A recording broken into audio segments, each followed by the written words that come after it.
صلوا على النبي الكريم اللهم صل على سيدنا محمد وعلى آل محمد وسلم كما صليت ورحمت على إبراهيم في العالمين إنك حميد مجيد. Oh Allah, as you make us gather here for this summit, make it a very successful summit. Guide us and give us the wisdom and all the benefits that are supposed to be driven as a result of this gathering. Oh Allah, bless our country, guide our leaders. Oh Allah, bring peace to our country. Bismillahir Rahmanir Rahim. Qul huwallahu ahad, Allahu as-samad, lam yalid wa lam yakul lahu kufuwan ahad. Subhana rabbika rabbil izzati amma yasifun wa salamun alal mursalin walhamdulillahi rabbil alamin. Thank you very much, sir. Distinguished guests, investors, and builders of tomorrow, welcome to Katsina, the city of learning, a home of heritage and hospitality. And welcome to the AREWA Tech Fest 2.0. On behalf of the chairman of the organizing committee and the good people of Katsina, we once again welcome you to this very historic event. And we'd also like to thank you for your indulgence while the event was starting a little bit ahead of schedule, lately. Thank you very much. It is my singular honor and privilege to be the MC of this event. This is very important to me, not only as a professional master of ceremony, but also as a technology professional. I have a BSc in computer science with major in digital systems security.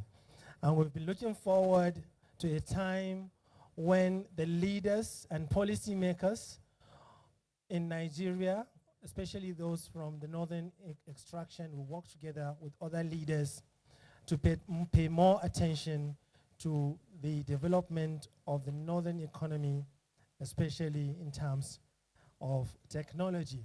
So I'm really thrilled to be standing here in front of you to be the MC for this event.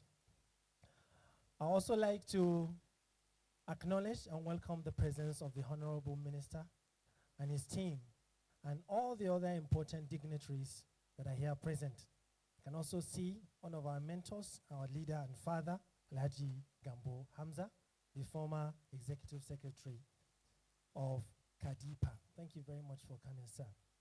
Without further ado, I would like to introduce the representative of His Excellency, the Executive Governor of Katsina State, who is the chief host for this event, the Secretary to the Government of State, Barrister Abdullahi Garba Faskari, for the opening remarks. Please put your hands together for His Excellency.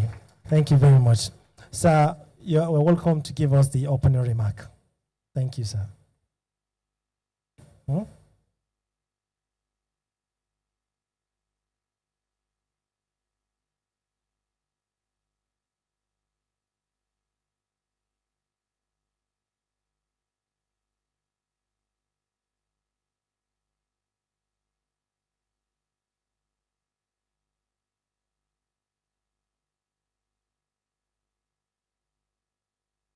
Nini AI avatar na Naufal Ahmad. Darakta janar na hukumar fasahar sadarwa da bayanai ta jihar Katsina. Wato Katdikt. I am the AI avatar of Director General Naufal Ahmad of Katdikt. Today represents a historic moment as we gather for AREWA Tech Fest 2020. DJ, please put your hands together for the SGS, Barrister Alhaji Abdullahi Garba Faskari. Thank you, sir.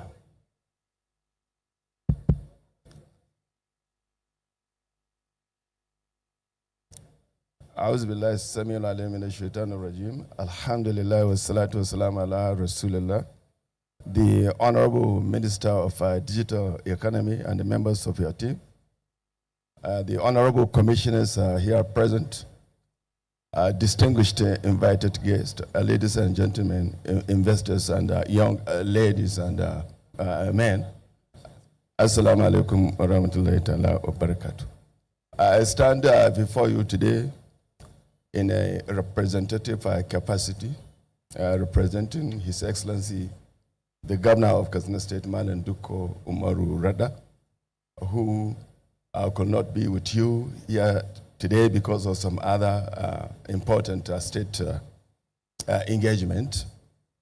I want to see this opportunity to welcome the Honorable Minister and the members of his team and all those that are here for the AREWA Tech Fest 2.0. The conference with the title, Innovating for Impact Technology as a Catalyst for Economic Transformation. Now, this theme is very apt, very current, more particularly that we are now in the digital world. And I'm happy to say that the caliber of our personalities invited in this summit is encouraging. And I do hope that we will have fruitful deliberations. And may Allah subhanahu wa ta'ala in his infinite mercy support us and guide us. The Katsina State government is not left behind in the area of innovations and technology. This government deem it expedient and necessary to have a complete directorate, that is the Directorate of Information and Communications Technology. It was a brand new under the ministry with a number of innovations to drive the process of digital transformation of the state. And we are still counting on a number of policies that are intended to support innovation and technology in the state. And the state government is open at all times to give all the necessary support and interventions for the purpose of innovation and technology.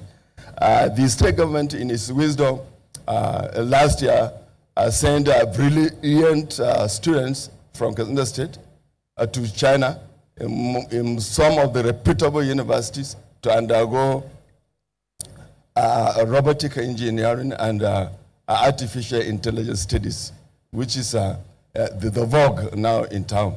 So the state government still counter and is ready at all times to support this initiative, because we do realize that without innovation and technology, then we are done. We will be perished.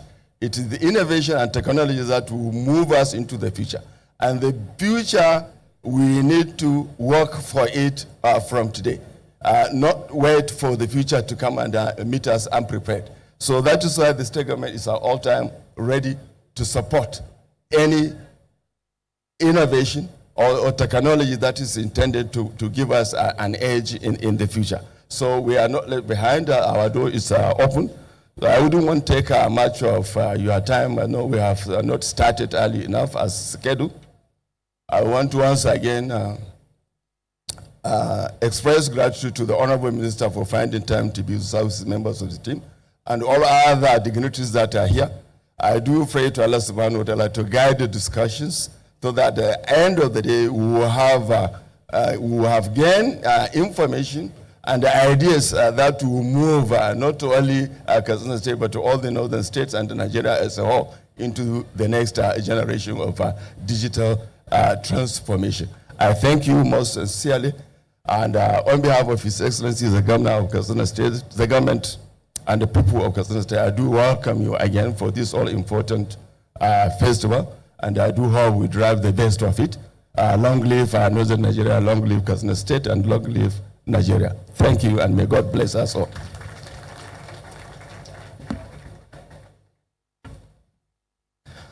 Please, let's appreciate His Excellency. Thank you very much, sir. I think it's only worthy that we shower accolades to the Honorable Minister, because this is the second time he's coming to Katsina in the same month. You know, I think it's really important. Thank you very much, sir. Next, we are going to listen to one of the leaders whose institution is responsible for driving digital transformation across Katsina State. But before I bring him up, there is a video that needs to be played. So, Mr. DJ and the operator, if you are ready, please play the video. And then we'll have the DG Kadikt, Nafal Ahmad, to deliver his address. Please. Yes, please. The media should please clear this place. You are blocking people there. Please find a suitable place. I think you should, or some of the volunteers should direct them to the place. Some of you can take the middle. There's a middle space there. It's meant for media. Please clear this place. You are blocking the dignitaries. Kindly find a place that is more suitable, but that is not your area, please. Please, media. Thank you. I need someone to help me direct them to where they should. There's a space in the middle. There is a space there. Yes, there's space in the middle. Kindly cooperate, please. Is the video ready? Please play.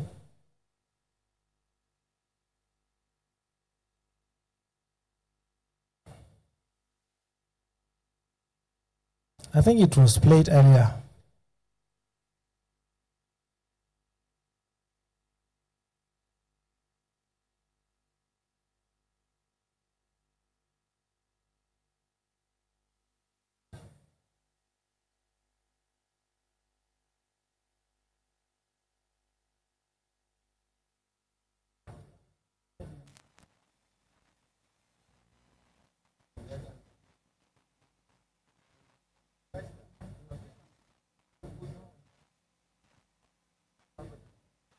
Nini AI avatar na Naufal Ahmad, Darakta Janar na Hukumar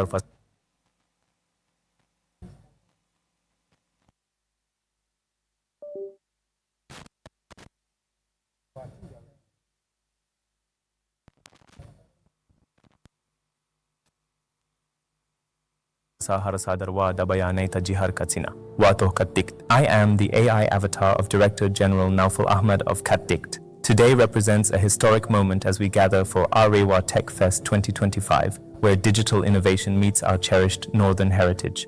To our visionary host, His Excellency Dr. Dikko Umar Ratta, Governor of Katsina State, to all northern governors honoring us with their presence, and to every tech enthusiast joining us, welcome to the future we are building together. Here in Katsina State, we are on a bold journey, a journey to transition from being just an agrarian economy to a technology-driven, knowledge-based economy. This vision is not just about adopting digital tools. It is about expanding our economy, modernizing governance, improving public service delivery, and creating thousands of new job opportunities for our teeming youth.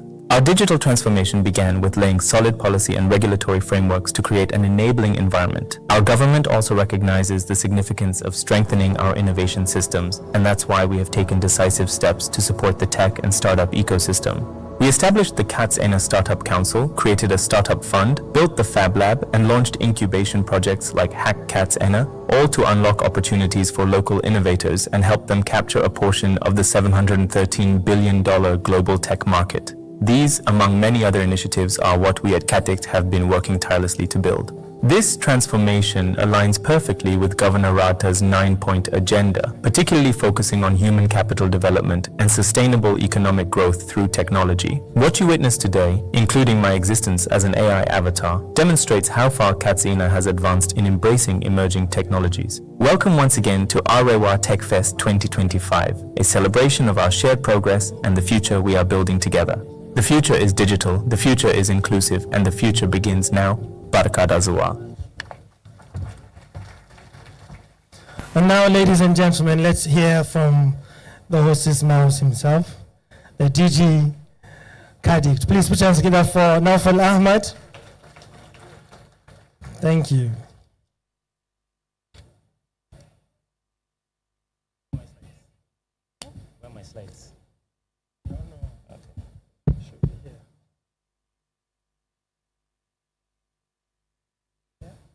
Yes.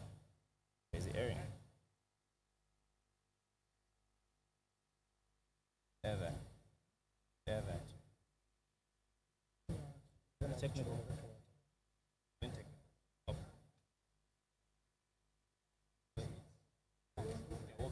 Does this work? Yes. Yeah, I think it's better. Mic check. Excellencies, distinguished ladies and gentlemen, It's my pleasure to welcome you to AREWA Tech Festival 2.0.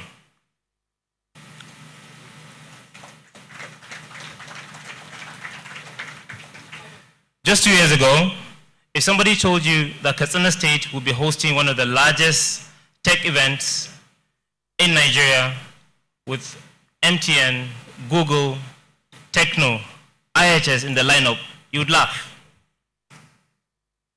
Not because they doubt our talent, but because they couldn't imagine our system making space for it. Today, we're not just hosting, we're leading.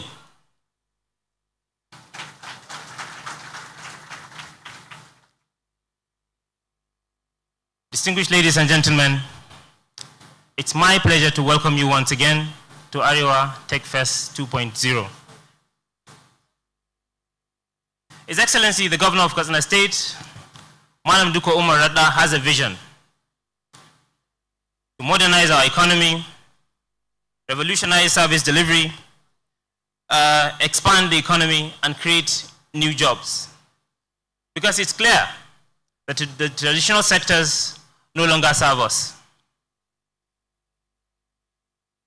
Which is why His Excellency the Governor created new agencies that have different mandates, but all of which address the questions raised before.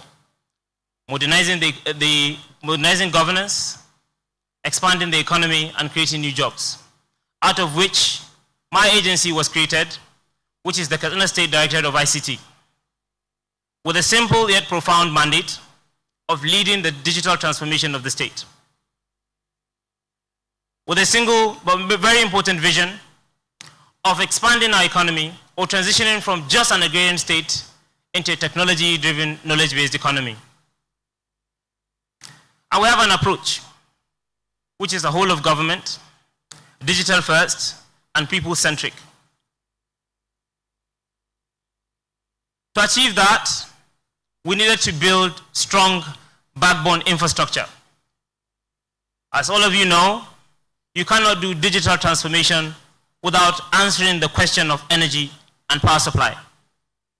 Which is why His Excellency began by electrifying critical government infrastructures or facilities with green energy to ensure that we have the energy to power our digital transformation.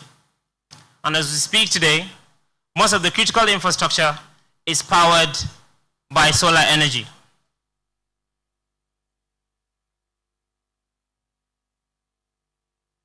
After achieving this sustainability around power, the next bet is how do we ensure that we have connectivity in the most critical government offices. And I stand before here today, I'm happy to announce to you that we've achieved 100% connectivity in all MDAs. Through a combination of different technologies, from fiber to low Earth orbit satellite connectivity, we have connected all of the government. From the governor's office, to the state secretariat, to the courts, to the state house of assembly, and to our office, which is the main hub for this digital transformation. Where are we on storage? How are we answering the question around a data center? Our digital transformation is running on a tier 4 data center situated in Kano, but we're connected to that center here in Katsina. And the company providing that is a Nigerian company under the leadership of the Honorable Minister, Galaxy Backbone, which I'm happy to identify with, as I left Galaxy Backbone to join the Katsina State government. So as you can see, our digital transformation is not accidental, it's deliberate. And we're quite clear on all of the questions, and we're using technology to answer those questions. And as we continue to digitize, one of the challenges we're seeing is all of the different solutions we're building existing in silos. What do we have that brings all of this together? that revolutionize government services and ensures seamless access to these government services.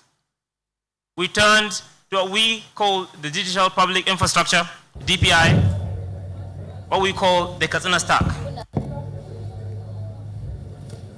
This stack has three important layers, from the identity layer that tells us who you are in Katsina, what services you are entitled to the payment layer, which allows the government to reach you financially, to ensure financial inclusion, not just in urban areas, but in rural areas as well. Because our digital transformation, aside being green, is also inclusive. The final layer is the data exchange layer. How do we begin to make data available for innovators to have access to that data and build services for our residents? Some of the challenges you'd face trying to do a whole of government digital transformation is the question of skills. And we know that technology skills are in such short supply. And basic literacy trainings for civil servants is not going to solve that problem for us. So we designed an initiative called GovOps, which has a simple yet profound approach to ensuring that all government officials have the required knowledge to operate the systems of the platforms we are deploying on their MDAs, and we build community of support around that. Not just giving the knowledge or the support, we'll also make sure that anybody trained has an access to device. In just 2 years, our agency has distributed more than 2,000 plus different IT devices.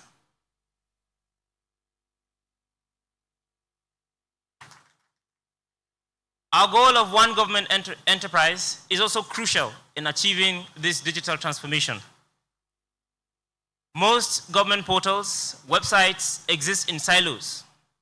Our goal is to create one window to all of government services that has been digitized, which is why we built what we call the Unified Government Portal, which serves that purpose.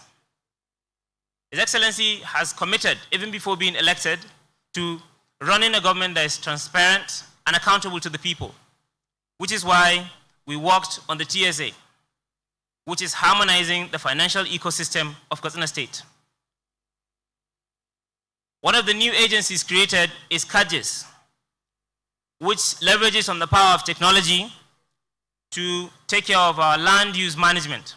It's also one of the key achievements of this administration as far as ICT is concerned.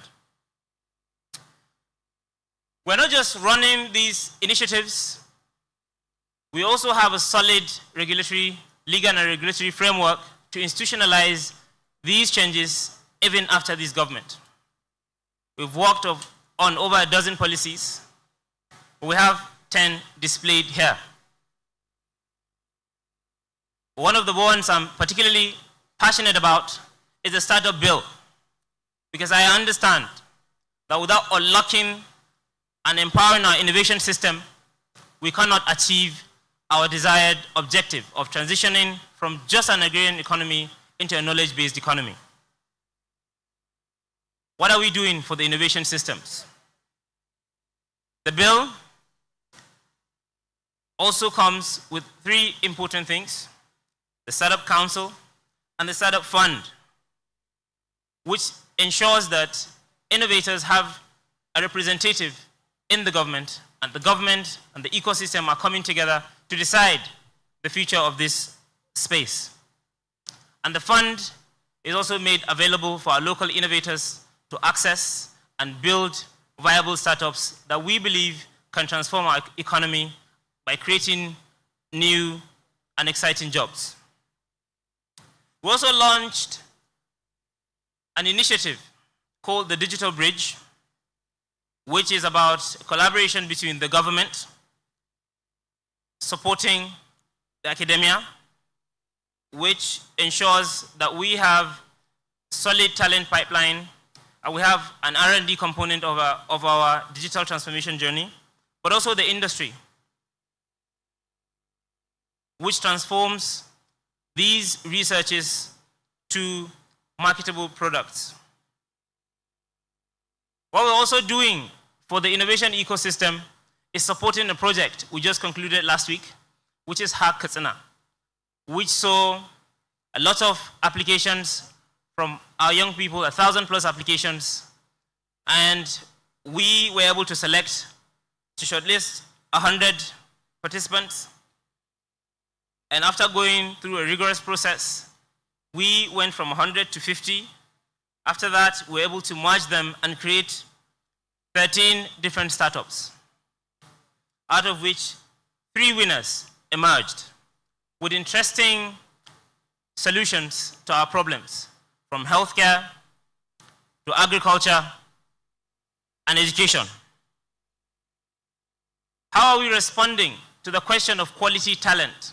Is we have an initiative that we call the Katsina Talent City, which I'm quite sentimental about. It is a platform that maps out all of the available talent in Katsina and connect them to opportunities to master their field, but also to connect them to opportunities for internships, for paid jobs, and to help some of them that are interested in starting new businesses start. We've done a lot of work on AI and robotics. The Honorable Minister was in my office and he has seen our humble Fab Lab, and he's also committed to supporting us expand that, because we believe that people, innovators, need spaces to bring their ideas to MVP. We've also partnered with the Office of the Honorable Minister to deliver AI and robotics build-a-thon that saw the graduation of 400+ school children, which exceeded the target given to us by the Honorable Minister and his ministry. What are we doing to create opportunities for our young, talented people? In our capacity as an MDA, we have more than 200+ internship placements from across many pipelines. Our goal is to ensure that these young people have access to more than just skills, but have an environment to learn and to put these skills to application. As the Secretary to the Government of State had mentioned, His Excellency's government had committed very early on in the life of this administration to fund 30 young people to go to the global best universities to study AI, robotics, and biotechnology. So as you can see, Katsina's digital transformation journey is not happening by accident. It's happening through a deliberate process with a clear direction to achieve this transition from just an agrarian economy into a knowledge-based economy. We have realized that all of this cannot be as effective as we would want it to be without the existence of a special economic zone that satisfies all of the requirements that are needed for the tech ecosystem to thrive. Our answer to that is what we call the Katsina Techville, which we see as the catalyst for this transition to a knowledge-based economy. What is the concept? The concept is simple. We create a space where people live in affordable smart housing, where people can learn through our existing academic institution, which is the KSITM, but also earn, provide job opportunities, remote work, like the BPO, which we are working closely with the Office of the Vice President under the program called Our Source to Nigeria initiative, to make sure that these talented young people have access to viable tech jobs. This same Techville also provides facilities for leisure, like sporting facilities, shopping complexes, co-working areas, coffee shops, among others.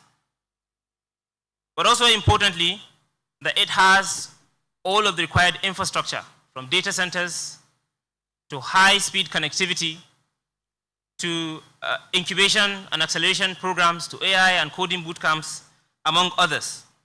And this future city is going to be integrated with smart city solutions, including smart mobility. I can see the chairman IRS here. Some of the projected impacts of this special economic zone include 20,000 or plus direct and indirect remote and physical jobs, $500 million in investment through the special economic zone, and 1,000 plus trained youth entering the digital workforce annually. Some of the outcomes we are expecting include about 250 startups to be incubated and have access to funding. We also are envisioning attracting 50 plus international tech firms. Katsina Techville is a long-term economic transformation project that we believe will redefine Katsina's future. Ladies and gentlemen, we are inviting you to this future that we're building because we believe that the government alone cannot do it, which is why we have done a lot of work around policy and regulatory frameworks that removes all obstacles for investors to come into Katsina, including waiving the right of way to zero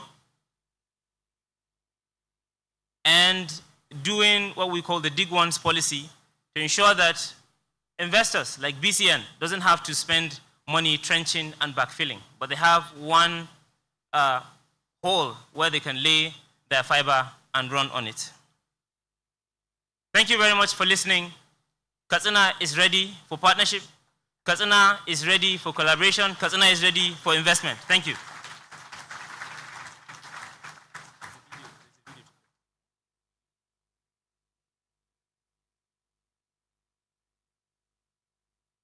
Okay, let's watch the Techville video briefly, please.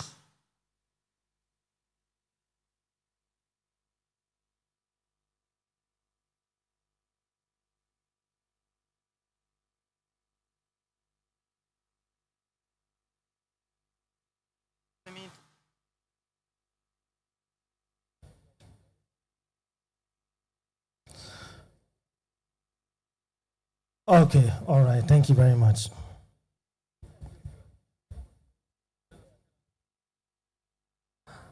We're now going to take a few goodwill messages. I've been informed that His Excellency Malam Nasiru El-Rufai will be arriving shortly. So before that, we'll take a goodwill message by the representative of the Director General of NIDA in person of Engineer Kabir. Please put your hands together for Engineer Kabir.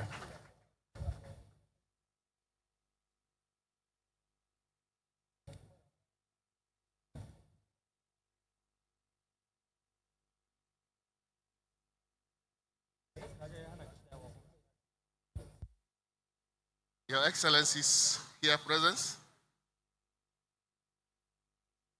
my Honorable Minister, sir, you are most welcome to this Tech Fest.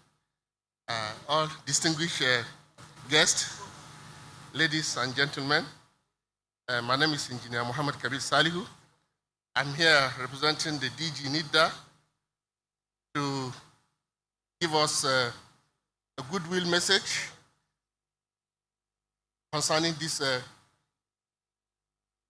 very insightful AREWA Tech Festival that is currently ongoing.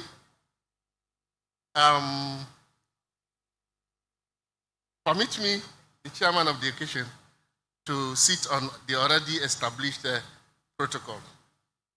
The goodwill message of the Director General of NIDA, Kashifu Inwa Abdullah, CCIE, goes thus.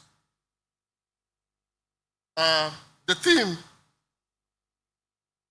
of this Tech Fest, Innovating for Impact, Technology as a Catalyst for Economic Transformation. Distinguished guests, innovators, entrepreneurs, tech enthusiasts, and friends of progress. It is with great pleasure and a deep sense of purpose that I join you today at the AREWA Tech Fest 2025. This gathering represents more than just a celebration of innovation. It is a bold affirmation of our collective commitment to shaping a future driven by technology, fueled by ideas, and anchored in inclusive economic transformations. The theme of this year's festival, Innovating for Impact, Technology as a Catalyst for Economic Transformation, could not be more timely or relevant. As the world rapidly evolves, technology remains the great equalizer, breaking down barriers, unlocking opportunities, and empowering communities. It is the tool through which we can rewrite the narrative of Northern Nigeria, and indeed our entire nation, transforming potentials into prosperity. At NIDA, we believe that innovation must be purposeful.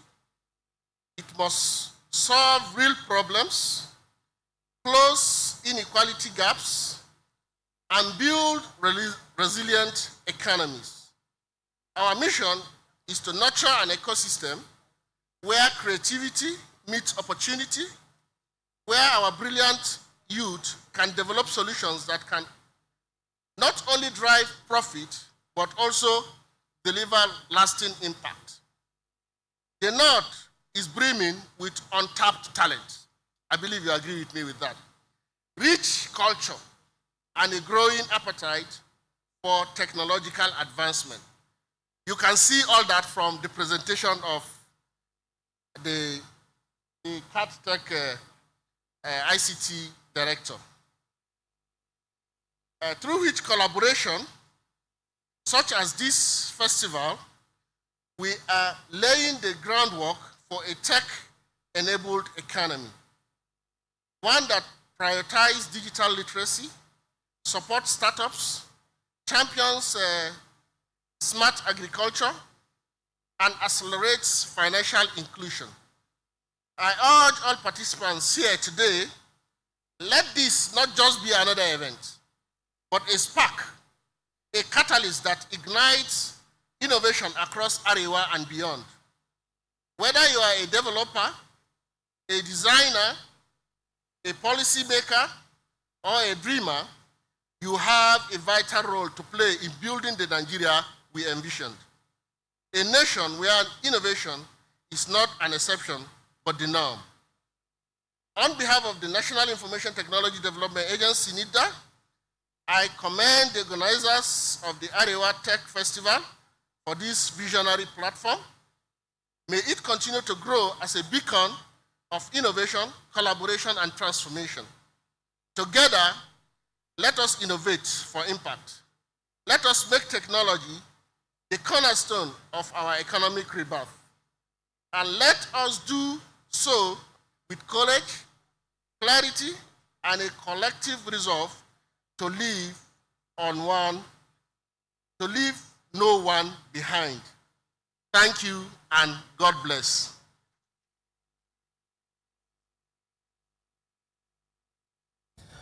Thank you very much, Engineer. Please let's appreciate him once again.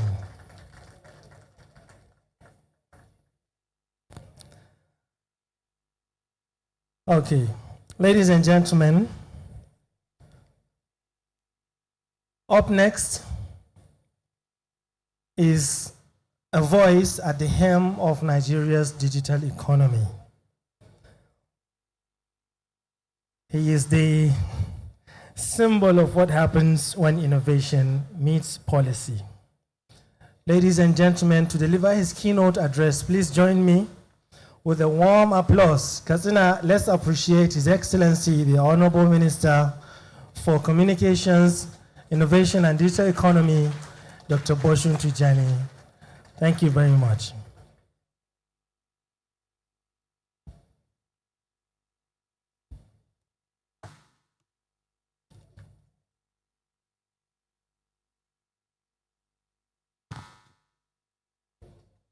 His Excellency, Dr. Diko Umaru Rada, the Executive Governor of Katsina State, ably represented by the Secretary to the State Government, Barrister Abdullahi Askari, the convener of the AREWA Tech Forum, and the former governor of Kaduna State, whom I believe is on his way here, His Excellency Malam Nasir El-Rufai, the members of the Katsina State Executive Council, the senior government officials present here today, partners and stakeholders in the Northern tech ecosystem, distinguished participants, very distinguished guests as well. I see some of my well-respected brothers in the room. Ladies and gentlemen, I was meant to say good morning, but I think this is now afternoon. Good afternoon, Katsina. Good afternoon, Katsina. This is my second time visiting your beautiful city in just 3 weeks. And I would like to highlight that this is not by accident. It is based on deep conviction. Because when I look at Katsina, and indeed the entire AREWA region, I do not just see land, I see promise. AREWA is blessed, richly blessed, with land that can feed nations, with young minds that can power industries, and with a heritage that speaks of greatness. But I think more importantly, I see a people ready to build, and we should give ourselves a round of applause for that. I'd like to start with my personal story. When I started Nigeria's first technology innovation hub, called CC Hub, in a modest space in Yaba, Lagos, we had only one conviction.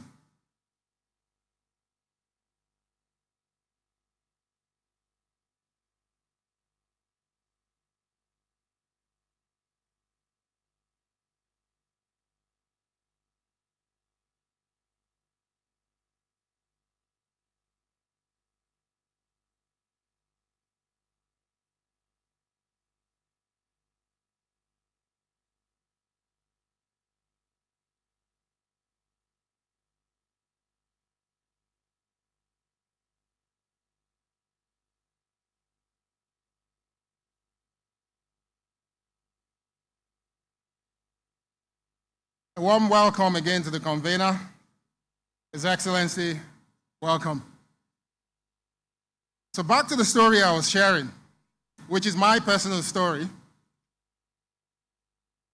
When in 2010, I started Nigeria's first technology innovation hub called CC Hub in a modest space in Yaba, Lagos, we had only one conviction. And it was that Nigerians could build world-class solutions if given the right environment.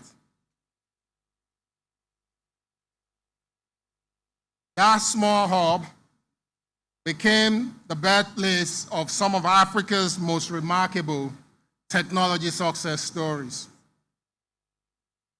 Andela, that we all know, started and ran its first software engineering training from CC Hub, long before it became a global model for remote tech talent. Flutterwave carried out its first early product testing amongst all the tech enthusiasts, software engineers, and startups based out of CC Hub.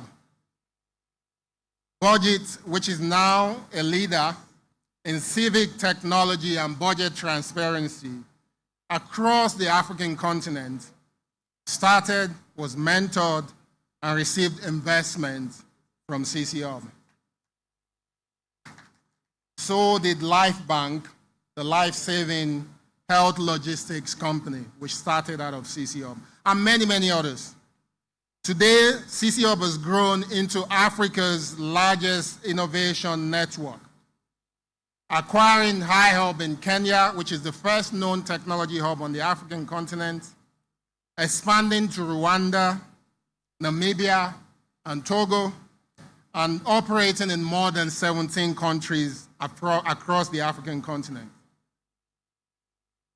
But I'd like to remind you, these all started with one simple idea in one small building with one community.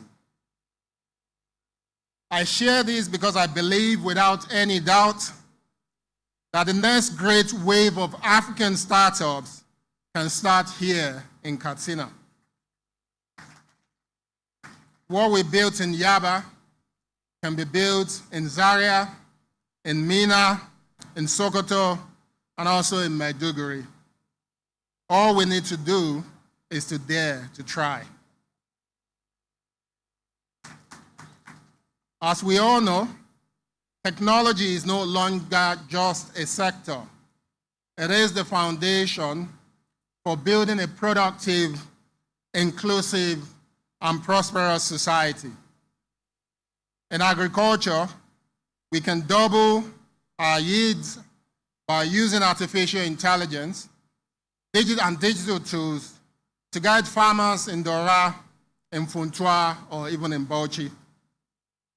In finance, financial technology has already brought millions into the formal economy, and we're just scratching the surface.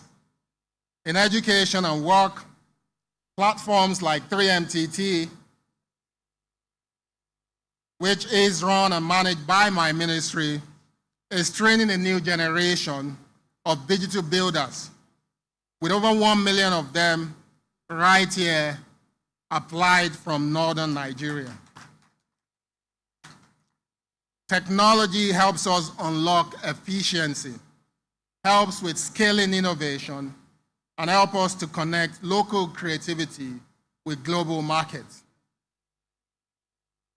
Under His Excellency President Bola Ahmed Tinubu's renewed hope agenda, we are focused on foundational initiatives that can unlock national productivity. One of our biggest investments in the digital space is the 90,000 kilometers of fiber optic network aimed at connecting every corner of Nigeria. In addition to this, our government is preparing investment in 70,000 telecommunications towers, of which over 80% of them will be based in the northern part of Nigeria to plug the existing connectivity gap. The 3 million technical talent, which is the largest technology talent accelerator program anywhere in the world, is building a skilled workforce for the digital economy with strong participation from the AREWA states. Nigeria's national AI strategy, dubbed as one of the best on the African continent, our blockchain policy, which we're now kicking off, and the digital trade protocols are not just being put in place so that we can join global conversations, but they are there to allow us to shape global conversations. And a robust digital public infrastructure framework and standards that we've released this year is also meant to help drive better usage of our digital identity system, which is now recognized over 150 million adults in Nigeria. It's being put in place also to help us drive efficient use of our interbank settlement system, which is again one of the best on the African continent, in addition to which we're now building a data exchange system to support a better delivery of government services and also empower businesses to build better for our people. Our goal is very clear: to make Nigeria the most inclusive digital economy in Africa, where no community is left behind. This tech festival today, with all the master classes on artificial intelligence, blockchain, and the startup pitch competition, is not just an event. I want you to accept that this is a strong signal from Katsina, from the AREWA state, a signal that AREWA is ready. And I would like to use this opportunity to challenge each and every one of you, particularly the innovators in the room, that you do not need to move to Lagos or Abuja to be successful. All you need is also not to wait for permission, because all you need is yourself and your permission. We would like to see more people building from Katsina. We'd like to see more code from Kaduna. We'd like to see more designs coming out of Dutse and more innovation coming out of Sokoto. The next unicorn will and can come from the north. The next global solution can be born on this very soil if we all choose to start. As for us, we are building a Nigeria that works for everyone. A nation where being born in Katsina or Kanu is not a disadvantage, but a strategic advantage.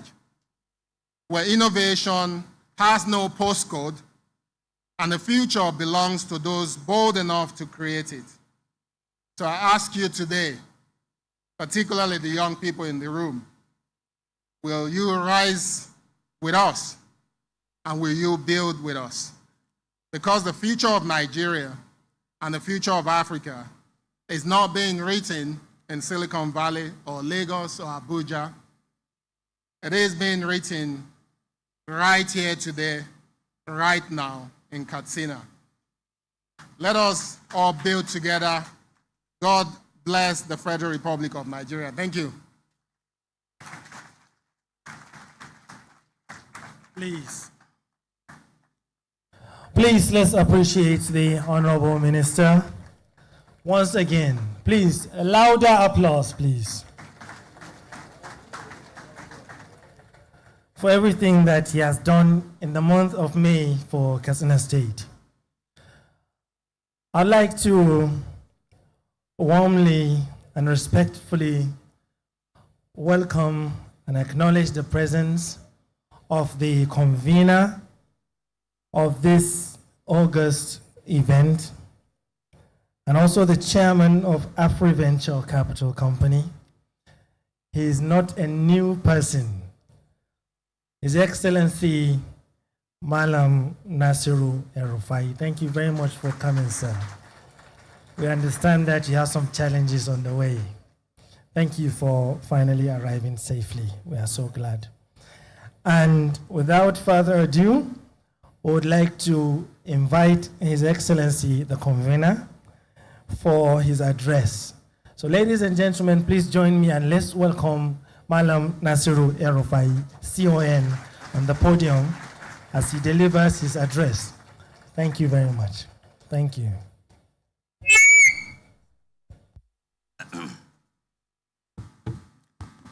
Your Excellency, the Governor of Katsina State, my brother, Dr. Dikorada, represented here by the Secretary to the State Government. In Katsina, they say it's Secretary to the Government of the State, which every other state in Nigeria calls it Secretary to State Government, but Katsina wants to make it longer. You know, we Katsina people, I was born in this state, we're basically still villagers, so we want to add another word. The representative of the Governor of Zamfara State, the Honorable Minister of Communication and Digital Economy, Dr. Bosun Tijani, present here. Distinguished ladies and gentlemen, let me abridge the protocol but I still want to recognize my brother Abdul Samad Rabiu, who is perhaps the richest man in the room. You should always recognize legitimate money, and he has legitimate money. Let me begin with an apology and an explanation for arriving late at an event that I'm supposed to be the convener. Our entire team came to Katsina yesterday, not only to work with a book to travel on Rano Air, to arrive here about 9:30. Rano just cancelled. I think he must have been advised by the sitting government to cancel the flight. So I had two choices, either to drive and arrive at 4 p.m. or spend more money than I can afford to charter a private jet. In the end, that's what I had to do. But still, the pilot had to come to the airport because we didn't arrange in advance. And so here we are. I want to extend my apologies to all of you, particularly the Honorable Minister who also came from Abuja and the representatives of the two state governors here for arriving here late. Please forgive me. Next time, I will make sure I arrive the day before. And if I have to come in the morning to Zamfara, where the next AREWA Tech Fest is likely to take place by the grace of God, I will make sure that I make arrangements for a private just in case. So I'm just here to thank all of you for taking time to attend this event. But I think special thanks should go to the Honorable Minister for coming here in person and giving such an inspiring address. I want to thank the Minister and all his agencies that have worked very closely with us to put this together. This is about the future of Nigeria. This is about how Nigeria can leapfrog and gain centuries of progress if we utilize technology. So I want to thank the Minister. I'm not an admirer of the President Bola Tinubu administration, as you all know, but the Minister, Bosun Tijani, is doing an excellent job in his space. And we must recognize it and commend him. My hope and prayer that all his very beautiful thoughts, strategies, and plans will be implemented for the benefit of Nigeria. This country cannot achieve its full potential unless we have rapid communications network. The 9,000 kilometers of fiber optic that the federal government intends to deploy is a very commendable step. The AI strategy is well thought out.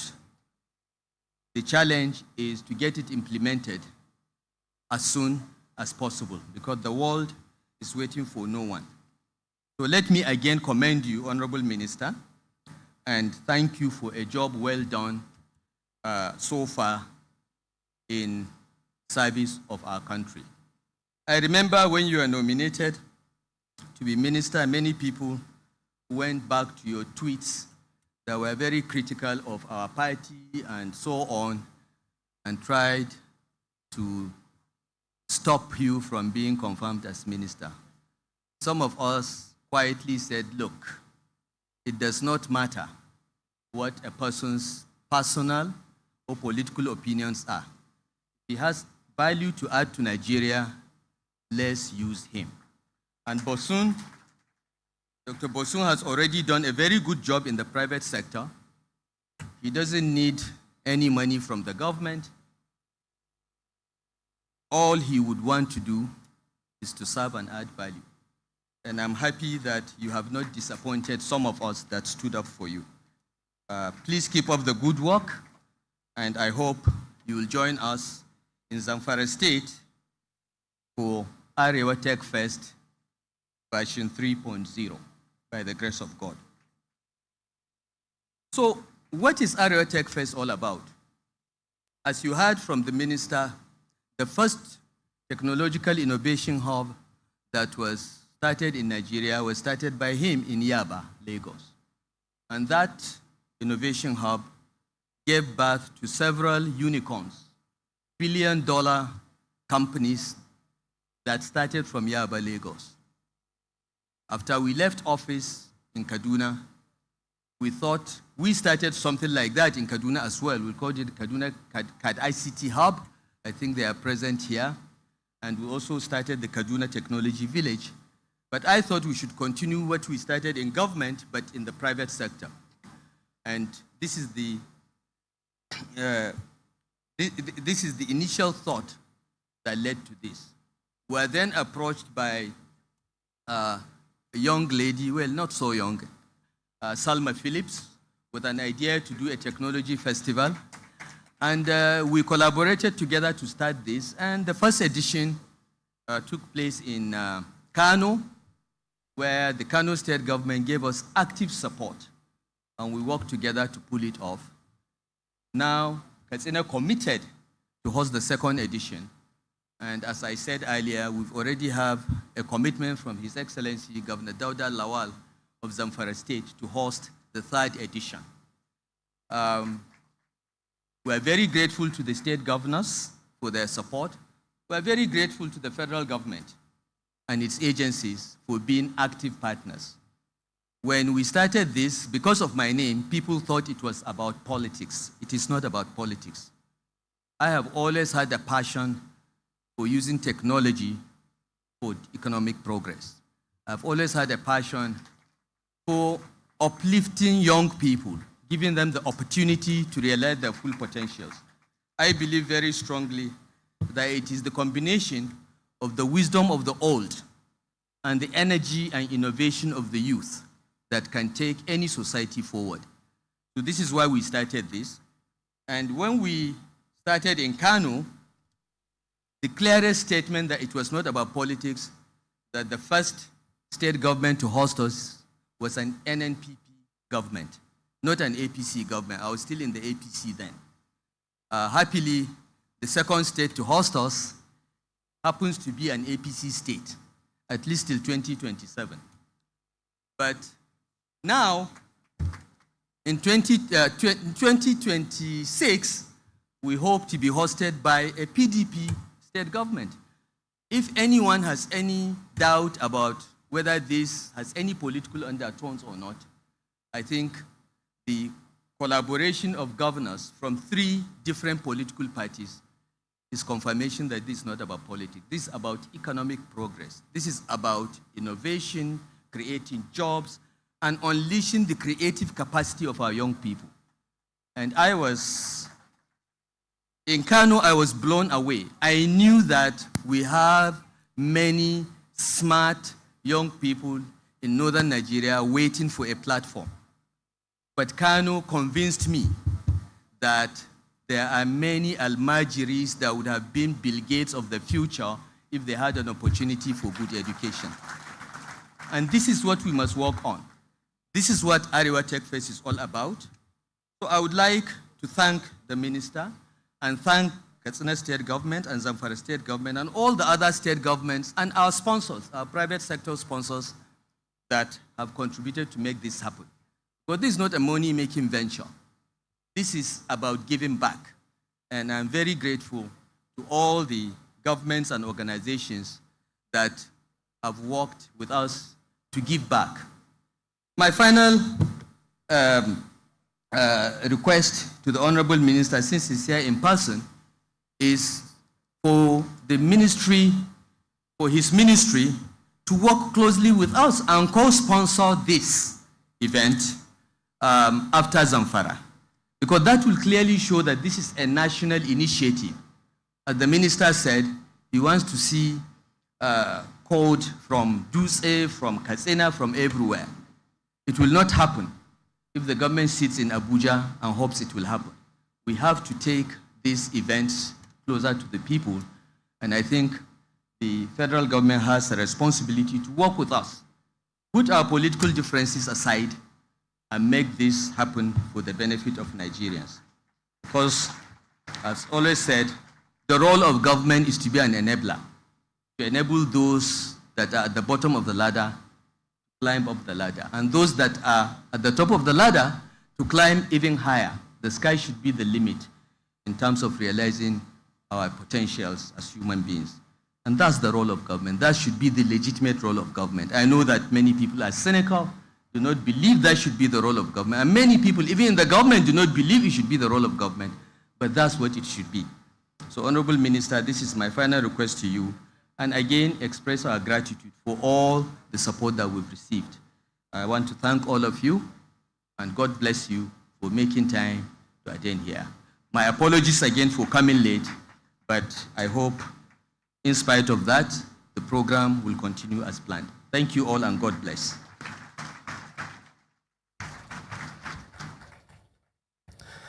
Thank you very much, Your Excellency. Malam Nasiru El-Rufai, CON. It is always inspiring to listen to Malam Nasiru speak. One of the takeaways from his speech was that there's no development without the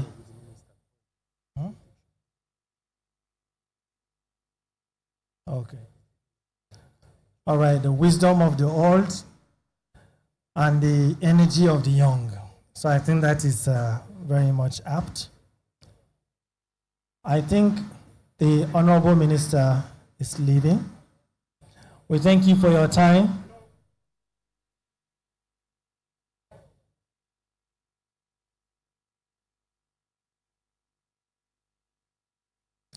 DJ, you are not really working with me. I don't know what's happening. Or we should be having some kind of interlude for moments like this. Okay? And now I'm going to invite the representative of His Excellency Dr. Dauda Lawal, the governor of Zamfara State, for his keynote address. Please, ladies and gentlemen, distinguished guests, join me and let's welcome the Executive Secretary of ZIDDA, Honorable Dr. Habib Gajam. Please put your hands together. I hope that's correct. You're right. Thank you.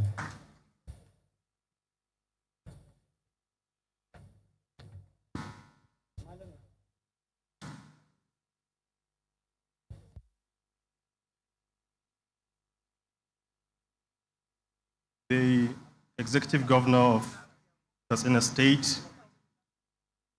ably represented by the Secretary to the Government of Katsina State, the convener of the AREWA Tech Festival, a father and a visionary leader in the person of His Excellency Malam Nasir El-Rufai. I have a lot of fathers sitting on the high table, so I will strictly observe established protocol for the sake of time. I'm standing in here today to represent His Excellency, the Executive Governor of Zamfara State, Dr. Dauda Lawal, who is unavoidably absent due to pressing state matters, and that he has asked me to deliver his intended keynote address if he had made it to Katsina. And the speech goes, "It is both a privilege and a pleasure to stand before you at this inspiring gathering, the second edition of the AREWA Tech Festival. I wish to begin by extending my sincere appreciation to the convener, His Excellency Malam Nasir El-Rufai, for his bold, necessary, and timely initiative that continues to ignite a movement of technological awakening across northern Nigeria. This festival is more than a conference. It is a movement built on innovation, driven by youth, and powered by the belief that northern Nigeria must not be left behind in the digital revolution transforming our world.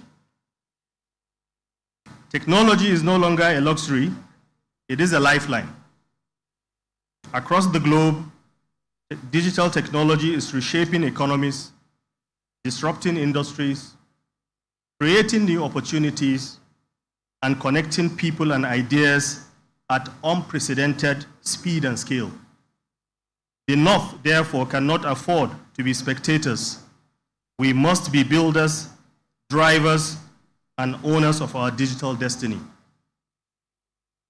The AREWA Tech Festival provides a crucial platform, a space for bold conversations, cross-collaborations, and unveiling of game-changing innovations that will shape the future of the northern technology ecosystem and unlock our region's digital economy.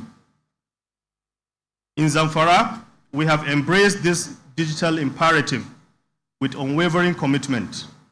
Under my administration, the ICT sector is not just a priority, it is a strategic pillar of our rescue agenda. We are not only participating in the digital transformation of northern Nigeria, we are determined to lead it. Allow me to share a few of the bold and deliberate steps we have taken to build a digitally inclusive, innovative, and resilient future for our people. First is the implementation of strategic policies and frameworks.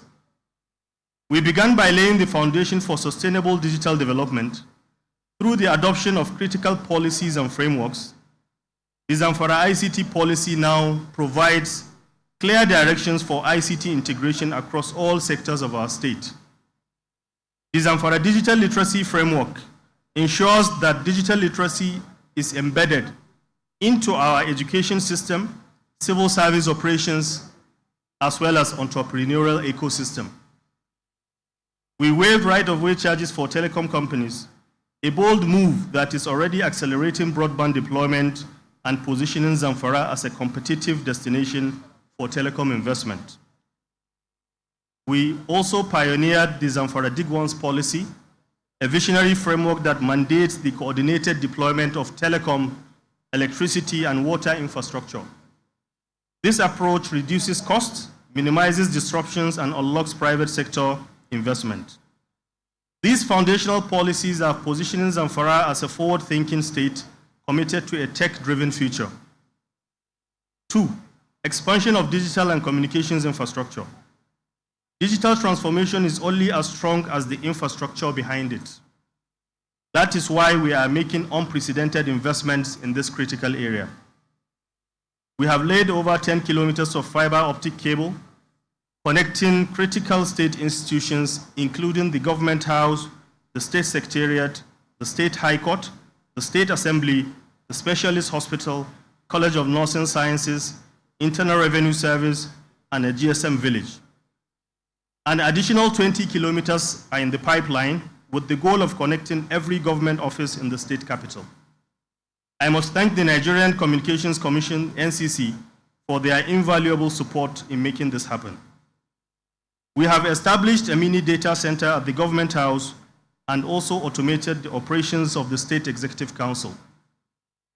Our goal is simple: to ensure that government services, healthcare, education, and businesses are powered by fast, secure, and affordable connectivity.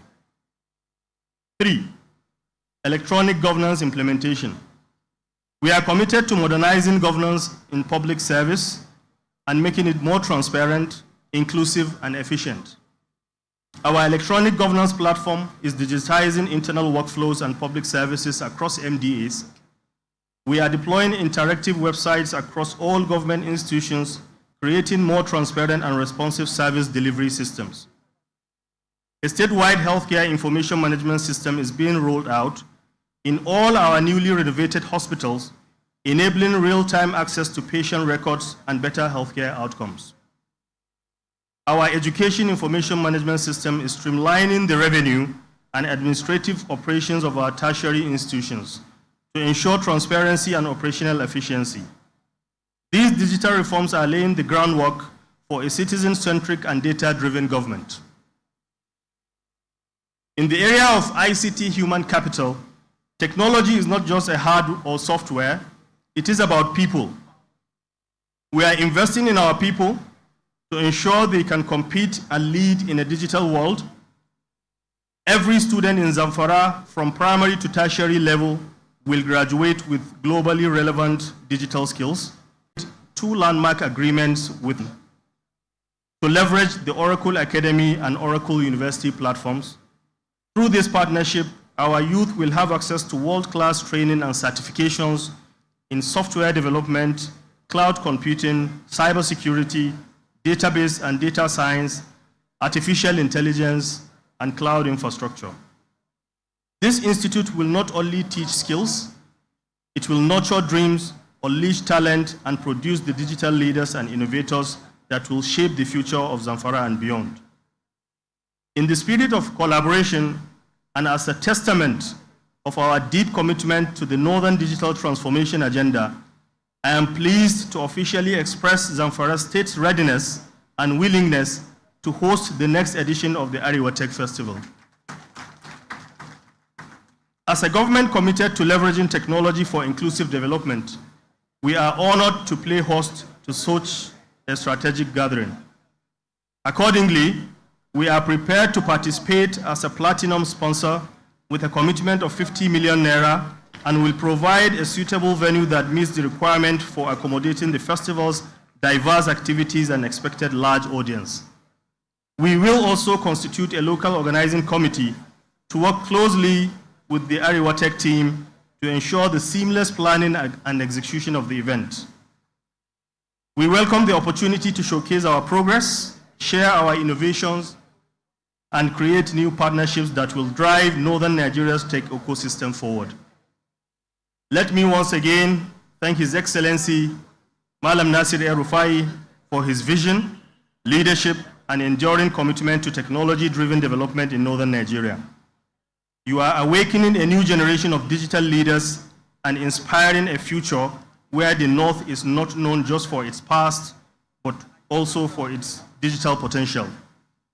To everyone gathered here, technology enthusiasts, innovators, investors, policymakers, and entrepreneurs, let us not just celebrate innovation, let us build it, fund it, support it, and scale it. The future of Northern Nigeria is digital. Let's shape it together. Thank you, and may God bless you all.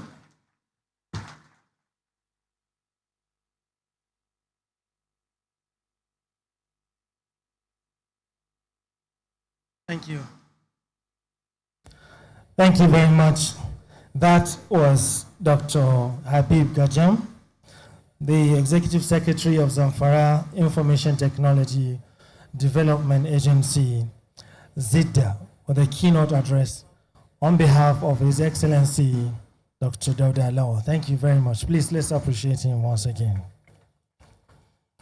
Your Excellency, Mr. Chairman, sir, I think it's time we take a bit of an entertainment to refresh the spirit. It's been talk all morning. And we have Malam, please hand him the mic. There's a mic there. We have Malam Yahaya Makaho, all the way from Kaduna State, here in solidarity with us and also to help us celebrate this event. Please put your hands together for Malam Yahaya Makaho. Thank you.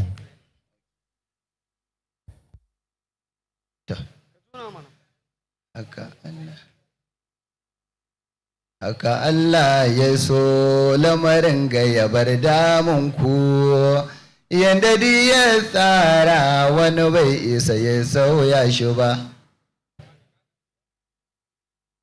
In haka din ya fari ne ba tare da sarraina ba, To kuma wanda ya man hakan bai dan ba ya so na ba. Ba ina zargin wata ko wani ne ya yi min ba. Ba wanda wuro sila yanda da hukuncin rabba.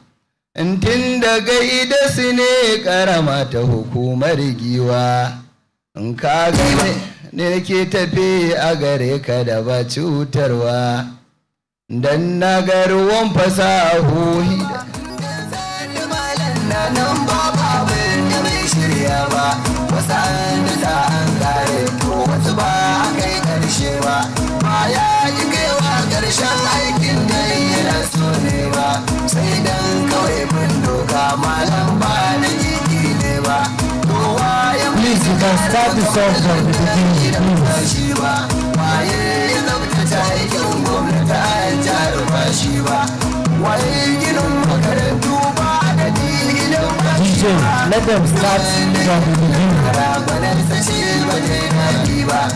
Okay,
Thank you. Thank you very much, Malam Yahaya. Thank you very much, Malam Yahaya. Makamu. Before I invite the next speaker, I'd like to, please, DJ, please. DJ is okay. Thank you very much. It's okay. And let me quickly acknowledge the Executive Chairman of Katsina Local Government, Honorable Isa Mikdad. We also have in our midst, who just delivered his keynote. I can also see Dr. Honorable Yusuf Ibrahim Kofar Mata, the Honorable Commissioner of Science Technology, Kano State Government, together with Honorable Yusuf Sharada, the SSS ICT. We also have Dr. Zaid Abubakar, Executive Chairman, Kano State Internal Revenue Service. Let me also acknowledge Mr.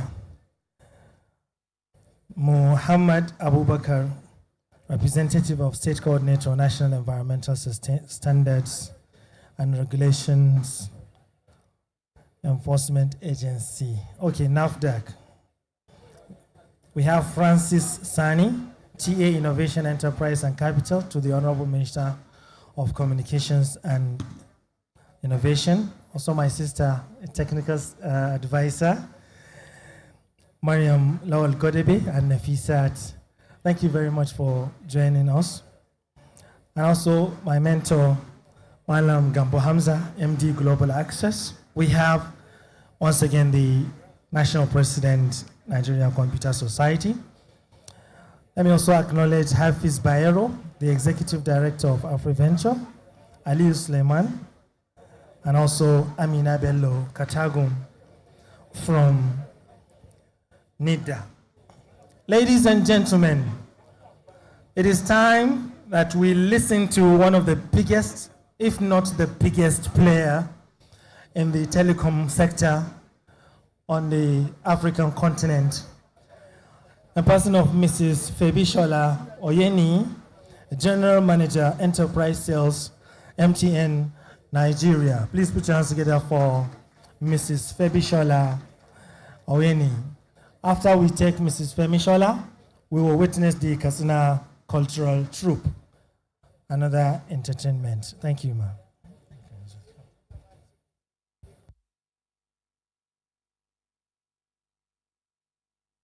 Yes. Okay, the DJ should put her slides, please. Okay.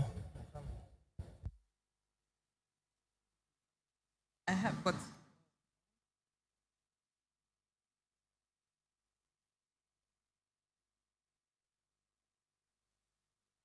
okay. While my slide is still being put on, I want to say this is my first time in Katsina State, and I can say that I am pleasantly impressed, pleasantly surprised with what I saw. When I got here this morning, I had the opportunity to listen to innovators pitch their products and services, and I was really wowed.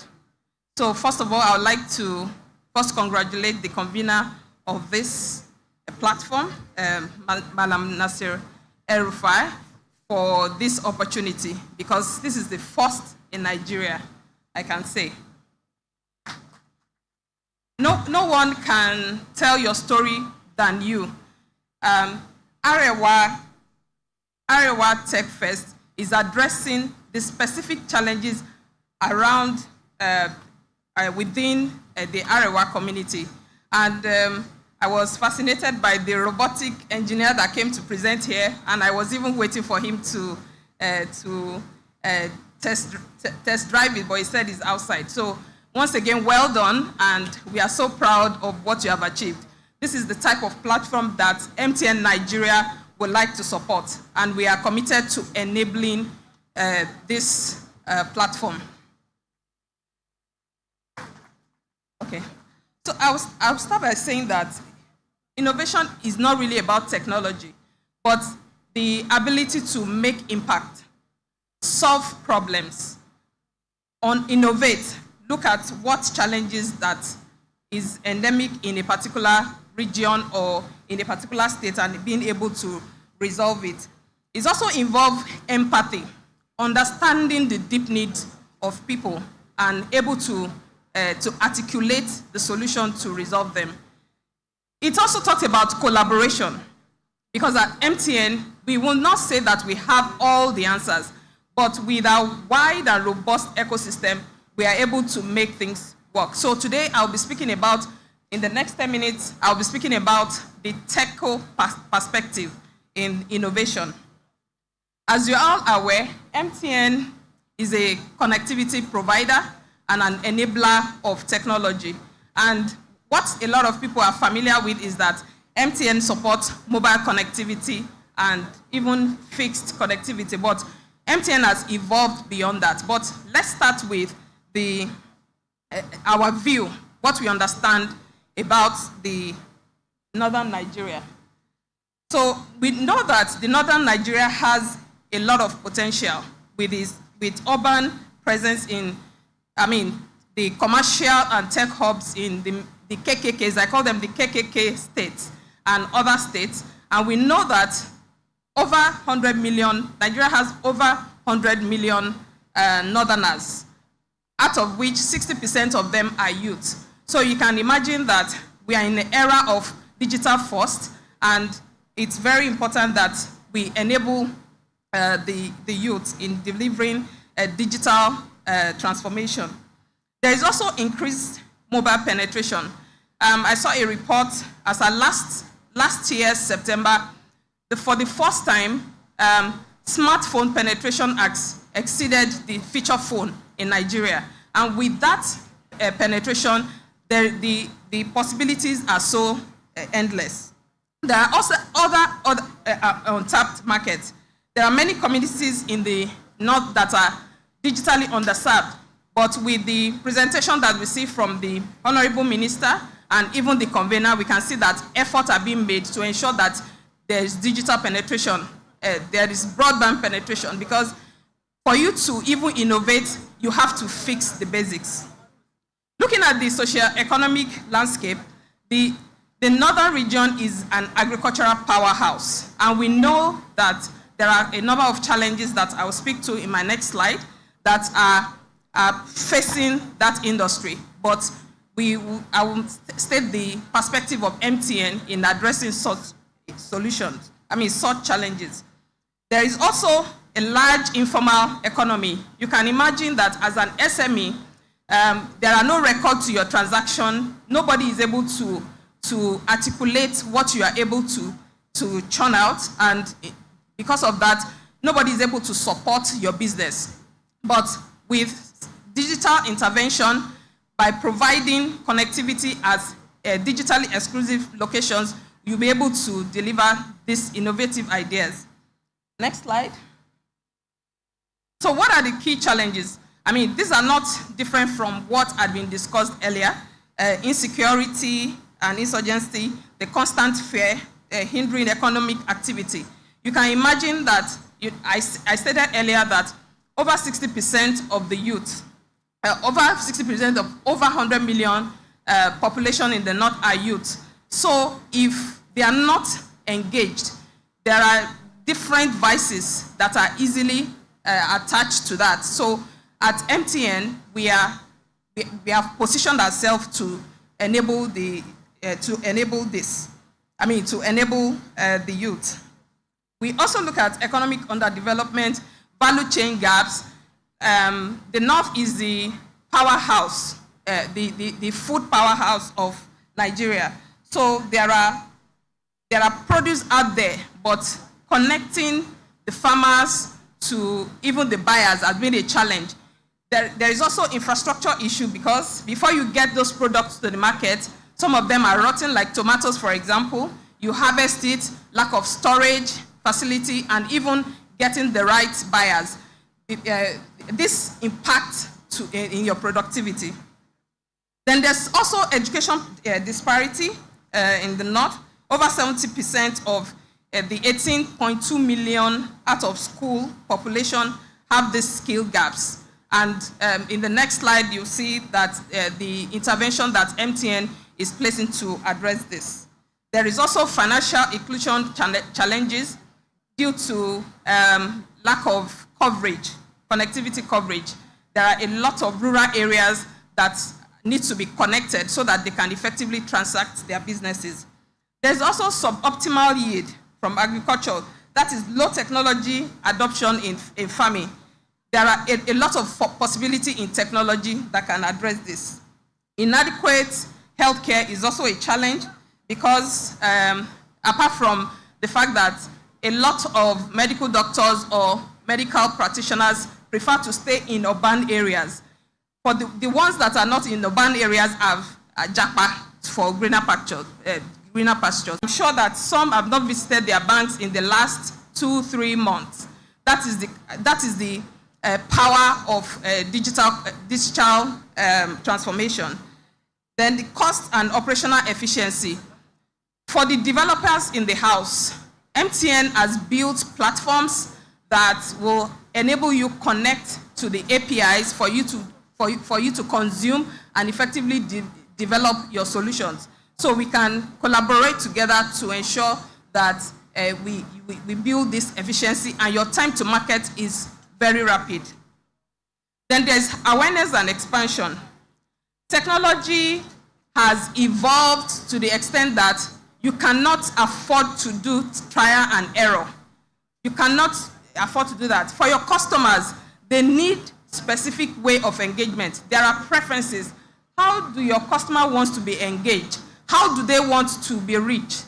So in terms of the awareness and expansion, we have over 80 million subscribers, and using this platform, you'll be able to target the right audience that will buy your product, that will also partner with you. These are the possibilities with MTN. Then data privacy law.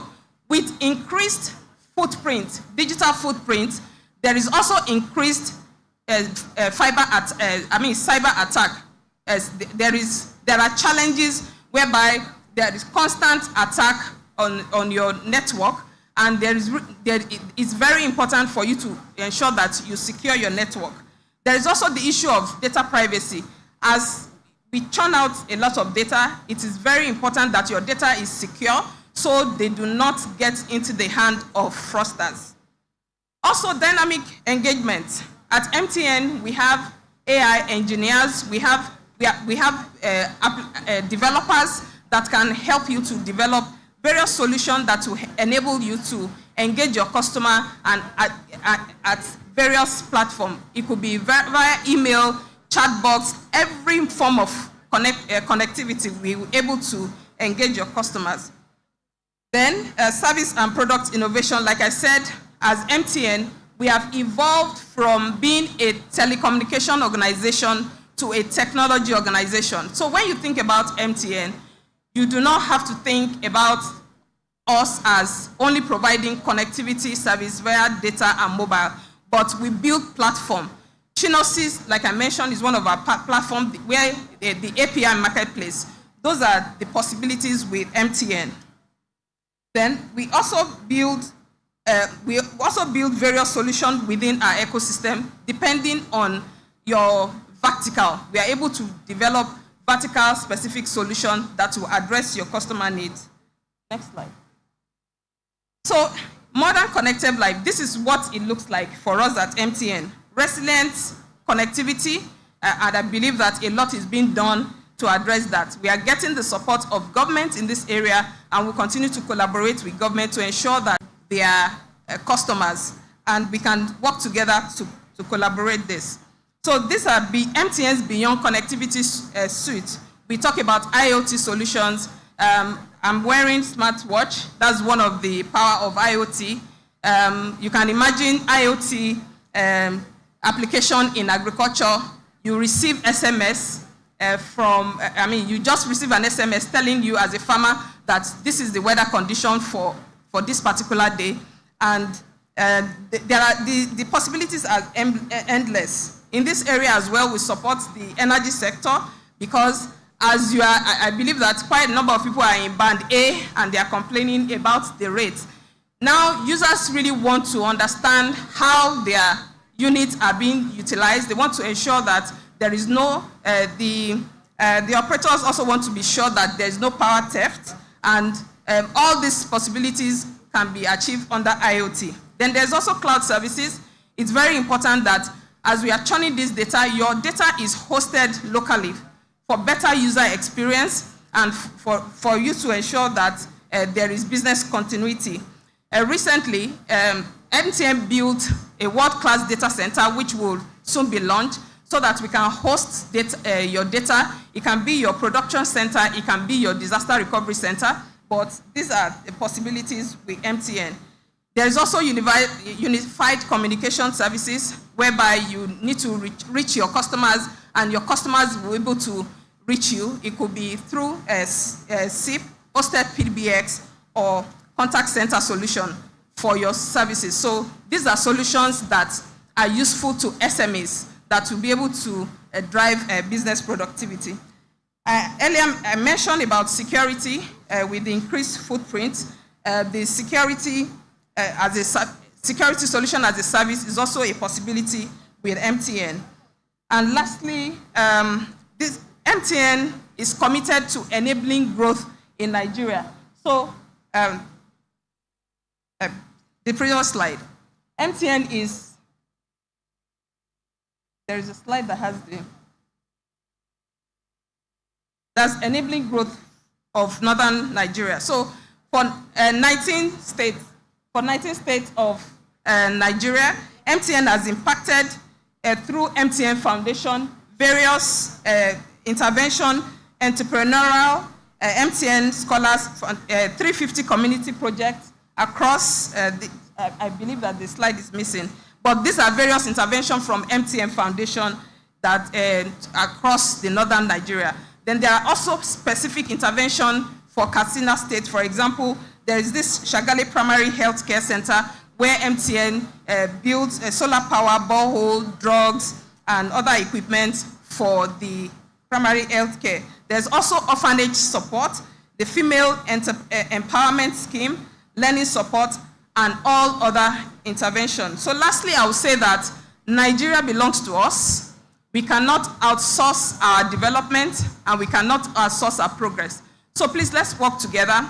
Wherever you are on your journey of development, MTN is willing to cooperate with you to develop solutions that can address your customer needs. Thank you. MTN Nigeria.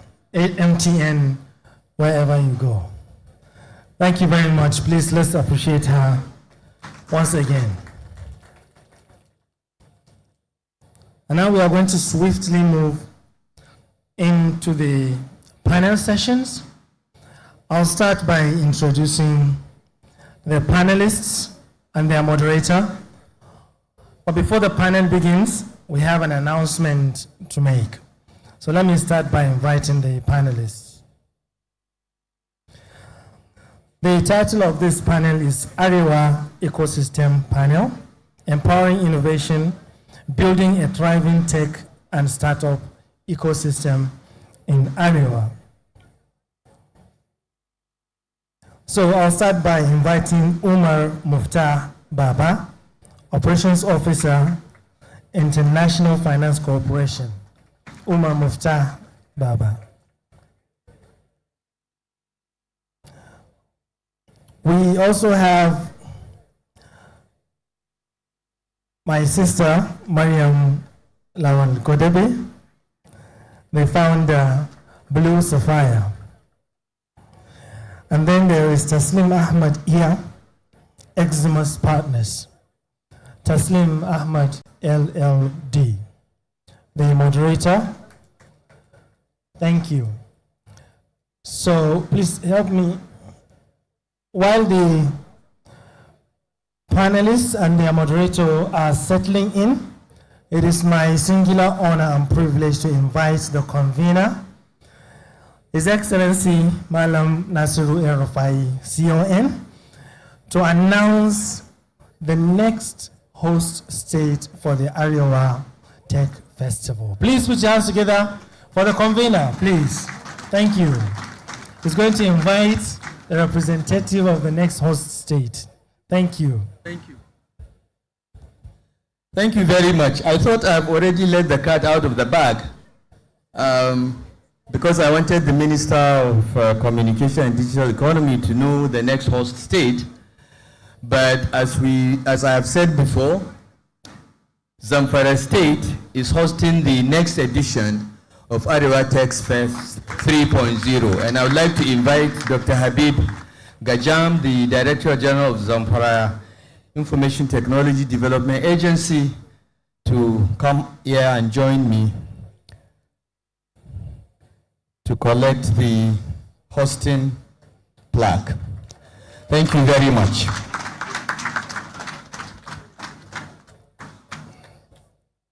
On behalf of His Excellency, the Executive Governor of Zamfara State, I would like to acknowledge this honor done to us by the convener of AREWA Tech Fest, and we gladly and fully accept to be the next host of the 3rd edition of the AREWA Tech Fest.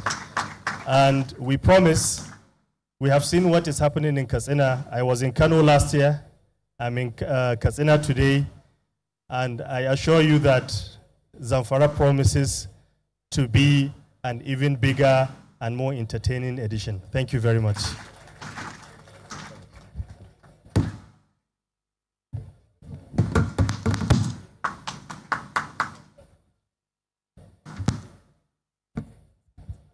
Okay, I think the moderator can check if the mics are working, and then he can take over from here. Okay, let's check the mics.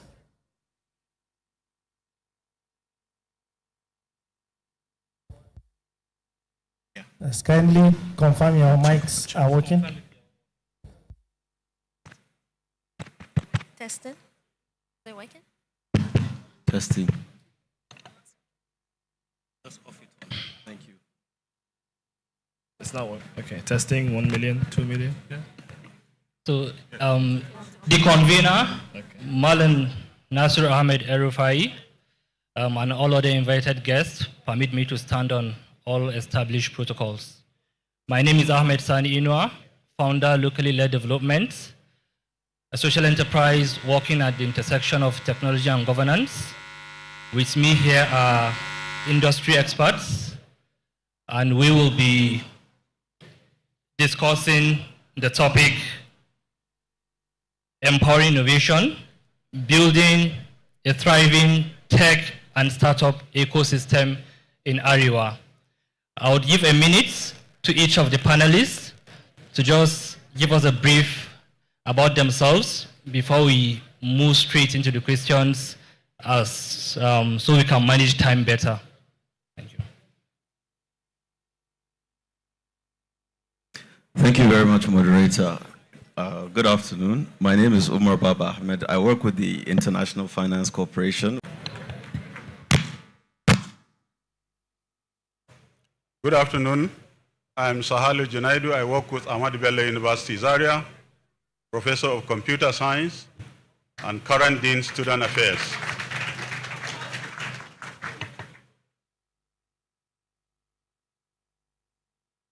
Yeah, good afternoon, everyone. My name is Bernard Parra. I'm the CEO of BitNob. We are one of the largest blockchain payment companies. We operate across Africa, North America, and Asia. So glad to be here. So on this panel today, we are going to be delving into a conversation around how innovation, technology, and entrepreneurship can contribute to the economic development of AREWA. We would also be looking at how startups, tech hubs, and venture-driven organizations are doing this. We have a lot of them springing up and doing amazing things, but all that is being done needs skill, and all this comes with challenges that need to be addressed. So our panel conversation is going to be centered around this. So we'd start from Miftah.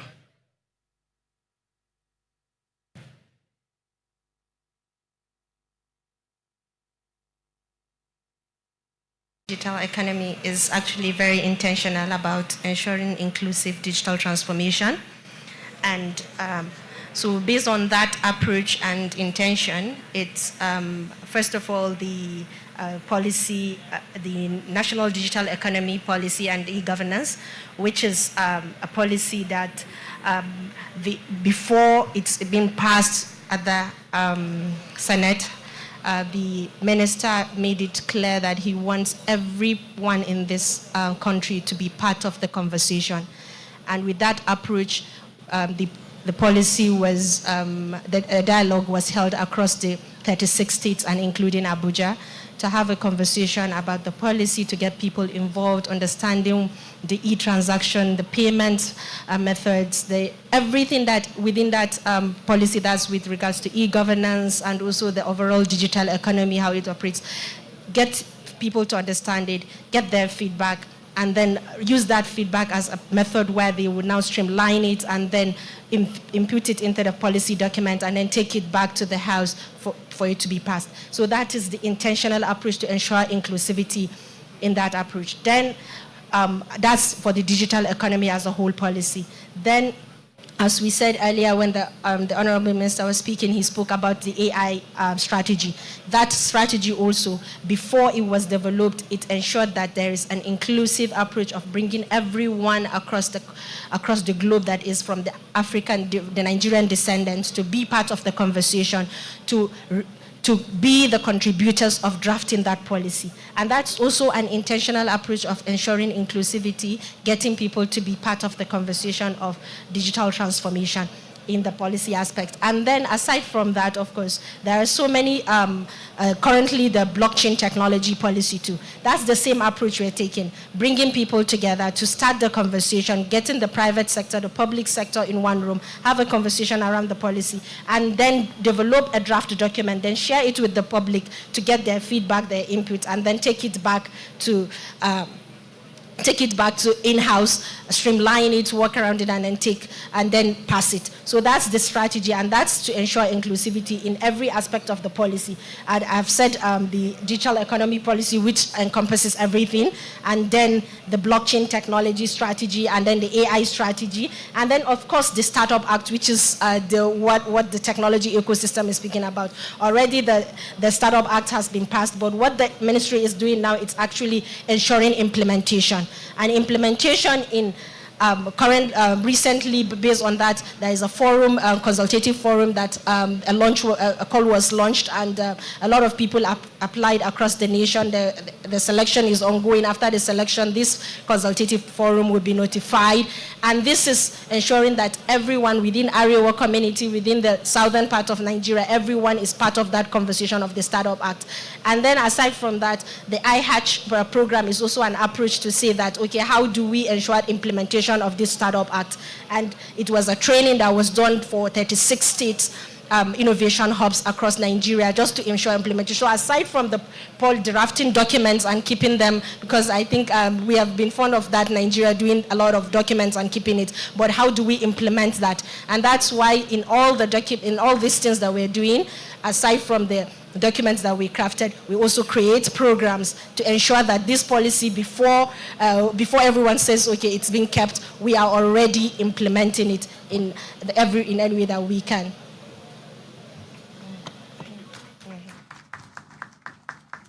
Thank you very much, Mariam.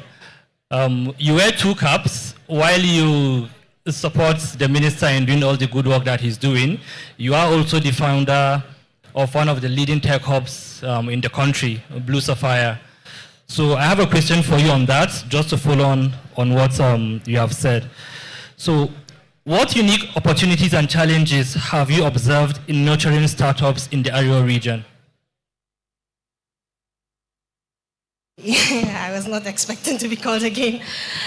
So just like he said, I wear two hats I've sat in the front row seats of the innovation ecosystem in Nigeria. I've been here for the past 10 years, and based on my experience and knowledge, I get to understand one major thing: untapped talent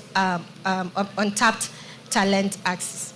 So we have a lot of youthful population that are talented and have the capacity to build innovative solutions, but then this youth, they don't have enabling environment to actually thrive. So this is like, we have the opportunity, we have the resources, which is the manpower, but then this youthful population are not tapped and utilized as they should be. I think years ago I met an Almajiri, as Marlon was saying, how Almajiri can build revolutionary solutions. I think I met one that was talking about a robot. At that time he was telling me Sakago. That was the first time I had I had what a robot is in Hausa as Sakago. So a lot of young youthful population of northern Nigeria have the talent to build technological innovation. But one thing that we're doing wrong is actually we are focusing more on the digital technology, not looking at the nuances of our ecosystem to align it. The northern ecosystem is more of a hardware-driven ecosystem.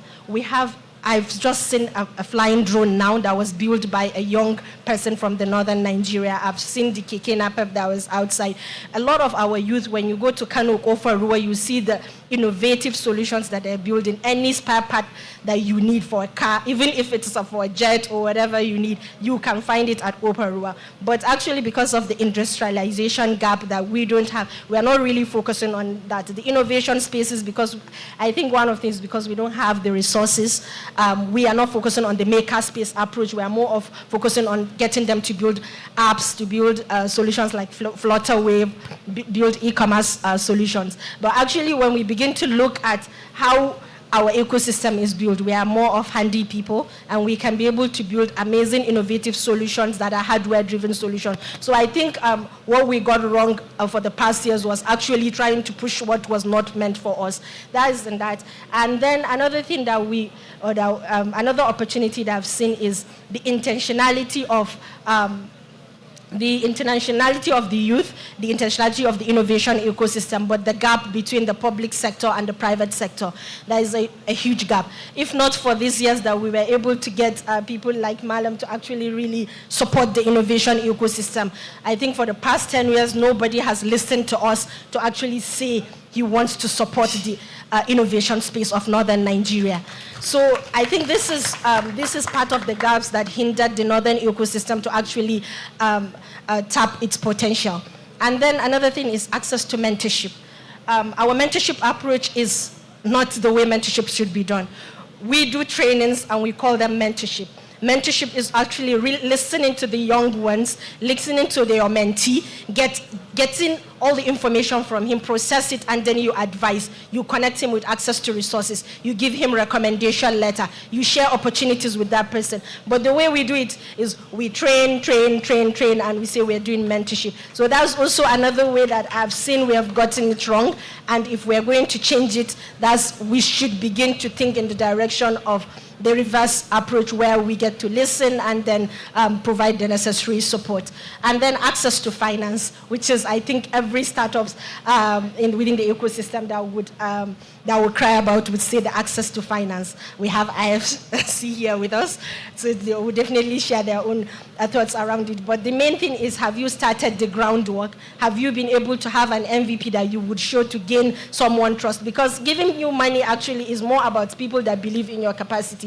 I was just sharing this morning, I could remember days when I will take letters to offices, but people did not believe in my capacity. The one that really touched me was when I handed the letter to the woman. She threw it by the side, like, this is not our area of focus, and she threw it by the side, and it really touched me. After I left our office, I had to cry, because I was really trying so hard to set up my business, and I got the opportunity. A director recommended me to go and meet her, and when I handed the letter, she threw it by the side. So these are things that before anybody hands you cash, you have to build that trust. And have you built the MVP? Have you done the groundwork? Have you done your research? Have you built the solution that people are willing to consume? These are things that we need to ask ourselves. And then aside from that, does even the funding model aligns with the ecosystem that we're operating? We are thinking of VC funding. We are thinking of angel investment. I think a conversation that we need to do now is to start working and thinking around how do we sit down to devise a model that aligns with the ecosystem nuances in northern Nigeria. Come up with a model. It might not necessarily be the VC approach or the angel investment approach, but it might be something different that would change the way funding is done in Nigeria. But this conversation has to happen, and this is why currently I think a high-level northern ecosystem are coming together to have this conversation so that they can be able to devise a funding mechanism for the northern ecosystem. Thank you. Thank you very much, Mariam, for that. I'm particularly interested in what you said around being innovative with how we fund startups here in the North. What's applicable now might not really work for us, might have worked for a few, but at scale, we might need to come up with something new for ourselves. We will now jump to the academia, to my professor. I used to be a student. So, sir, universities are often seen as hubs for innovation. How is ABU contributing to the development of tech talent and research that supports the AREWA startup ecosystem?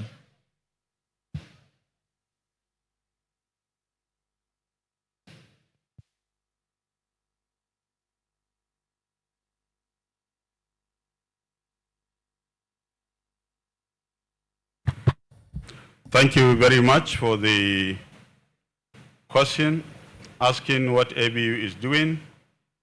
I think like the last speaker has said, for startups to succeed, they need a number of things. They need knowledge and skills for technology. They need knowledge and skills for business operations and business initiation. They need access to finance. They need access to workspaces and a number of other things. I think Ahmadu Bello University, within the constraints that we operate, like all other universities and tertiary institutions operate, we are doing quite a lot. Regarding workspaces or tech or innovation labs, we have one or two that we use to provide access to our students. At least two. I can say more on it perhaps later. And we also have two that are upcoming due to IDICE and also UNDP. We have at least three of these platforms that students can use in order to develop and prototype their own ideas. Startups also require mentorship. I remember about 7, 8 years ago, we had a directorate of university advancement.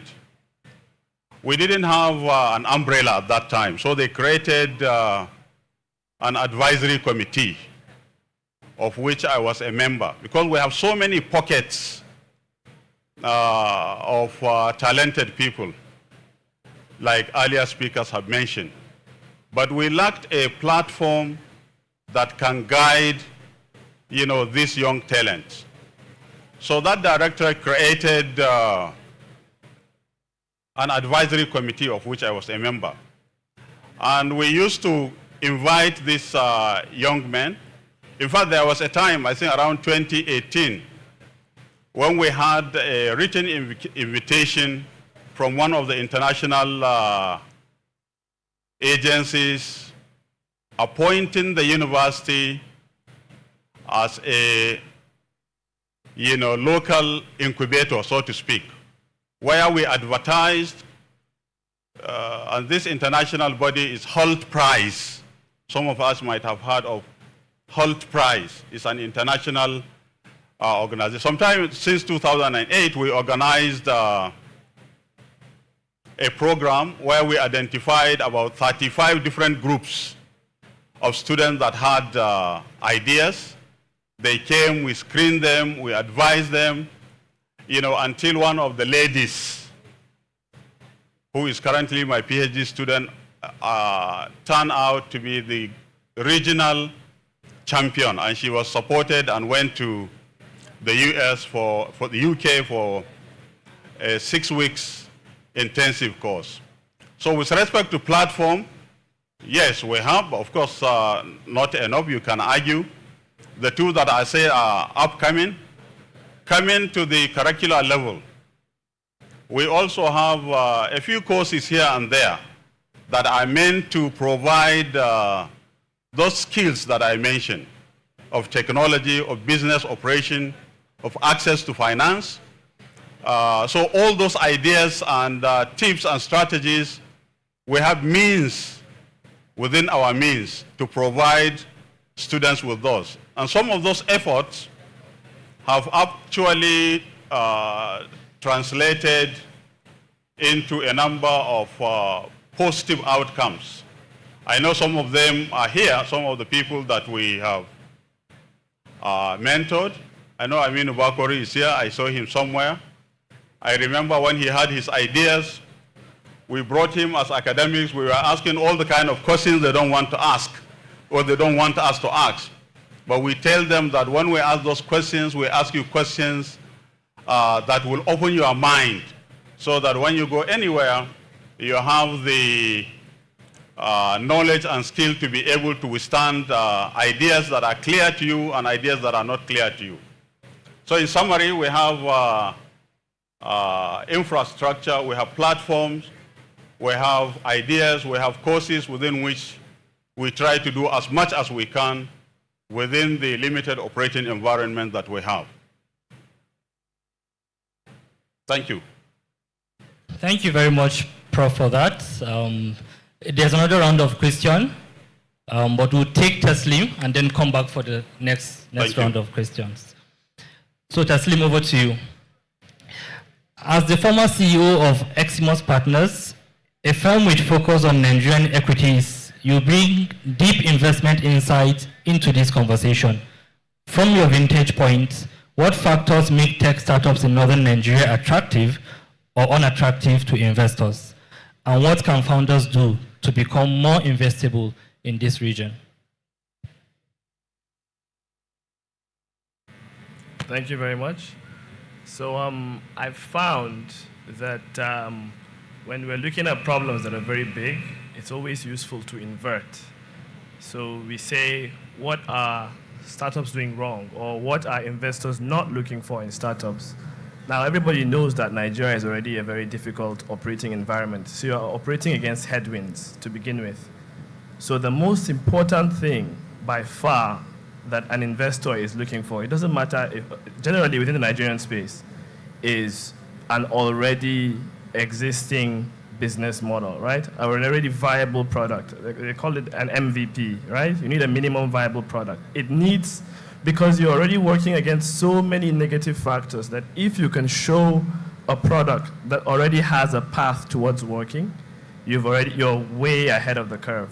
That's the first most important thing. I think I heard there was someone who came up earlier to talk about a business called Top Up.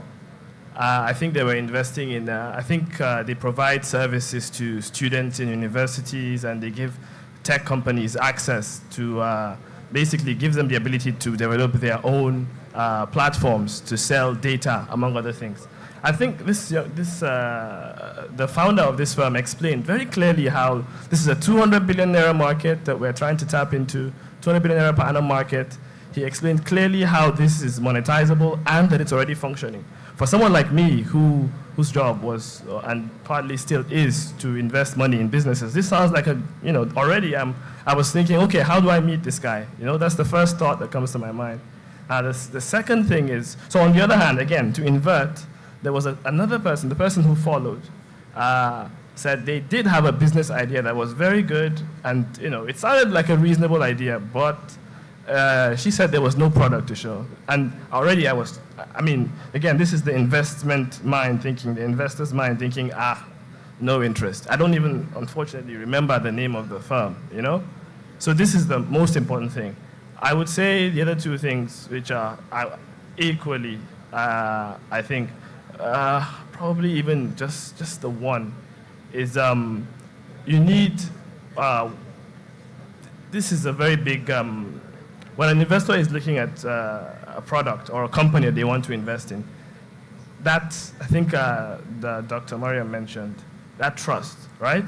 So I'm thinking, why am I betting on this person? Why is this the person that can make this idea work out of 1,000 people? Why? That question is extremely important. And how do you answer that question? Typically, investors like to look at past experience. Now, if you don't have that past experience, you go out and you try. An idea is not meant to be built by one person. You go out, you find partners, people who have had previous experience, previous success in that area, and you share your business with them. You give them a piece of your business, and they give you a piece of their experience, which is worth, I think Warren Buffett had a saying, better 1% of a diamond than 100% of a rhinestone, right? So this is the logic here. I think this is from the startup's point of view, and I think this is the point of view that I bring the most experience in. Now, I would like to put a caveat that out of the 11 startups we've invested in, not even I think only one of them was successful. So that is something people should keep in mind when So yeah, thank you. Thank you very much, Taslim. I was tempted to ask you how many startups have you invested in, but then you just came and answered that before I asked. So thank you for that. So we'll now move over to our people from crypto, BitNob. So BitNob has played a leading role in using Bitcoin and digital tools to reach undeserved population. From your experience, how can blockchain-based fintech platform help bridge the financial inclusion gap in northern Nigeria, AREWA? What policy or infrastructural developments are key to supporting this at scale? Yeah, thank you. Hi, everyone. So I think I like to think about it as access. So I'll give you an example. If you open your browser and you go to google.com and you search for anything, that's the same thing that same Google that you use to search for that thing is the same thing that Bill Gates uses, that Jeff Bezos uses, that the most powerful people in the world use. They don't have a different search engine.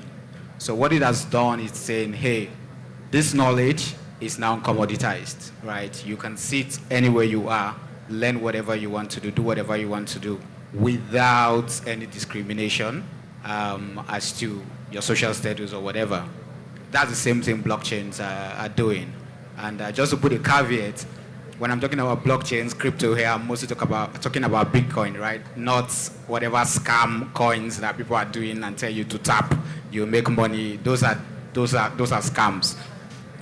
What things like Bitcoin have done is bring that equalization, that we have on the internet to people in the form of money, right? So if you have Bitcoin in Nigeria, that Bitcoin that you have is the same thing that the person in the US has, the person in China has. There's no discrimination. In fact, if you have gold here and you take your golds have different grades too, right? There's different ways to measure them and whatnot. So those type of platforms, this type of technologies, what they've done is equalize access.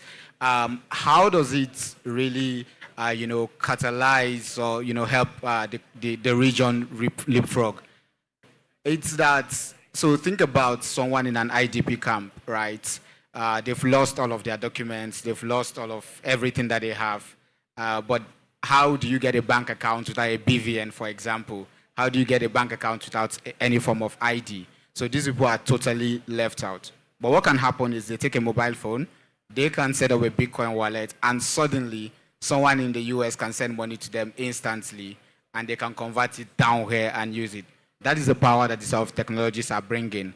And the most interesting thing is that you don't need permission from anyone to start this type of services as well. So you could look at your community, how do you empower your community, how do you build this, and all you need is just the knowledge, which you can access on the internet, and the guts to really try it and hope that it works. Thank you very much for that. Bitcoin is the future, or crypto rather, is the future. So to the big guys in the room, it was deliberate to ask you this as the last speaker for this round. So you've heard strategies and challenges and how things can be done better. So your question now is, what role can international development institutions like IFC play in bridging the funding and infrastructure gaps faced by tech startups in northern Nigeria? Thank you very much, moderator. It's not fair for you to put operators first and put technical people like me last, but I'll allow it to go. There are three key areas that I'll speak to, and then I'll speak to our experiences. The first one is providing access to capital, which we all agree and we don't need to spend time on, is a problem. And then attracting international investors, that's one. Two, de-risking those investments and then fostering innovation itself. They go hand in hand. Finally is creating the ecosystem, which is why we're here today. Now, this myth that capital is scarce and not available is just not true.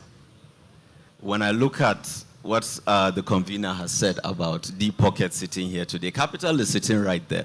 But capital is opportunistic. Capital is opportunistic. It's like a marriage.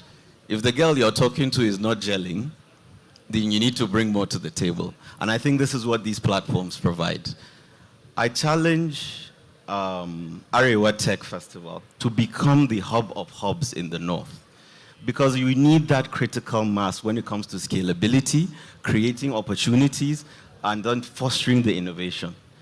DFIs have a lot of capital and have a lot of capacity to foster the innovation, provide the ecosystem. However, they need to speak the same language as you.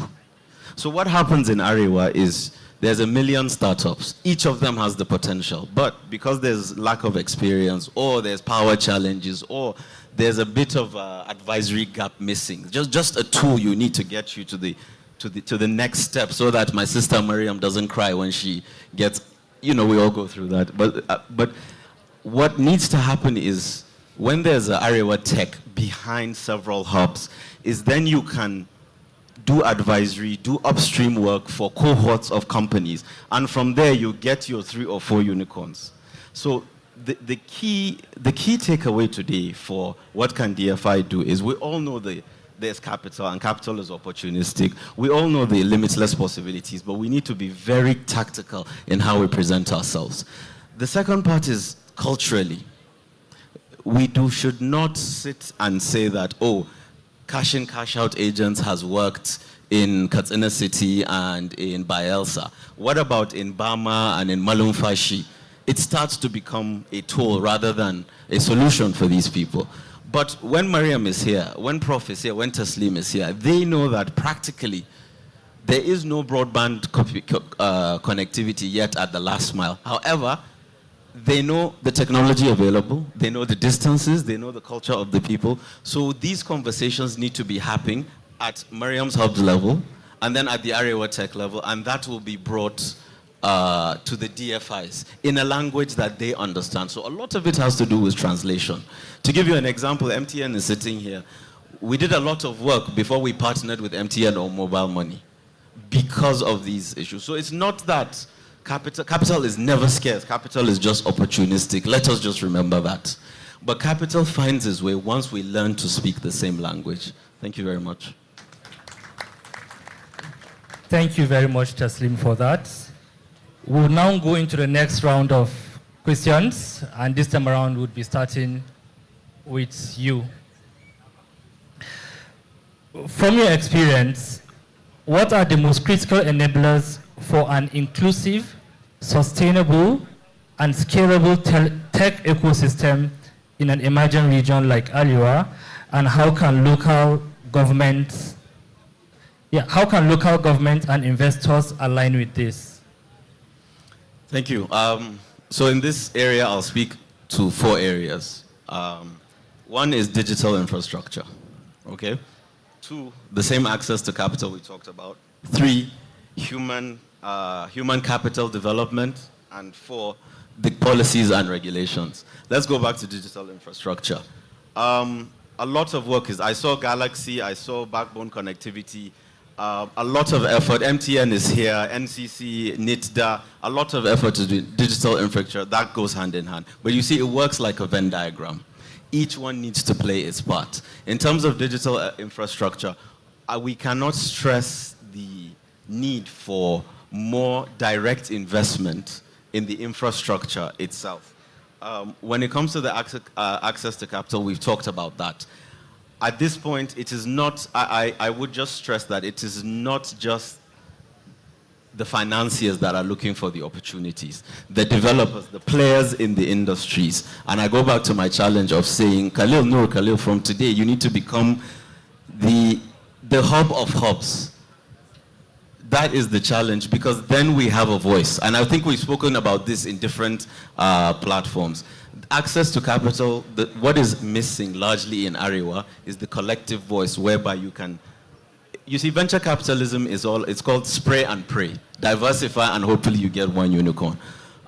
So to meet the DFIs halfway, a lot of input needs to be done when it comes to how do we present ourselves? How do we present a collective opportunities? Once you do that, all of the other issues start to take a backseat.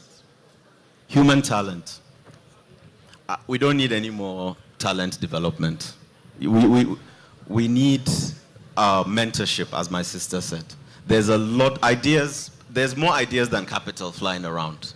What we need is to mentor the people to see it through to the end. I can speak to you about a number of startups, and all of us can. And we heard before the show started, we heard a number of stories of how they made it. What I will say is, I want to give a few examples of things that are very topical, that all of us need to put our hands together. Let's take the issue of land. Access to capital is assisted by collateral. Yet most of our lands are unrecognizable by even our own government. I'm sorry to say it's the truth. What we need is young people to organically grow the rural and farmland registry and information that is there.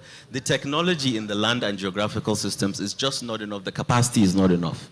But if you have your farming associations and our young people can get the raw data of what a farmer owns, what he's farming in different cycles there, how many hectares he has, how many farm hands he uses, what's his name, the Dekachi that signs. When I bought my first farmland, it was a Dekachi that signed the paper. I can't take it to anybody. However, if we can put that onto a platform, you have just immediately unlocked access to finance for millions of our farmers. We should challenge ourselves, and nobody will come outside. I would like to say these words. Nobody is coming from outside to save us. I may work for a big institution, but I'm also from this region. And so when you work for the institution and you see why we're not making as much progress as we want, and when you're from here and you wonder why they're not speaking, it is because we need to say, look, it's going to take time for government to map out all its land and put it on a system for us. But with the liberalization of technology, we can sit down, map out our lands as young people. We can work, we can leverage the conveners here, the internet, the MTNs, and come up with a system. Just mapping out our rural farmland will unlock financing for 1 million customers. That's just one example. I don't want to take the time. I can give you 100 more examples. I won't take time, but I hope that fits the point. Policy. You are the number 4. Policy. Policy at the micro level. It is very enriching to see my brother as the executive secretary of the Katsina State IT Hub. And wherever you go, that is what is happening. People that come from the tech sector are now taking up tech roles because they bring that kind of direct understanding of what exactly need to be done. No bells and whistles, but if you do A, you will get B, C, and D. So I think for policy, what we need is stop thinking that Abuja will dictate the overall national policy. I think that each local government can look at its talent pool, can look at its comparative advantages, and start to using whatever human capital they have, map out an enabling environment. The convener said it. Government is about creating that enabling environment. And the more we create an enabling environment at the micro level, the more Amina and Husseini and Bitrus and Paul will come at their level and start to build it up. Because it's been said before, but I'll also share a story. A farmer in Mina had a Fulani community next to him, and he was blessed enough to think of building them a school. In that community, they found a boy who learned English in 2 months, learned to use a computer in another 6 months, and when I met the owner of that farm 6 years later, he had forgotten he told us the story. In 6 years, the boy had graduated enough for him to be sent to school abroad. So yes, it is not thank you. It is not unfathomable that we have missed many Dangotes and Elon Musks because they didn't have access to human capital development. There are people in this room and outside this room whose IQs will outrun us all, but they didn't have that gift. So the policy will attract them to come and contribute their quota. Thank you very much, sir. So, thank you very much for that. And I need to appreciate how you were able to localize the problem, localize the solution, and the techpreneur in me has already seen a startup idea in what you have said, in all honesty. So you touched a bit of the next question I want to ask Mariam. In terms of, we have a plethora of early stage startups spread across the region. What has been the most effective strategy for you to get them to move from that early stage to the next level?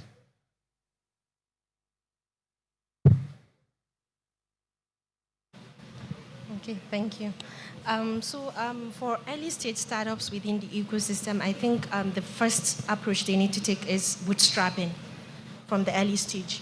Because the number one thing as a startup is, just like I earlier said, is building that MVP. And that's from the early stage. You have an MVP that you would showcase to people.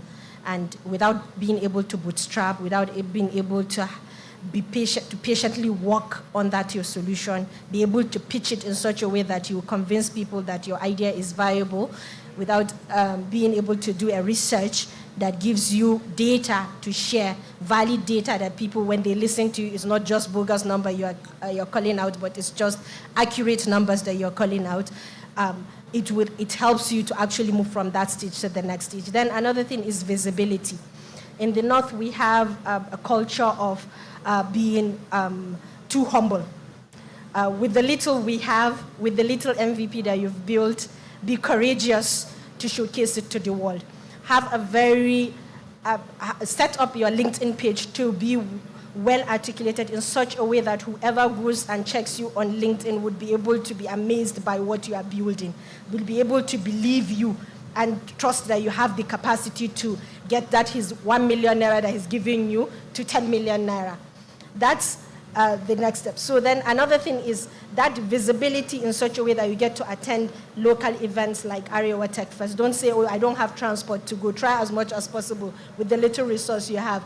Go to that AREWA Tech Fest. Meet the people. Network. Do not be shy to walk up to the stage and meet the IFC. Walk up to network. Because we have that culture of, I don't want to talk to him. Maybe he may snub me.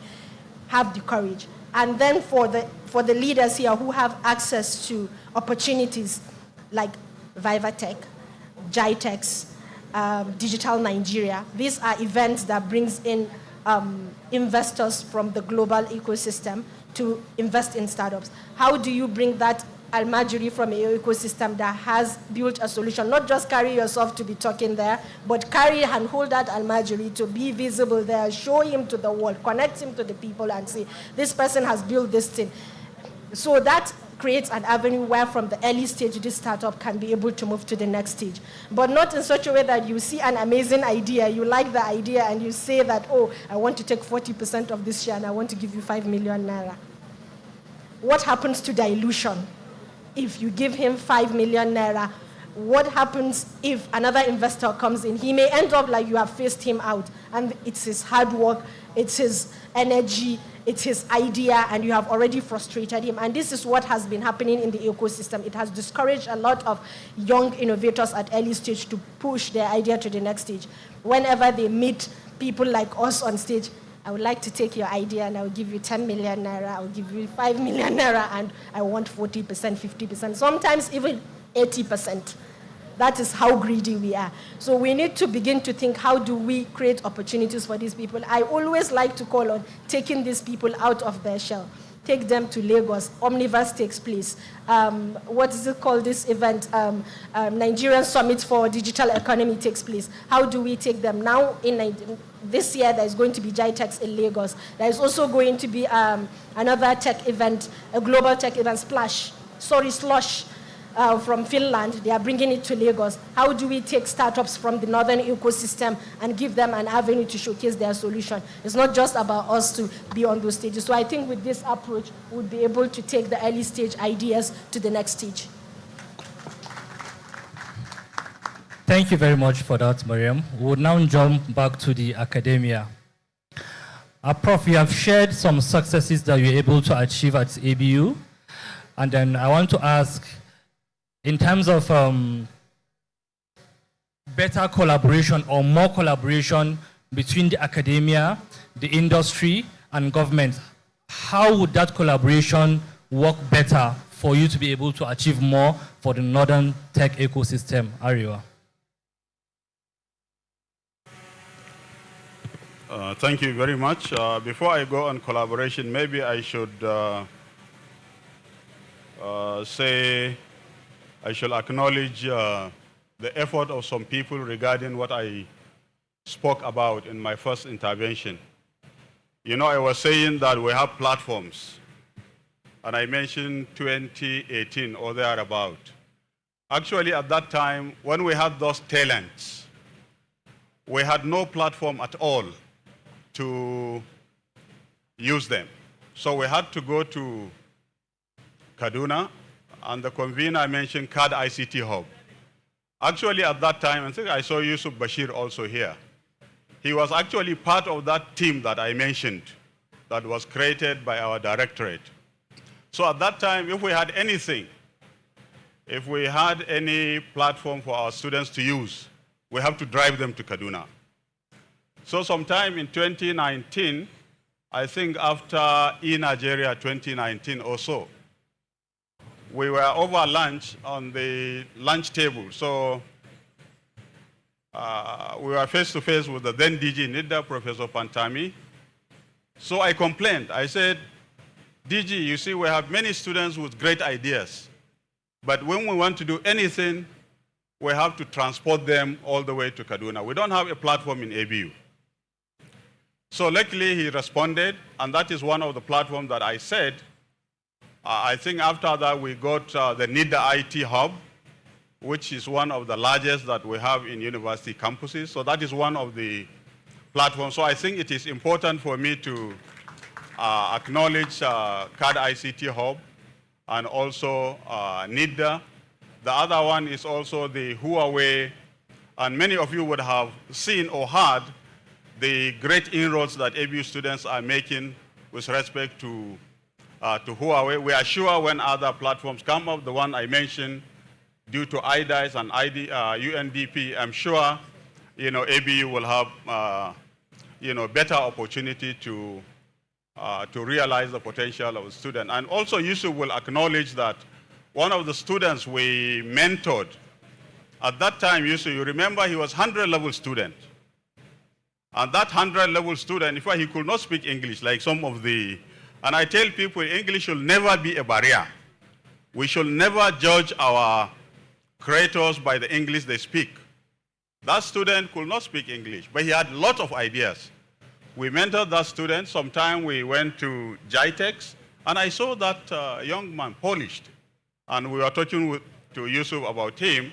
So as I said, we have contributed, so we already have collaboration. But to collaborate to do more, actually there is a lot that we need to do, all of us. I think if we look at the ecosystem, when we talk about the ecosystem, we know the startups are there. Mariam has spoken about them. The funders are there. The last speaker has spoken about them. The companies are there. We have heard what MTN has said and what other people smaller have said. There is the government also, which Mariam has spoken about. And there is the universities and research institutions, which maybe I will talk about. There are also the facilitators, all these hubs that are there, and the market. So at least these players, we need to come together like the far-right person has said. But before we need to come together, I think there are certain prerequisites that we need to fill. We have to change our attitude. First of all, we as teachers, let me start with us. Perhaps we have to reform ourselves. We have to give more value to creativity than to rote learning. We should be banks for ideas rather than banks for degrees. And One, so obviously to do that, we need to look at our curriculum. This is important because we need to change the psyche of, so I'm addressing us as the teachers. When we come to the students, we should also change their thinking. I have a lot of dependents, but everybody is looking to white-collar job. We need to change this side. Let our students know that, you know, they can also create ideas.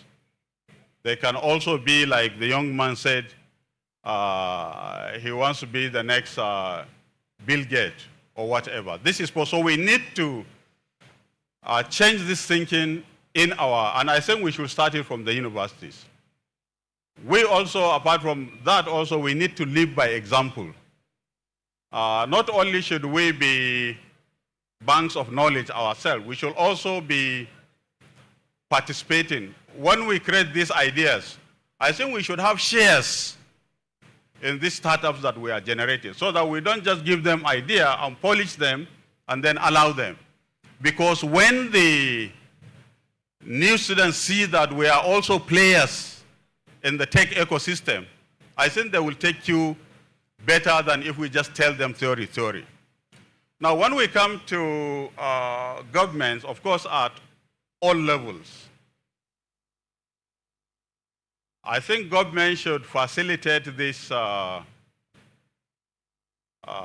synergy that we are saying. I am impressed when I listen to the director from Katsina State, this Katsina Tech Valley.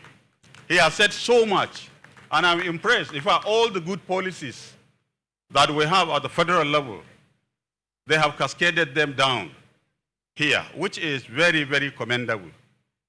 Now, part of the changes that we need, in fact, when he was talking about the Tech Valley, I was expecting to hear, or right from the beginning, when His Excellency, the Secretary to the government of the state, was talking about students of the state that were taken to some of the best universities in China.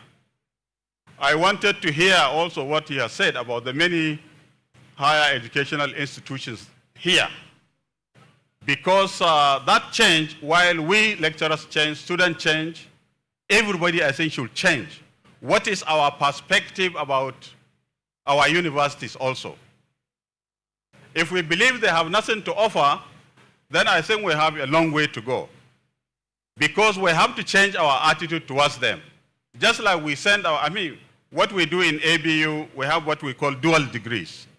So when we have this, we don't just sponsor these people, but we create a lasting relationship between those Chinese universities and our university so that the flow is continuous. Also, when I heard about the Tech Valley, I was expecting to hear, I'm sure there are, what special role are the higher educational institutions around Katsina going to play in that Tech Valley?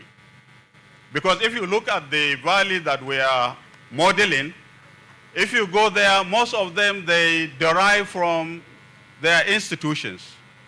They derive from their institutions. I worked somewhere for about 10 years where actually the largest company and one of the universities that I worked in, the difference is just a fence between them. So any idea they had, they will rush to the university. But if we feel the universities are, I think they should play a big role in whatever we do. So we need to change at all levels so that we make sure that we synergize and we build. And one important thing also I want to say, part of the change, I also appreciate the detailed presentation by the director from Katsina State. I think he should also, for not only him, all of us, I think it's good we go for this low-hanging fruit. But I think we should also contribute a lot more to research and development. If you ask, why is China beating the United States? Check the statistics, because they invest more than the United States in R&D. So if you want to be ahead of your competitors, I think you should invest more in R&D. So just like we it's very good to, pursue this low-hanging fruit, but let us not forget the longer-term picture, where we invest heavily in R&D, so that it is those R&D that will now lead, all these companies that are struggling here and there. So I think that what I have said is we need to change at all levels so that we grow as AREWA, so that we grow as Nigeria, and so that we grow as a world. Thank you. Thank you very much, Prof. Very powerful points. We will now come to BitNob. As someone who has successfully scaled a fintech company in Africa, what practical strategies would you recommend for building a pipeline of innovative startups in the North? How can stakeholders work together to make ecosystems like AREWA fertile ground for ventures like BitNob? Yeah, thank you very much. Our story of success is not something that we achieved alone. So, and in line with the spirit of the house today, I would like to request that we give, say, standing ovation to Aminu and Kabir at Sudo. Let's recognize our own, let's celebrate them.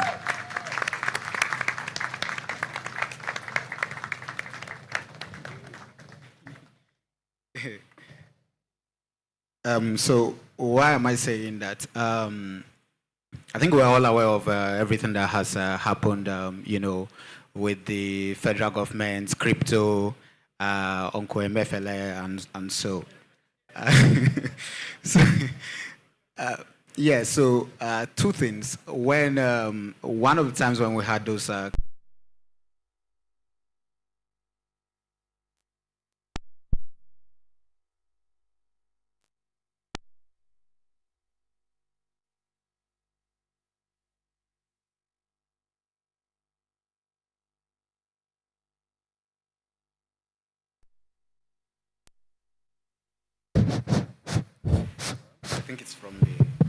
think it's back. It's back.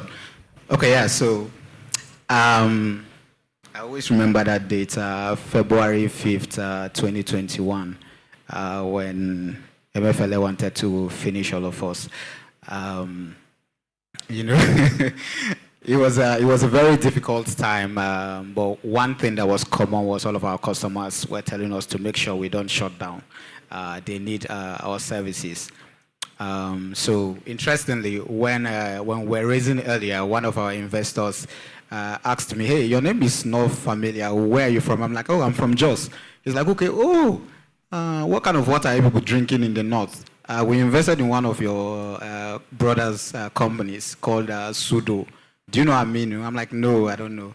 But introduced me. So we kept on a relationship, and today they are one of our biggest partners, and I can tell you for a fact that they're one of the best in the fintech business in Nigeria, so we should be having a lot of talks with them.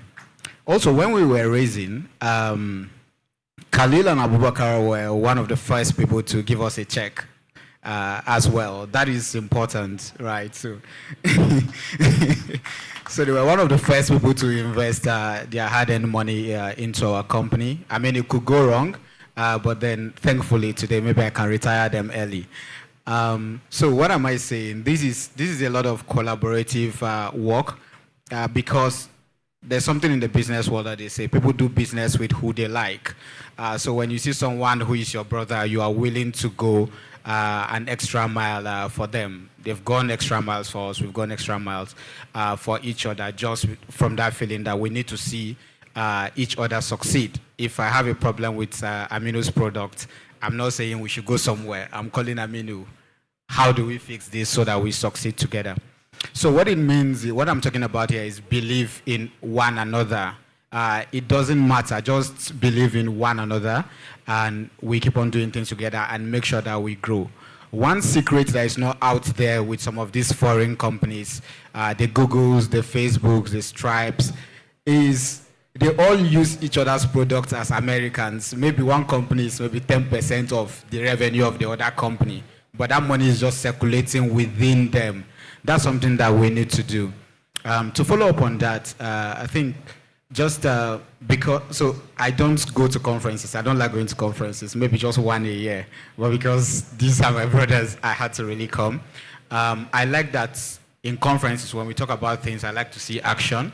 And two important things that have been said here is exposure as well. I've realized just by being around the world with our company, we find that we are better than a lot of the other guys. It's just because of how they look. It's not really. So once you see it, you can't unsee it, right? So we need to support the younger startups to also have that. So you mentioned there's AgriTech in, there's one in Abuja, one in Lagos, right? So I think what I would like to commit to is we're willing to fully sponsor one startup from Katsina, going to AgriTech, and then 2 other startups from the north. So we're going to work with the team to ensure that they select whoever they select, then we support them so that whatever we're saying, we can put it into practice. Thank you. Thank you very much for that. The key thing I took away from that, apart from the monetary commitments, is collaboration was key for your scale. And I think we should push that as much as we can. The last question comes to you. It's a forward-thinking question. And we're tight for time, so wrap it up quickly, please. Looking forward, if we are truly to build a thriving tech and innovation ecosystem in AREWA, what does success look like to you in 5 years? And what strategic investments or policy shifts do you believe are essential today to lay the groundwork for the future? Yeah, that's you. So I think basically my answer would just be a summation of everything I've heard here on stage. I think I've learned more by sitting here on stage than I have from reading multiple books on investing and on how to build a startup, you know? So I'm hoping somehow that the people in the audience have learned just as much. So I think I would say the 2 things we need to do, 2 major things, and I've been looking for a word that captures that, and the prof gave a perfect word. He said attitudinal change. That first one, we need to be willing to fail faster and smaller. We need to have that change. This is a cultural issue, I believe. I think it's an AREWA cultural issue. I faced it. I know that virtually everybody who has wanted to be a founder or start their own startup has faced that challenge, either from their family, from their friends, from wherever.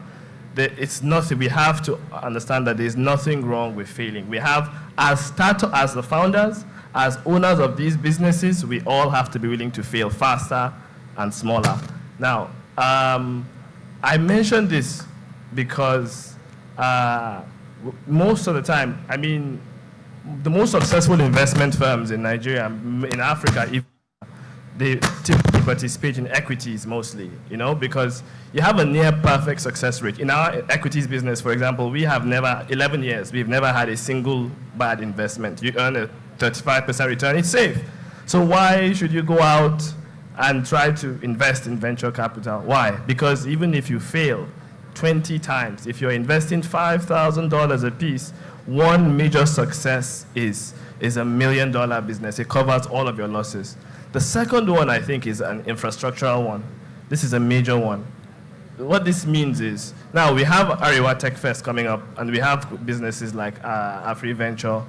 And so after AREWA Tech Fest leaves the city now, there's going to be this massive hangover now. You've had these power players come into the city. You've brought a lot of people together. And I think the Katsina state government is already doing the next thing, which is now to build a hub. And the hub has to be, at least in my thinking, something that not only gives access, like it has to be a seamless experience. That when you're in Kaduna or you're in Katsina and you're thinking, I want to finance my business, I want to start a business, you have to be able to say, just as you would Silicon Valley or Silicon Fen, this is where I should go if I want to learn this. And when I come in,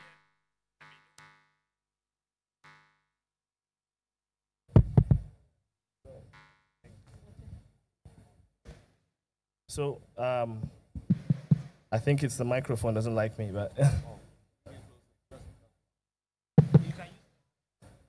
Hello? Okay, I think this is fine. So I guess the point is that when you walk into this space, this Silicon Valley or Silicon Fen or whatever it is, you should be able to learn what you want to build, and just within that process, be able to go to the next step, which is to get your funding, to find partners within that same space. Basically, you have to provide a one-stop shop, effectively. Now, what does success look like in 5 years? I think for me, success would be basically a combination of these three things. One, that a large and recognizable company come out of AREWA from within one of these hubs or from within one of these states. An Andela or a Flutterwave, this might be shooting too high, but this is for me, this would be a very massive barometer of success, that it wasn't funded in Lagos or in Abuja.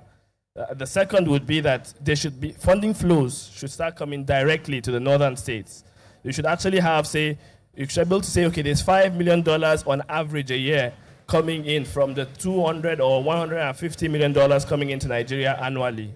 And I think, and the third is that they should be able to call a place, a location, whether virtual or physical, where if I want to develop my idea, I know if I go there, I will find partners, investors, and I will find developers. Thank you.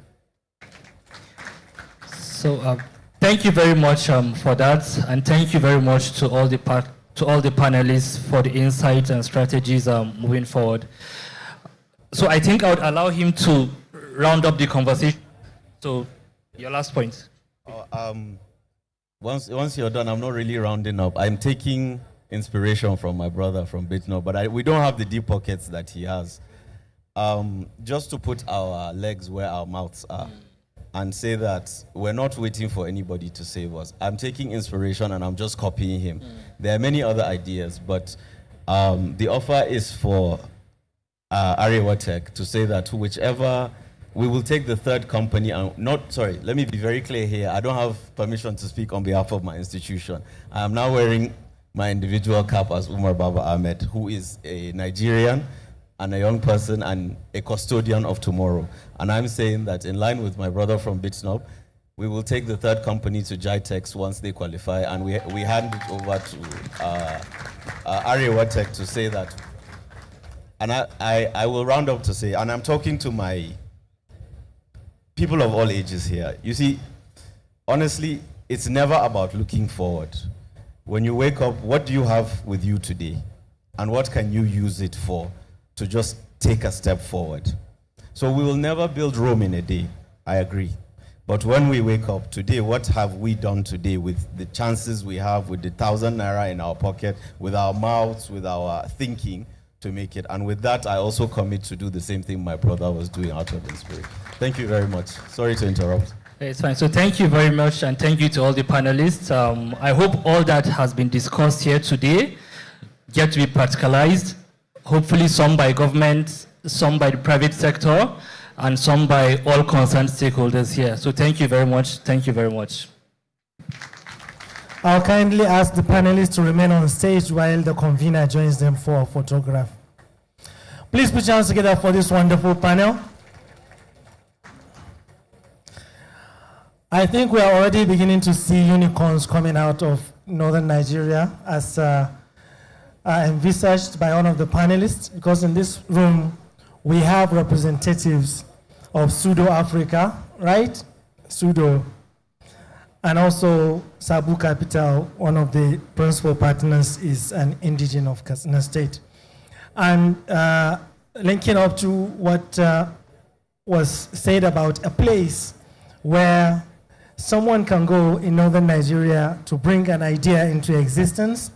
I think if you have the video of the Techville, you can play it while we put things together before we take the next activity. So if the video is ready, please play it now before these preparations are ready. The Techville video, please, so that you'll see a picture of your imagination in terms of a Silicon Valley-like space in northern Nigeria. This is part of the vision of the Katsina Directorate of ICT in terms of creating an enabling environment.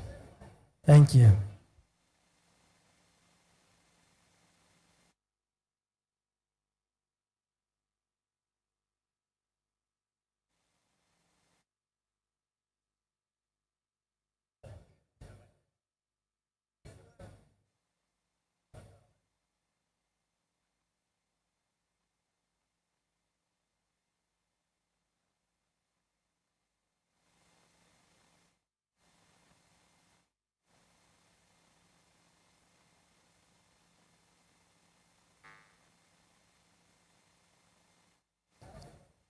What's happening to the sound, please?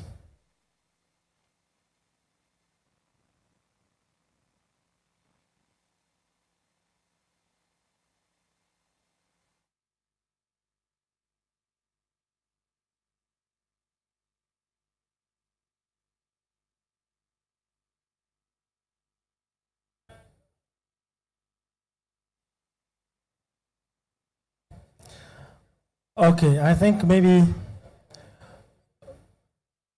you should try to figure out the sound and then we'll take the next activity. All right? Thank you. Your Excellency. Katsina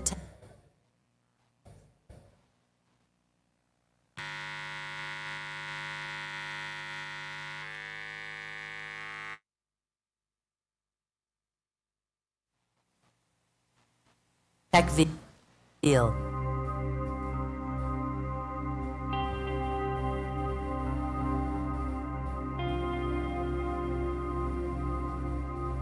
Katsina Techville is a bold new vision for innovation, sustainability, and technology in northern Nigeria. Envisioned as a smart high-tech village, this development is designed to become a thriving hub for startups, digital creators, researchers, and investors. Katsina State Institute of Technology and Management as the Techville hub because of existing infrastructure supports, quick deployment of Techville components, and proximity to key commercial hubs and Cat-Dike. As a pioneer for digital transformation and crafting, Katsina's digital legacy, at the heart of the master plan is a unique design language, a QR code. This globally recognized symbol represents encryption, data, and connectivity, and it forms the actual layout of the city. Each square block of the QR grid houses specific uses: tech labs, co-working spaces, startup incubators, residential hubs, green parks, and public plazas. The result is a modular, future-ready city that balances identity, innovation, and growth. Katsina Techville is designed to attract talent and investment from across Nigeria and beyond. It provides secure, smart infrastructure that operates around the clock, while promoting sustainable living in one of the hottest regions of West Africa. The Techville integrates high-performance design, smart mobility, and clean energy, all tailored to the local climate and culture. One of the project's most defining features is its renewable energy strategy. Katsina enjoys some of the highest solar radiation in Nigeria, and the city takes full advantage of this. A total of 10,000 square meters of roof area will be transformed into a giant solar farm. This system will produce approximately 9,900 kilowatt hours of clean electricity every day, more than 3.6 million kilowatt hours per year.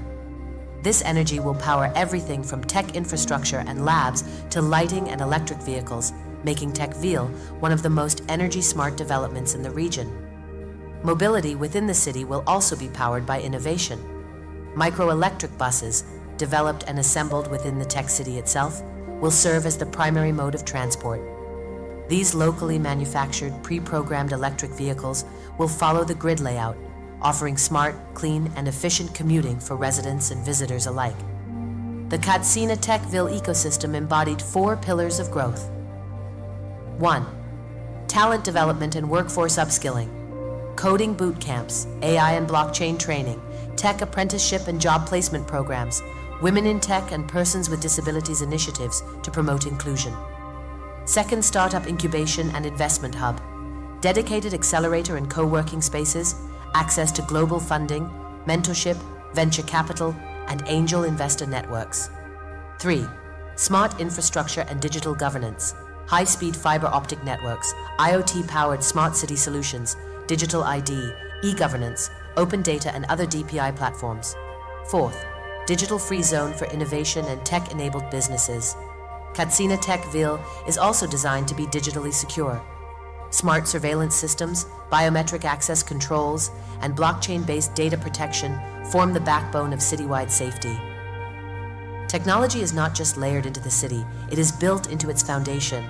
The expected impact is significant. Over 5,000 high-value tech jobs will be created. More than 3.6 gigawatt hours of clean energy will be generated each year. A local electric vehicle ecosystem will emerge.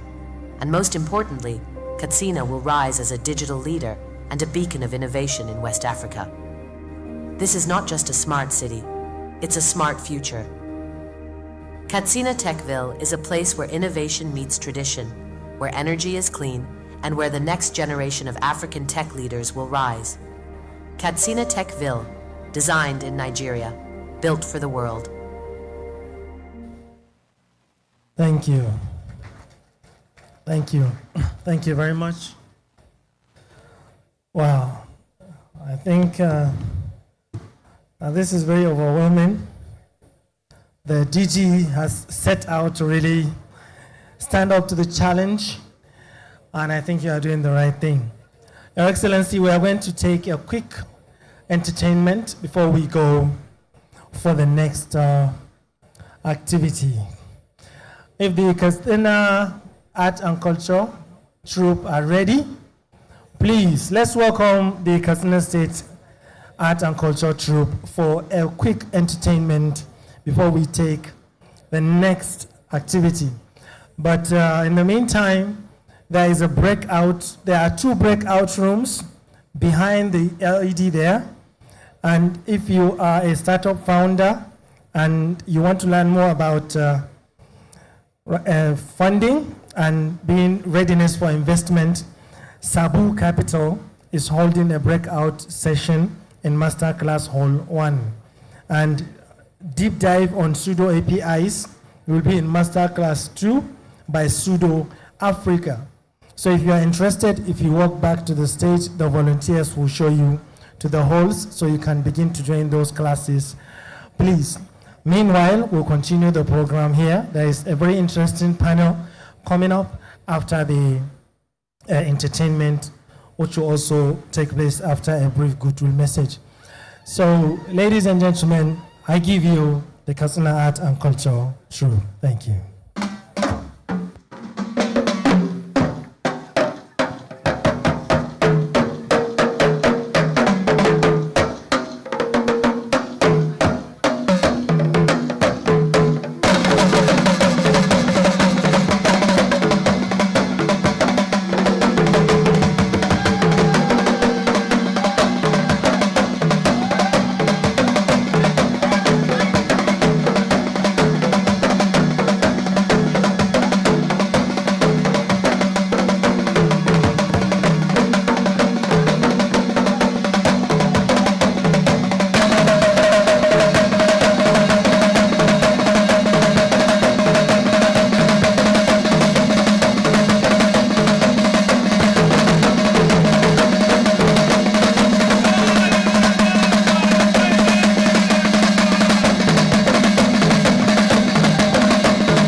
Your Excellency, I hope you will not say that I am Bori. Please put your hands together once again to the Katsina Art and Culture Troupe. We will now see Bankaura. Briefly, Bankaura, yes.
Thank you.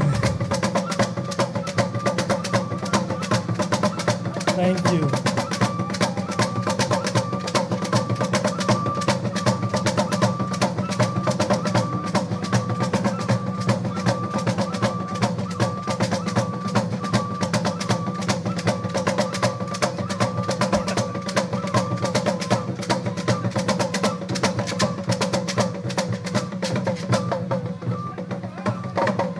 Thank you, thank you, thank you.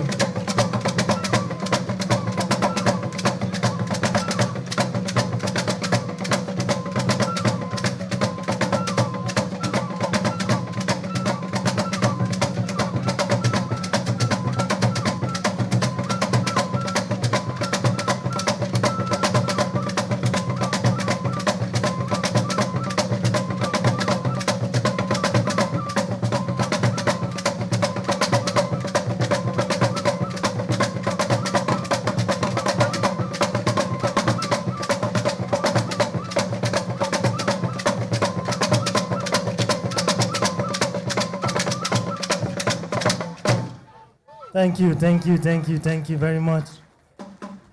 Thank you, Bankaura. I think the convener has really been entertained. Wow. Yes, sir. Okay, play it again. Okay, I thought the convener was going to try something.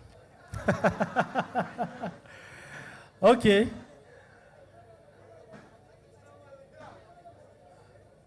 Wonderful.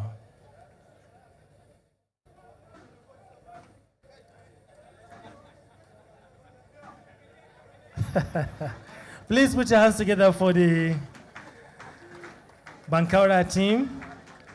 His Excellency is very generous and welcoming. Thank you. Okay, we are now going to take some goodwill messages before we take the last panel for today. I also like to acknowledge my sister and friend, Zainab Lawal Godebe, the founder of Seed Company Limited. I think she's the only seed company business owner I know in northern Nigeria. Thank you for coming. I can also see my mentor, Dr. Nasiru Ingawa, from the Nigeria Agricultural Development Fund.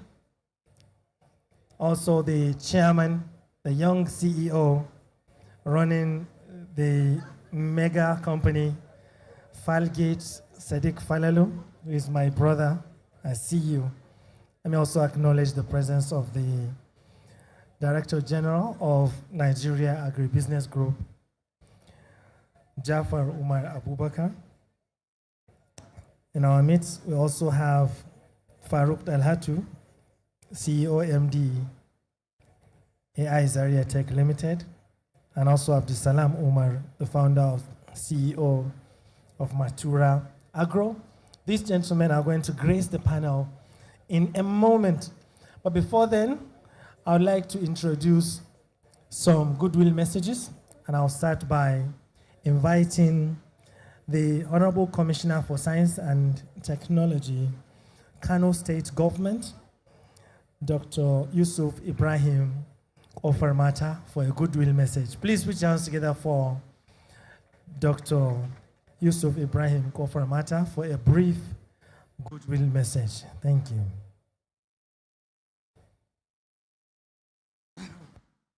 Sound check 1, 2. So there's one thing before we go into the main. Mr. Chairman, Your Excellency, sir. Yeah, before we go into. Permit me to stand on the existing protocol.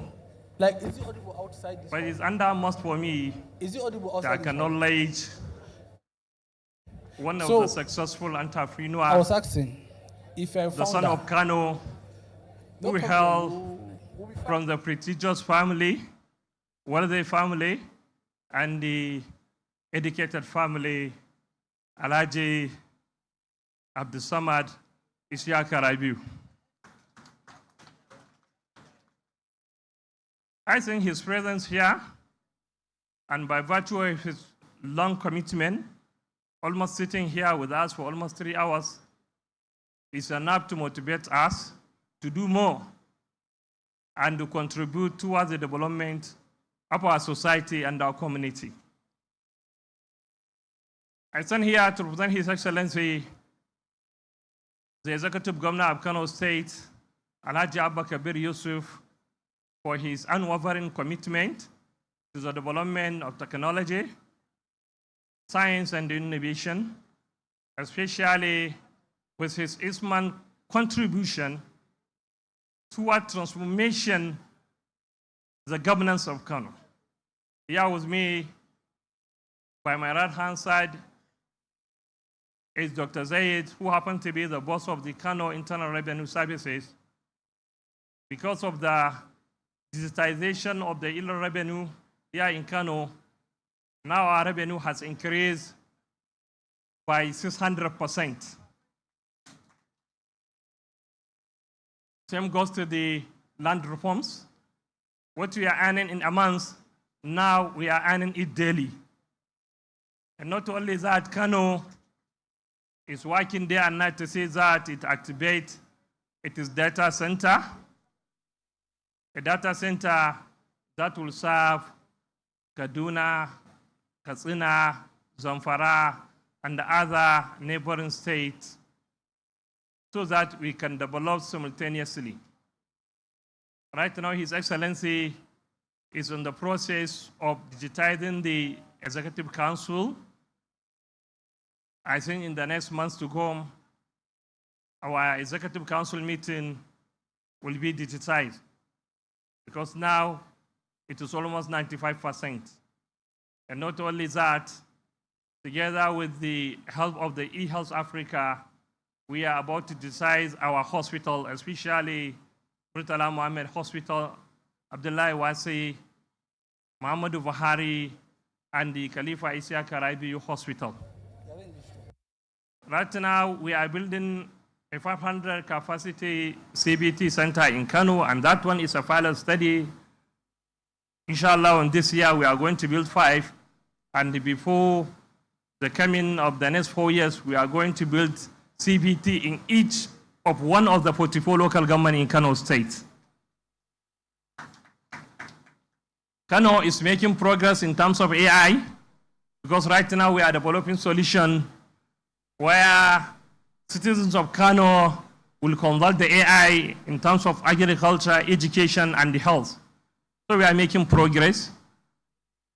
And believe me, together with you, and that is why we are here, I think the success recorded during the AREWA Tech Fest 1 in Kano, that's what brought the second one here in Katsina. And inshallah, next year we are moving to Zamfara to see what we are going to do there. So inshallah, Kano as a cosmopolitan society, a multi-state society, where you see not only the citizens of Kano or the indigenous, you see the people from Katsina, Zamfara, Taraba, Maiduguri. Inshallah, Kano will be a leading state in terms of the area of technology, innovation, and the science. And I urge the young innovators and the entrepreneurs to try to collaborate, make more connections, learn from their failures and the success of others, and also develop themselves so that those 60% of the total 100 people in the northern Nigeria will benefit and make progress.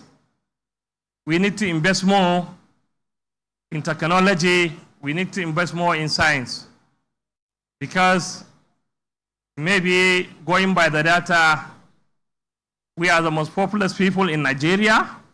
I mean the northern part of Nigeria, and the population of the younger ones is almost 60%, and we are battling with insecurity, poverty, and the other means. So as a policy makers, I'm urging us to do more, to invest more in innovation, entrepreneurship, and also science, so that together we can make difference and we can make North great again. Once again, thank you very much for attending this noble event. Thank you very much.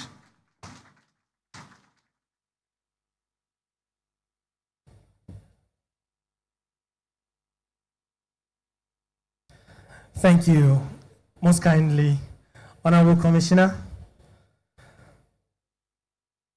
It is now my singular honor and privilege to invite the chairman IRS group, Rabiu, Alhaji Rabiu Isaka Rabiu.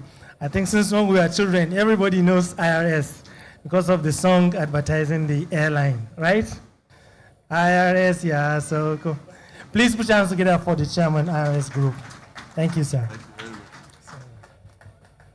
أعوذ بالله السميع العليم من الشيطان الرجيم بسم الله الرحمن الرحيم رب اشرح لي صدري ويسر لي أمري واحلل عقدة من لساني يفقهوا قولي.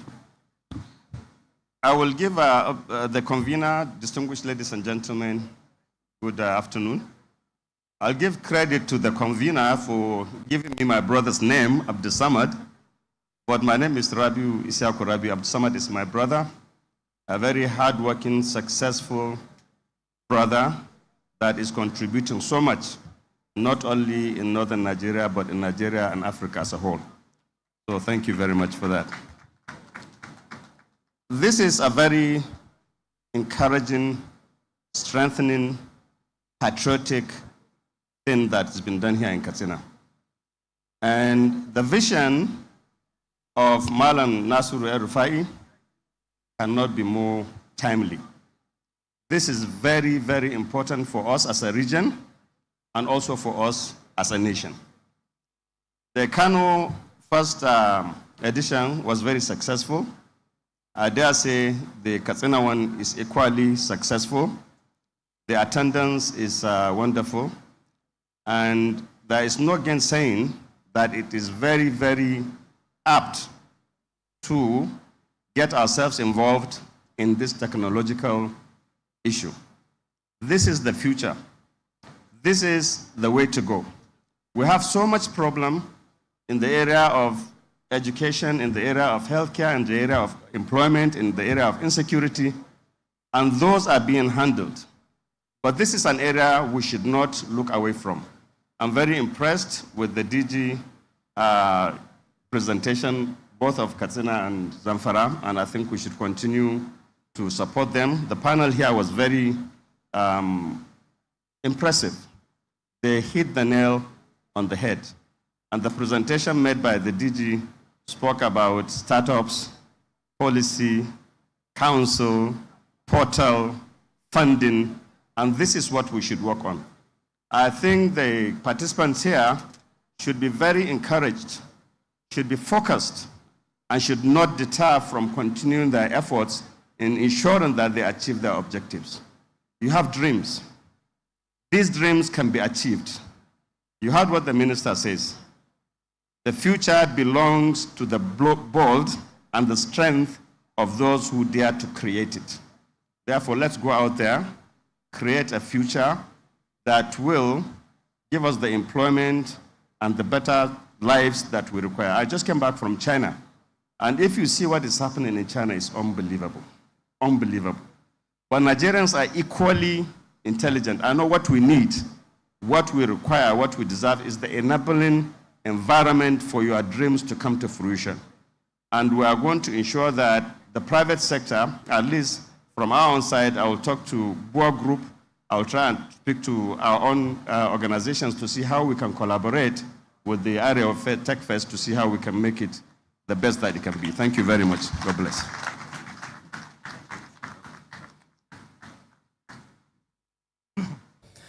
Thank you very much, sir.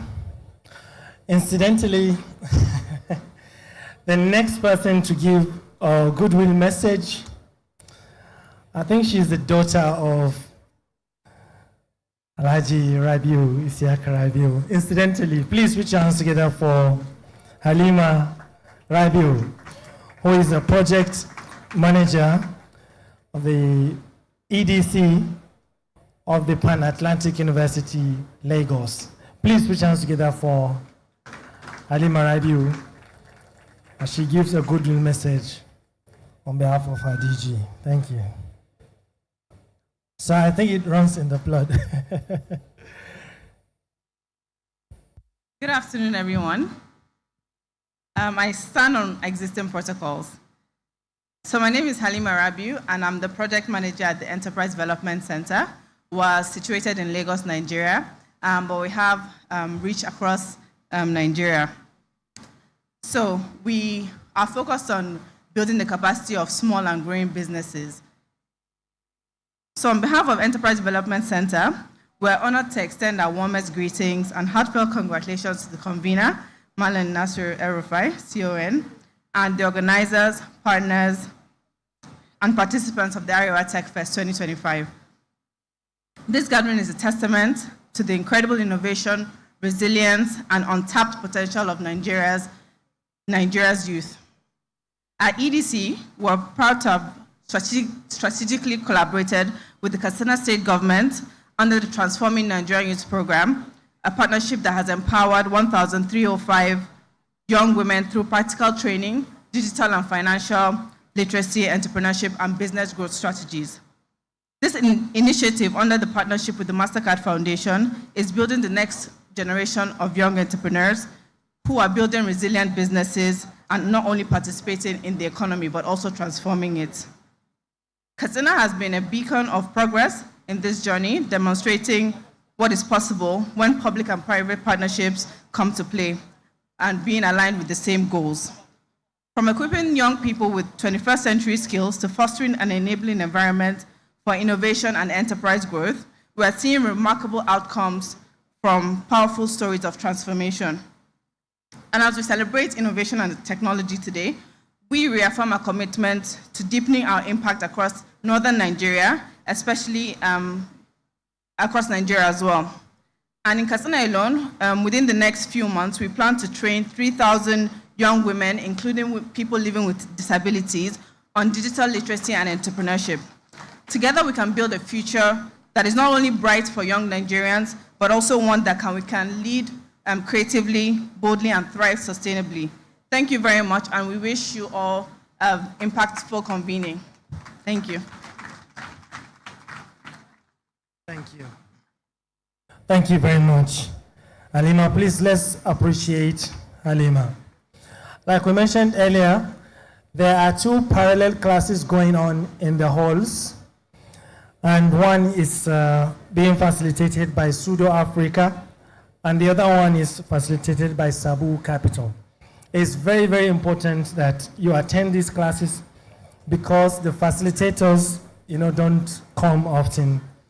It's very important you learn about investor readiness as well as, the ecosystem of the Sudo Africa systems.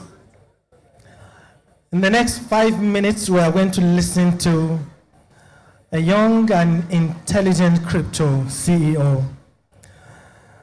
And he's going to talk about future finance, Bitcoin, and crypto. Ladies and gentlemen, please, let's welcome Abubakar Noor Khalil. Please. Thank you.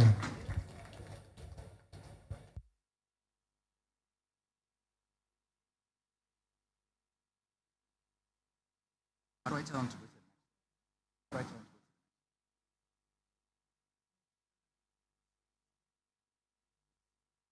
it? Okay, your slides.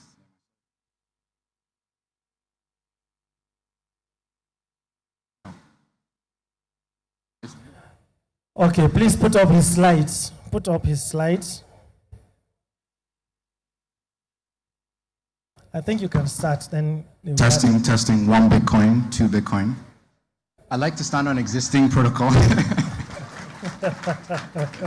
I like to stand on the existing protocol that's been established throughout the entire event. In addition to that, I'd also like to take the moment to thank the convener, His Excellency Malam Nasir El-Rufai. Honestly, I think without this forum and without fora like this, it will be kind of impossible for us to get to the next phase. So I want to say a huge thank you to His Excellency for convening this. While they get the slide up, I'd like to give you guys a brief into at least what I'd like to get into today, but also what I hope the takeaways are. So first thing is, the Bitcoin ecosystem has grown from really a handful of individuals that are interested in the space to active participation all across the globe, all the way up to Nigeria actually leading on a variety of key metrics. And also, it may surprise some people, but AREWA has been a sleeping giant in the Bitcoin ecosystem for quite a while, and I feel there's no better place than this forum for us to actually establish that once and for all for a lot of people. So I'd like to start off with what I would consider a globalized world. So painting this picture generally, no longer are we a world full of isolated communities, economies, individuals. We're now at a point where everyone around the world has pretty much the same access as long as you have internet access, essentially. So we've gone away from isolated societies to interconnected societies, and what that brings with it is highly interconnected economies, as well as dynamics that typically trickle from different countries and different jurisdictions. And part of that has been a shift into digitizing a lot of the economies that we have around the world, from our money, our payments, engagements, and how we talk to each other. Next slide, please. And I think it's very important to start off with what is Bitcoin. Now, before any of you decide, to probably shut down the ears right now, it's not going to be technical at all. It's just a general brief, I'd say. So Bitcoin is digital money. And to clarify, all money right now is pretty much digital. So whether we're talking about the naira, the dollar, etc., most of it lives online. Only a handful of that volumes actually live in physical payments and things like that. So Bitcoin, first and foremost, is a digital money. It's essentially a protocol that is similar to the internet, where it establishes how you can send, receive, interact with others around the network. And most importantly, or I guess ironically, the name of the unit that is transferred on this network is called Bitcoin as well, hence the confusion. Next slide, please. Can you hear me now? Now, I think it's important to also narrow in to why Bitcoin specifically. I think there's been a huge gap between the perspective that people have outside of this industry around Bitcoin being one of many cryptocurrencies. I think it's very important to, I guess, disambiguate these two spheres, which are Bitcoin specifically, as well as everything else. Next slide. And I feel the best way to categorize this is some of the key aspects of Bitcoin that make it very unique. So first and foremost is the absolute scarcity. Bitcoin is even more finitely scarce than something like gold. So we already know there's only going to be 21 million units. Other than that, we're also looking at an actual globalized network that allows for instant payments all across jurisdictions. So no longer are you looking at visas, the MasterCards, some of the payment issues we have as Nigerians interacting. I can tell you in the last 5-10 years, we've gone from people looking at this as generally just a scam to individuals running businesses, and also individuals having their lifelines reliant on Bitcoin and the payment infrastructure that allows for. Other aspects of the currency really, I think, or should I say the network itself, contribute to bringing about, for the first time, an opportunity for anyone around the world to communicate their value and receive that in kind. Next slide, please.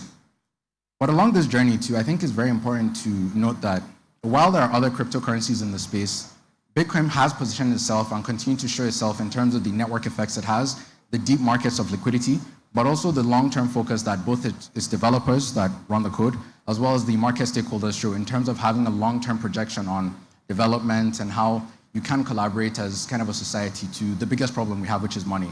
Other than that, we've also seen a translation of existing dollar flows into stable coins, uniquely USDT. Now, what that means essentially is we have a lot of dollar shortages across economies in Africa.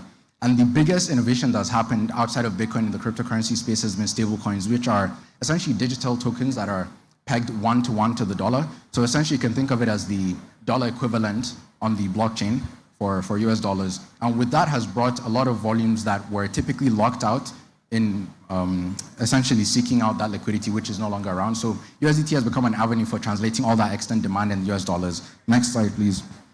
And I'd say the biggest change we've seen is going from a vague interest into the space up to, like I said, volumes permitted by companies running on this. So we're talking about individuals that are running businesses that require wholesale purchases of goods and items from China, for example, where a variety of those volumes actually happen through stable coins as well as Bitcoin. Next slide. I'd like to take a look at this just to show you guys exactly what I mean by the flows. So in 2024, so this stat was from Chainalysis, I believe in June 2024, but over 60% of all the crypto volumes in sub-Saharan Africa went through both Bitcoin as well as USDT, with the majority of it being in USDT. And if you superimpose the chart on some of the dollar shortages we've had across African economies, especially Nigeria, you would see that essentially it trends with all the uptake that we have from stable coins as a lot of these dollar accesses keep going down. Next slide, please. And I think it's very important to also take a step back and look at exactly where we came from in terms of Nigeria. So Bitcoin arrived in Nigeria as a scam. I think everybody pretty much knows that. A variety of people around in the space at that time were lying to people that if you give me money, I'll buy Bitcoin for you. Little did they know that essentially they're just funding their lifestyles pretty much. So we went from people getting scammed, all the way up to, thank God, a handful of innovators looking at this more critically from the perspective of not only building businesses, but also looking at it from a value creation standpoint. Next slide, please. So now we're at a point where Bitcoin has traversed so many challenges in Nigeria, like Bernard was talking about, from being seen as a scam to being adopted little by companies as well as builders, all the way up to having Bitcoin Core contributors come out of this part of the world, all the way up to training programs, which Bernard was himself a co-founder of, Gala Africa, which trained individuals to actually get jobs into Africa, into all other Bitcoin companies, all the way up to the point where we had the quasi-ban, where a lot of people felt, your industry has been banned, but truth be told, it wasn't necessarily banned. It was that banks could not interact with crypto directly. And then that ban was reversed 2 years ago. And then now, as of today, Bitcoin is officially legal. Woo! And what that means is, although Bitcoin is legal, it's not necessarily within the regulatory framework that a lot of us stakeholders feel is the most apt, in the sense that is part of essentially the Securities Act that was passed by the government. And what that means is Bitcoin is seen as a security, even though we can argue that Bitcoin doesn't necessarily have a single issuer, which is very perfect for it, which is why it's a global project. It also has decentralized properties, which typically securities don't have. Next slide, please. So what I would say is the first paradigm, I think, that's best for looking at Bitcoin is from the lens of money. Now, what I mean by that is money has been a global challenge for a lot of communities, especially in Nigeria. Now, we're talking about a lack of access due to lack of documentation, all the way up to and leading into, even if you do have documentation, it's a case where you're too high risk for a lot of banking partnerships. I think last year we saw a lot of that with a lot of US banks that were supporting Nigerian startups, pulling out support for them because the legal costs were just too high.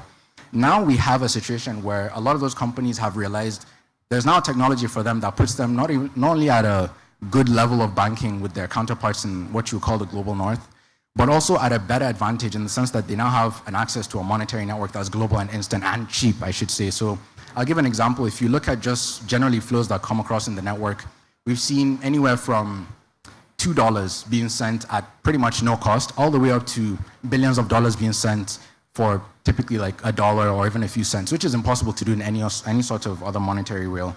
So a lot of companies have gone from looking at this as what they can use privately to actually using that as a permanent rail. And what I would say is underneath a lot of the transactions that we see across businesses in Nigeria, a lot of that is actually abstracted Bitcoin flows because typically most of these companies actually use Bitcoin to settle at the back end. Next slide, please. Now that brings us to Bitcoin as infrastructure. Now, contrary to popular belief, Bitcoin is not just a currency. Like I said, it's an actual monetary infrastructure. So what I mean by that is not only do you have a piece of technology that allows you to connect to a global market from day one, you also have the opportunity to scale out existing businesses that you have, or even as an individual, you now have an avenue to key in globally. Whether you're a content creator, whether you're a developer, etc., you now have an avenue to actually communicate that value worldwide and also get it reciprocated. Next slide, please. Now, we're at a stage where, honestly, I think the amount of Bitcoin companies coming out of Africa, and especially Nigeria, is now honestly at the same level of quality, but also at the same level of scale as other companies. One most notorious, I guess, best example really of that is BitNob.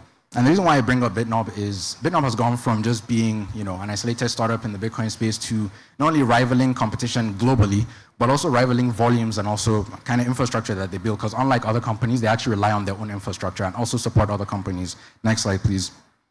And that brings me to funding. Now, unfortunately, funding we're still at the early stages. So for example, I run Recursive Capital, which is pretty much the only Bitcoin VC that is adapted to or caters to Africa. So a lot of the work is pretty much put on the fund, but we're also working hand in hand, and we've done over the last 3 years with global funds as well, from Ego Death Capital all the way up to some of the leading funds like 1031. Next slide, please. And I think that brings me into the last aspect, because it's a three-legged, essentially, horse on this race. So we now have companies, we have the VC landscape picking up, but most importantly, we also have a situation where development is now reaching the pace where we're having developers that are now being trained, actually creating companies. Next slide, please. Now this brings me to, I think, probably the best slide of the day. Well, out of my presentation, I should say. And that is Bitcoin and AREWA. Right now, the biggest, or I should say one of the biggest Bitcoin companies in the entirety of the world, BitNob, is based in AREWA, I'd like to say first and foremost. Second of all, one of the leading Bitcoin core contributors, so that is the developers that run the actual software running the Bitcoin network itself, is also from AREWA. His name is Abubakar Ismail. He's ranked at least one of the top 20 in the globe in terms of developing. Other than that, we've also seen companies that have founders that are from AREWA as well. So Stealth Money, MavaPay, some of these other bleeding edge companies coming out of AREWA. And what I like to say is, couldn't capture the stat here because pretty much is inside knowledge. Out of all the 700 developers we've trained in B-Trust, which is a not-for-profit designed to train open source developments, around 25 to 30% of those developers from the last 12 to 18 months have actually all been from AREWA. Next slide, please. So that brings me to another key element, energy. So I'll keep it quick. There is no society in the entire history of the world and civilization that has not developed without a common solution for energy crises or energy problems. Next slide. And contrary to popular belief, Bitcoin isn't boiling oceans, it's actually saving lives. And Bitcoin is actually the most green industry in the world. Over 60% of all Bitcoin mining is done through renewable energy. And I like to say out of all the Bitcoin mining that's happening in the world, 3% of that happens in Africa. And I like to say all of that is happening exclusively through renewable energy. That's a big deal. And I'd say one of the key challenges we have in the mining space is Bitcoin allows for one thing which is very unique, it's the buyer first demand, which means all the energy projects that are currently stalled in Nigeria have been stalled for one or two reasons, which is either financing or debt-laden structures that previously required for them to have someone to take off that risk. Well, Bitcoin mining, all you have to do is co-locate these machines for you to actually engage in mining from day one. And what that means is you now no longer have to wait for foreign financing or debt-based financing. All you have to do is co-locate these machines, and they start essentially consuming all that demand and bringing you external revenues essentially from that process.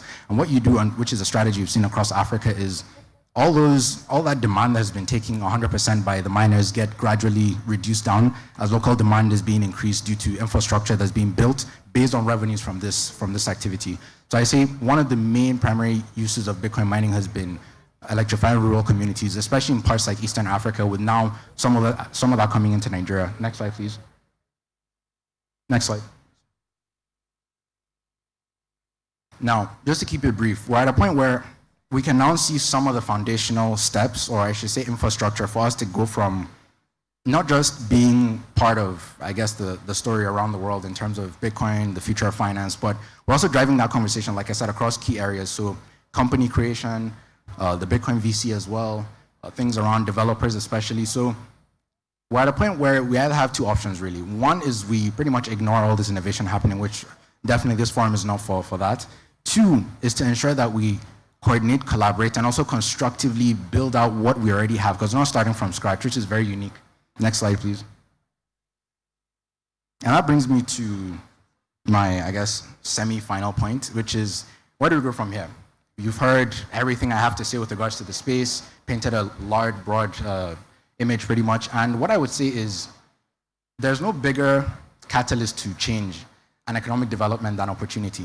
And what we've seen the last 5 years has been the consequence of a technology that's once in a lifetime meeting a people that have numerous problems that have been waiting for something to catalyze essentially all the problems that they have in a very constructive and also long-term horizon.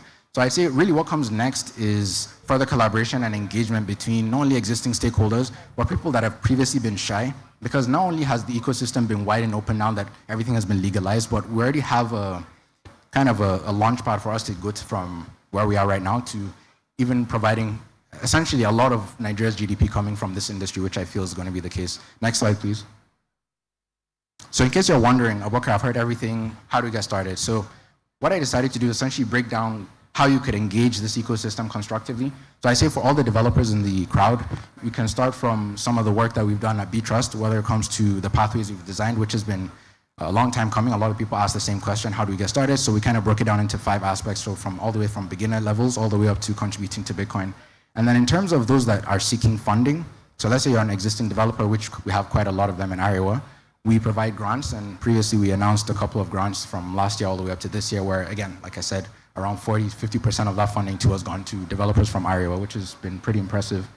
And the last one I'd say is the Bitcoin ecosystem is no longer in the shadows. We have a variety of BitDevs, which are Bitcoin developer meetings across Africa, with the majority of them actually in Nigeria. We have one in Kaduna, which we previously concluded the first Bitcoin bootcamp in northern Nigeria, which happened in Kaduna actually last week. I was there. there's definitely a lot of innovation there. So there are definitely a lot of these aspects you can tap into when it comes to engaging with the ecosystem. Next slide, please. And it brings me to my conclusion. Like, the future is definitely very, very bright. I think what we just have to do right now is come together as one community, as a single voice, to empower each other, to ensure that everybody has the same amount of access that pretty much this technology allows for and the internet is allowed for, but also to be a lot more constructive, like I said, and a lot more forward-thinking than, you know, the get-rich-quick schemes, which has plagued the entire industry. We now have good enough regulation to get to the next step. We now have good enough developers to start building. We have good enough companies. We have a swath of capital coming in, direction by, you know, recursive capital. And I say, honestly, the future is not only bright, I can say AREWA is active in the Bitcoin industry, and Bitcoin is here to save lives. Bitcoin is going to change industries and is going to provide millions and millions of jobs. And what I would say is, this is not the end of the Bitcoin story. This is just the beginning. So please, welcome to the future. Thank you.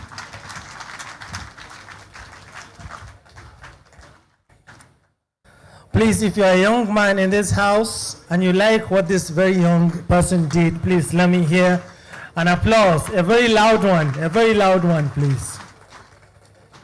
Seems like there are no young people here. Please put your hands together for him for this wonderful presentation, please. All right, I believe it's a day-long event, and we've actually been a bit exhausted, but we have one last very, very impactful activity. We all know that Katsina State is an agrarian state, and the northern Nigeria has always been proud of being an agrarian region. So I think it was very intentional that the organizers included a panel about AgriTech, and we are going to take that very shortly. But before then, we are going to listen to a poem by Khadija Ado, and also a 2-minute video about CADICT. Then we will take the panel, and our dignitaries will have time to go for their meals. Khadija Ado should please walk to the podium for her poem, and the DJ and the operator should please queue up the CADICT documentary. I also like to ask the AgriTech panelists and their moderator to please get ready, because that's what we are taking immediately after this brief epilogue. Thank you.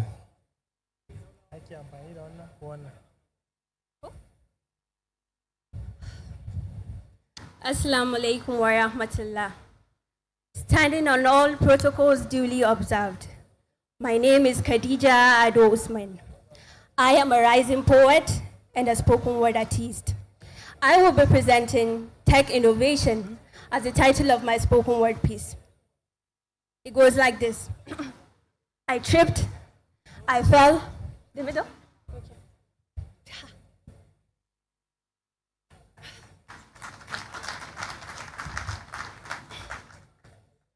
I tripped, I fell, I rise, and I walk through this mythical world of innovation. Ladies and gentlemen, we are the glitch in the system that rewrites the code, the road to success in the north and beyond. See, the motherboard is not just a PCB, it's the key to the API, they say. An eye for an eye. So cross your T's and dot your I's, working side by side, we rise. I dare to talk about technology. Not that it feeds me, but the methodology in technology gives me an ontology to talk about today. You see, the algorithm in you as an innovator revolves around the circuit of human code. For you are but an architect of hope in this digital world of nodes. The creator of hubs that explodes like Afroventure in the north. You are the bridge, the brick, the blood, the bone. You are the microphone that echoes in a tone of stories untold. I believe technology shapes AgriTech and Bitcoin to a point where you are crowned a whale in BTC and IoT in agriculture. I see creatives like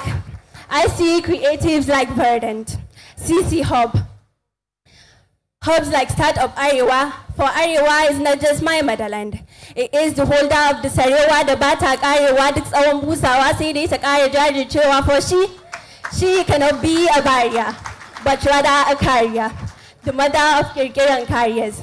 It takes two to play a game, but we already came in twos and threes to play this masterpiece.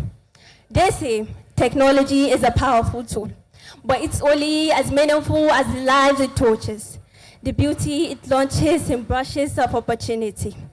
Are AREWA tech hubs not a proof enough for what is life when knowledge is left to bleed, sipping through the cracks of systems that don't care? Learning shouldn't be for the privileged or elite. It's a table where everybody deserves a seat. When we teach, we uplift, we empower, transforming this world hour by hour. So do not lock a child's potential, for innovation is the world's greatest credential. Ladies and gentlemen, thank you for having me.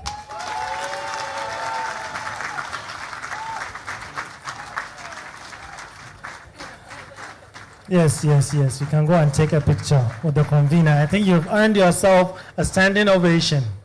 Please, let's appreciate her once again. That was a work of art. Congratulations, Khadija. Please, let's line up.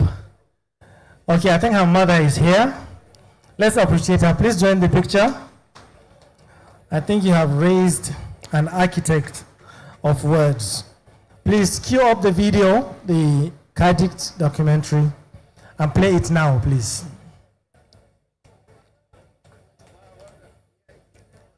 Land steeped in history, culture, and resilience. For centuries, its sounds whispered tales of scholars, traders, and visionaries. Today, a new story unfolds.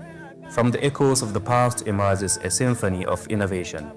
Welcome to the dawn of Katsina's digital renaissance. Under the leadership of Malam Dukka Umar Ratna, Katsina has laid the foundation for a tech-driven future, establishing the Directorate of ICT, launching the Smart Katsina initiative, and creating a robust digital infrastructure that connects every corner of the state. We are equipping youths and women with essential digital skills, fostering a generation ready to lead in AI, cybersecurity, and data science. 2 years back, I don't even know what graphic design is. We have trained, we have built, we have tested, and we have developed. Our digital transformation ensures that every citizen, regardless of location, is connected, empowered, and included. We invite you to join us on this transformative journey. We build smart solutions, interfacing the physical world with the digital world, just connecting our devices, making them smart, and automating them, making decisions on their own. Together, let's shape a future where technology uplifts every life in Katsina and beyond. Thank you. It is now time we start the AgriTech panel. Distinguished guests, ladies and gentlemen, Your Excellency, please permit me to invite the moderator, my leader and mentor, Jafar Abubakar Umar, the Director General of Nigeria Agribusiness Group, who is going to invite his fellow panelists after a brief about his panel. Thank you very much. Please put your hands together for Jafar Umar.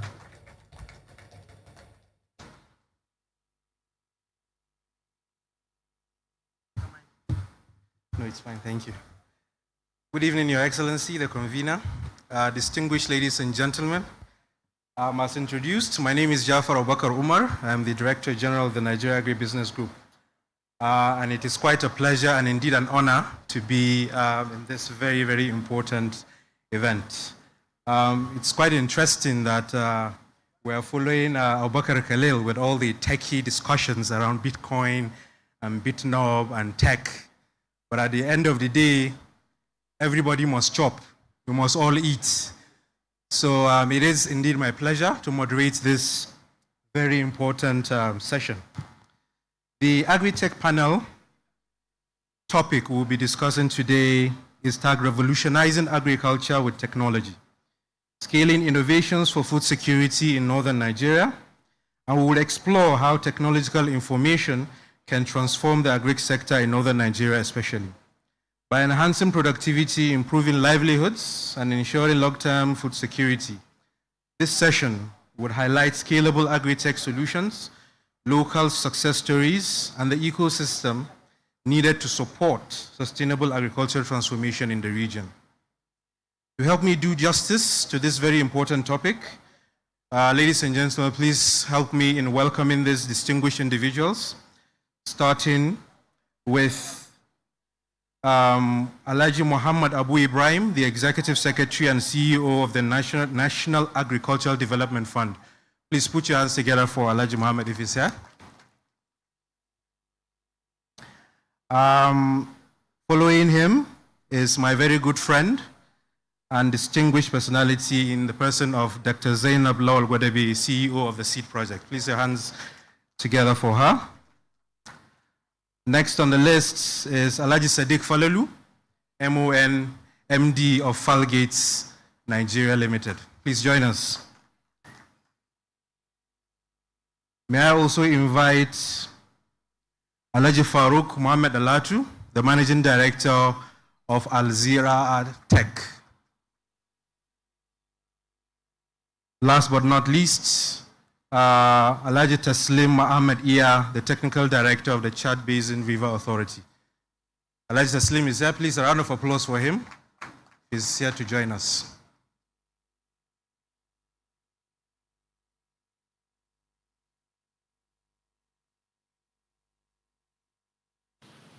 Great.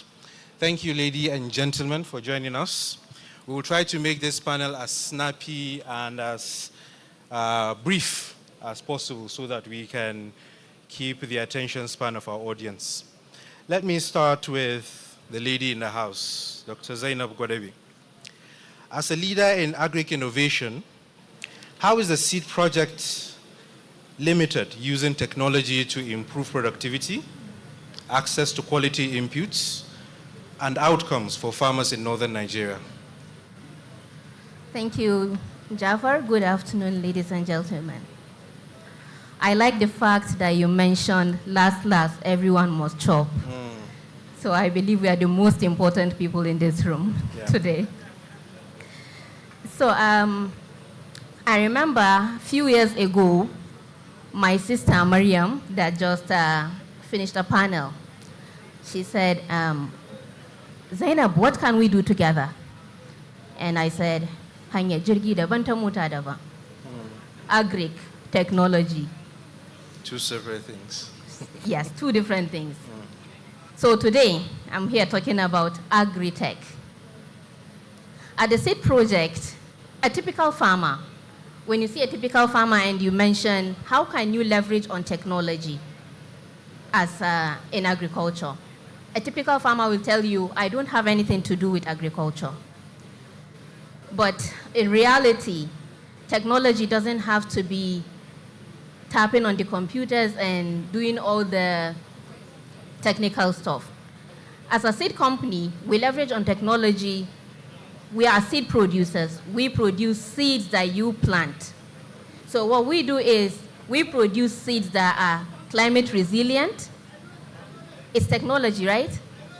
Seeds that are climate resilient, seeds that can thrive in drought, flood, and other climate-related issues. Another one is biofortified, which I think is the most important technology that we have now. The most critical issue that we are all talking about in Africa is hunger and malnutrition, one of the major issues that we talk about on a daily basis. So at the Seed Project, we have a technology to breed seeds that are biofortified. They have micronutrients that children and mothers and the Nigerian population need to grow. And yes. Thank you very much, Dr. Z. Let me move to NADEF, the National Agricultural Development Fund. Very, very interesting. So when we hear the name Agricultural Development Fund, naturally everyone in the sector think money, right? Money is available. Can you please explain to us how the NADF strategically supports integration of technology into agriculture, especially to drive, innovation and food security in northern Nigeria?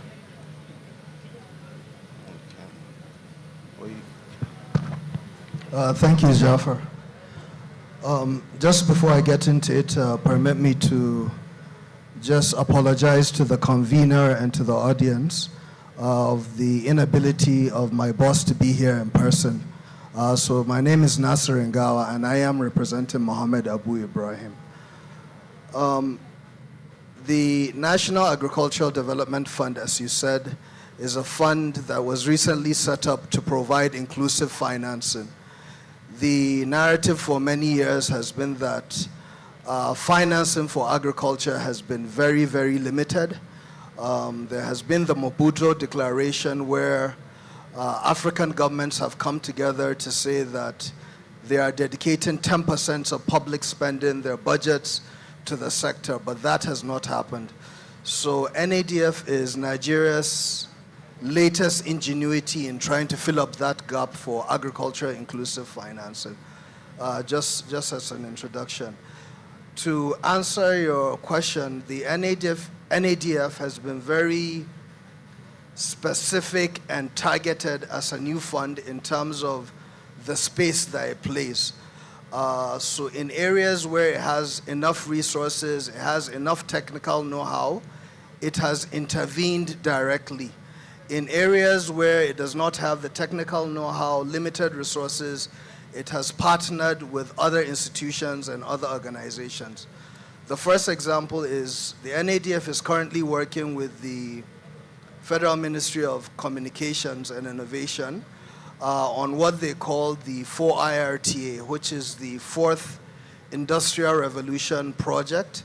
And the idea of the project is to pilot some of these agri-techs that are available. It is currently going on in 9 locations in Nigeria. I'll pick 3 to give specifics.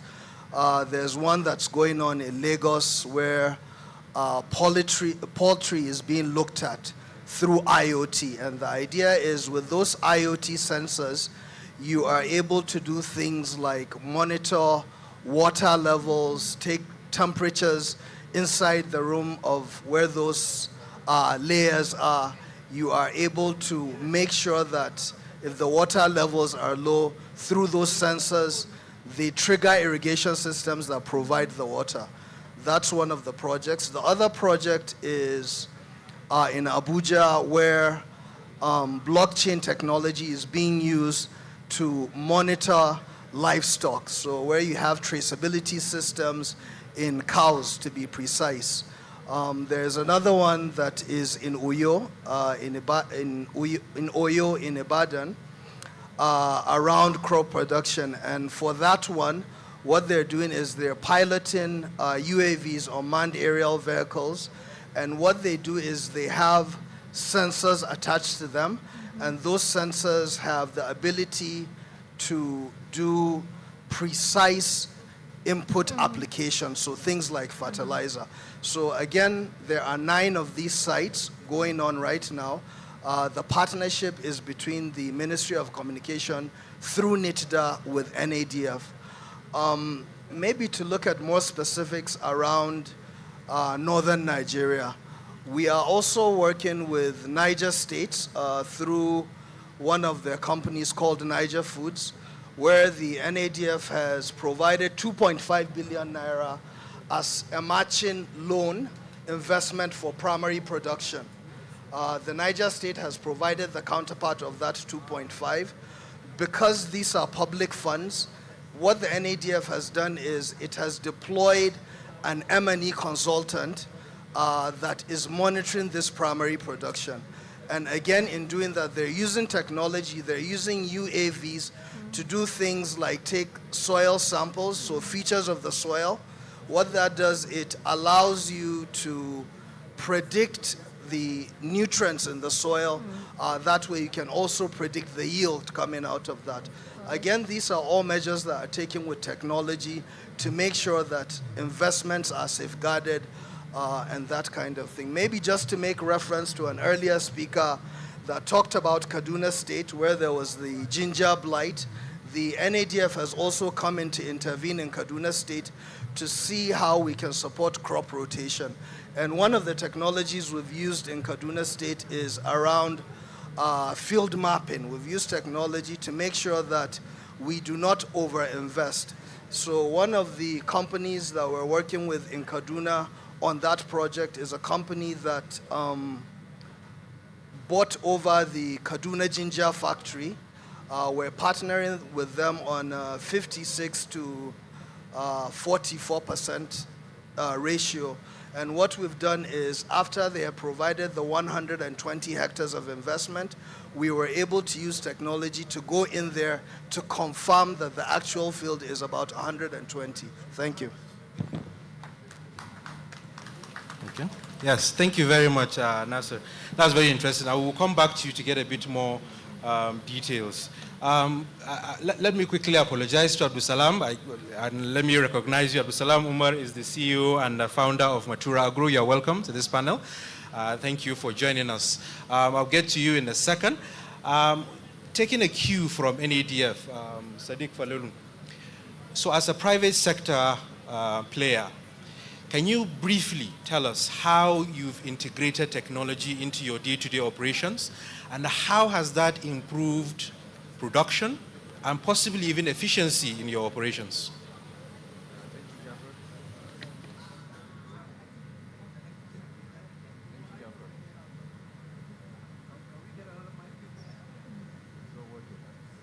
Or can you try to use the other one if it works?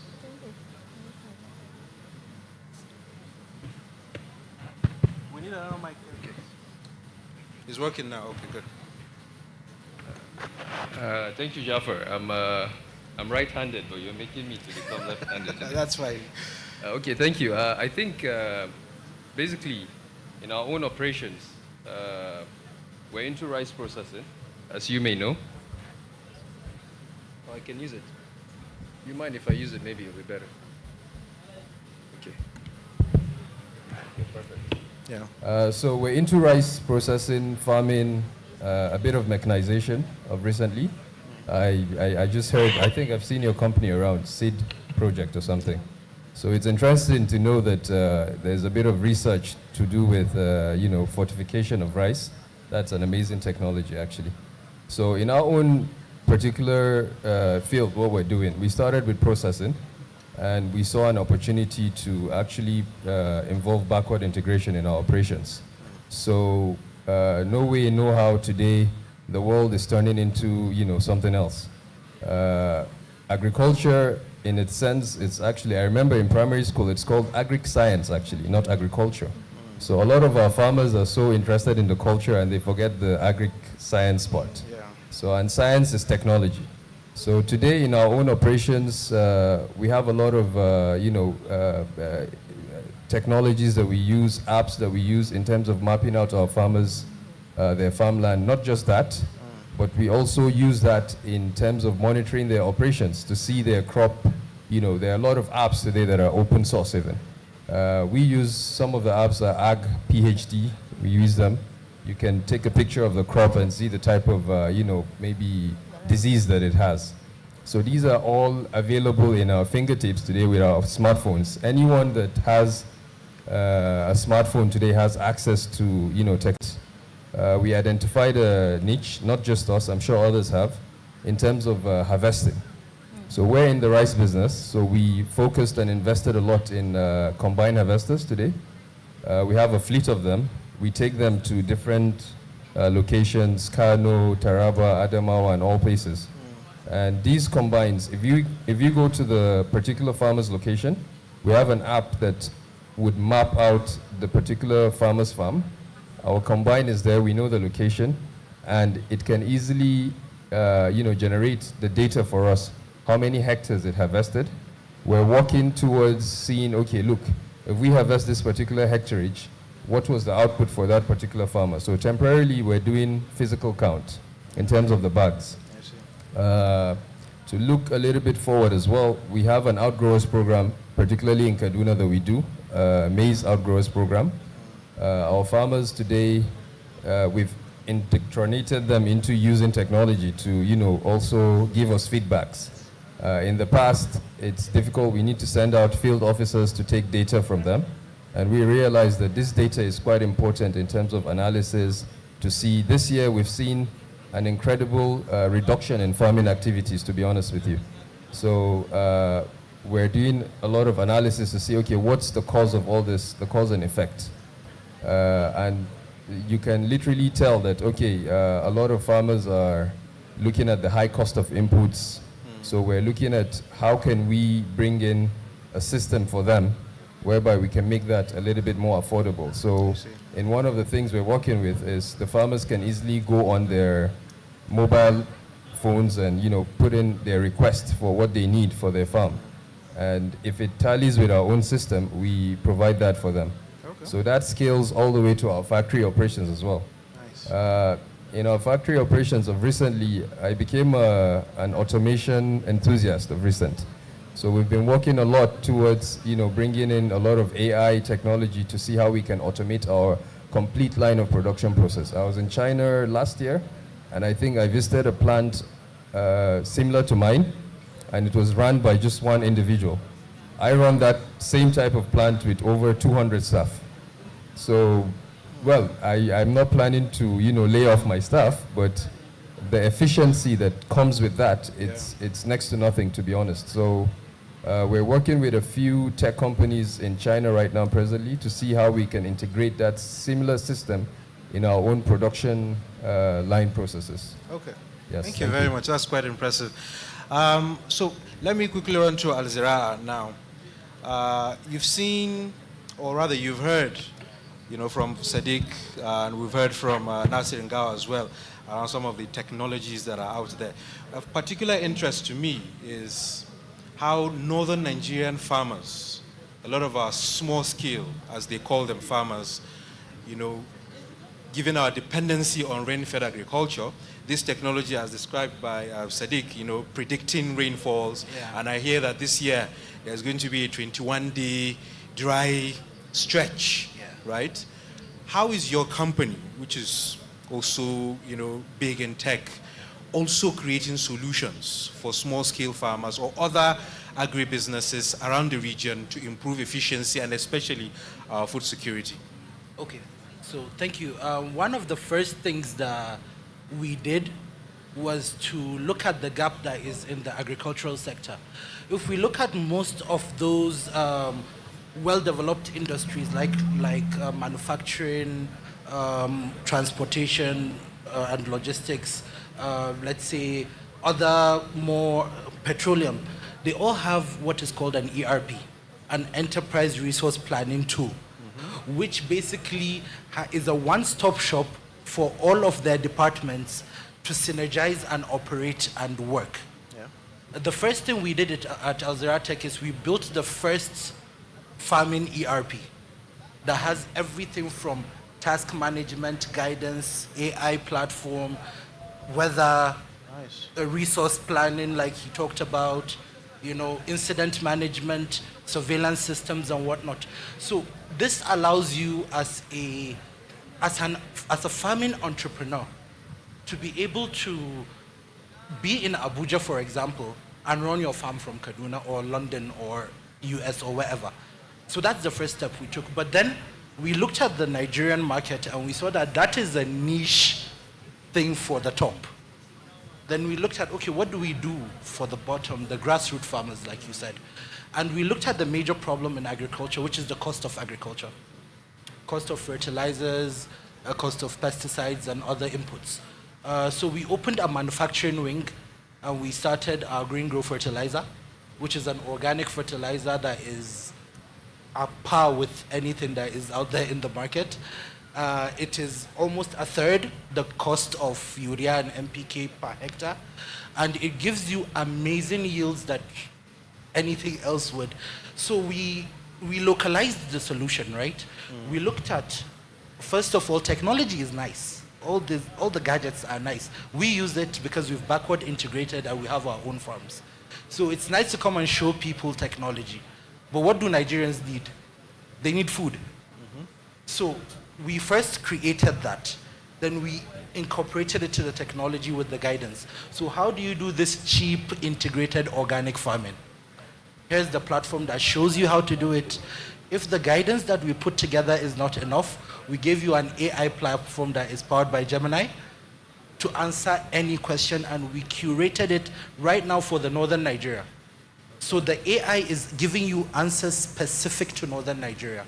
So that's one thing we did, but that's one thing. Second thing is we have so far trained over 10 to 12,000 farmers in the northern Nigeria alone in how to use technology that is free, like Sadiq mentioned. Things that are out there, using even your iPhone, you can use weather to predict certain things. There are apps that will allow you to take pictures of your farm, gives you prediction. So at AgriTech, we have all these technology suites, but I would always focus on the mentorship aspect of it. And you would know that from your organization, because we see a lot of farmers with land and dream, but there isn't the process and procedure to get it profitable, right? And that's where the technology comes in. So we will continue to teach people, we'll continue to drive how to use this ERP and how to use it to become profitable and take farming as a business rather than as a hobby or just a matter of need. Thank you very much. That's very, very interesting. So, Abdul Salam, I mean, we're hearing a lot of this cool stuff, and we've heard a lot today about how technology can make our lives better. In your organization, what are some of these innovations that you've adopted, right, that is unique and niche, kind of similar to what Zira has mentioned, that you think technology is helping to bridge, that gap in the agri sector? Okay, for Mature Agro, we are a feeds and fodder production agribusiness, and we run on an aggregator model where we actually aggregate different kind of feed and fodder from the local stakeholder farmers, and then we process and then we take it down to the market. And last year, we decided to pilot the first commercial alfalfa farm in Nigeria, right? And alfalfa is a crop that requires a lot of precision, a lot of accuracy, specialized production. That's what you need to do. And the first thing we did, we deployed the center pivot irrigation systems. And with that, you're able to water your farm precisely with the right amount of water that you actually need. Apart from that, because of the nature and precision of the plant itself, it requires you to be apt with all the weather information, your soil information, and things like that, because it's like a really fragile baby. Any little thing can actually affect it, and you need to act really on time. So because of that, we had to deploy sensors. We use drones to actually capture, because it's a large field. We are operating on over 50 hectares for just one field.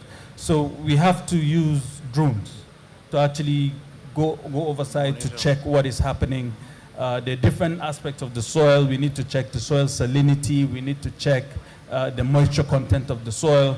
We need to look at we need to look at the weather forecast. We need to know how much we need to irrigate the farm today, because if it's going to be hot in the next 3 days, we need to ensure that there's enough moisture in the soil. So we need to look at. So these are all the kind of digital tools and technologies we have at our disposal that we're actually using to actually solve this kind of problems. And I believe this same model is replicable by other, even small holder farmers. And it's something that can be used. In our model, we actually trained over 2,000 smallholder farmers on actually how to get better feed and fodder, right? And we normally aggregate from them, but then the quality we receive from them actually impacts our business. So because of that, we have to show them how to do certain things. And we had to train quite a lot of them, in using digital tools, even in form of things like communication and how to create like a marketplace, creating aggregation centers for them. So these are the kind of things that we have done. Excellent, thank you very much. I think what I'm going to do is still hold the mic. I'll come back to you now, and we'll come back in that order, and we'll end with you, Dr. Z. Feed and fodder, very interesting aspect that I understand is one of the key barriers or key opportunities within the livestock sector. Now, how can we, using platforms like this, the AREWA Tech Fest, and our young innovators in AREWA, how can we make the availability of feed and fodder using simple technologies from companies like yours to make these feed and fodder available so that individuals who want to invest in the livestock sector can actually have it easy when it comes to accessing them? Okay, let me start with giving you some interesting figures, right? So one thing is, while we are doing what we do in Nigeria, we need to look at other jurisdictions, other countries, what have they done, right? And we need to replicate. We do not need to reinvent the wheel. Now, this interesting figure, in Saudi Arabia, right, they're producing over 2.8 billion liters of milk with only less than 300,000 cows. In Nigeria, we have over 20 million cows, and we're producing less than 1 billion liters of milk. And our consumption is 1.6 billion liters. It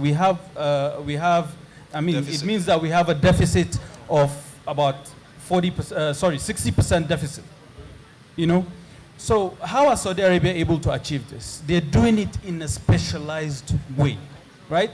And there are key three factors that actually affect this. One is the breed of the animal itself. The second one is the animal health. And the third one is the feed, right? Exactly. So the ones that are easy for us to attack at the moment are actually the health and the feed. For example, as much as the weather of Saudi Arabia is can be hotter than the weather in Nigeria, they actually use technology to cool them down. And because of that, they're able to produce more milk. The average cow in Saudi Arabia produces 30 liters of milk daily. But in Nigeria, the average cow that we have can only give you 1.6 liters of milk. That's the average. So I believe if we tackle the feed and fodder industry, it's very simple. If you want to have more milk, you need to feed your cattle. That is the baseline. Simple as that. Yes, as simple as that. Thank you very much. That's very, very helpful. Farouk, talk to me about data.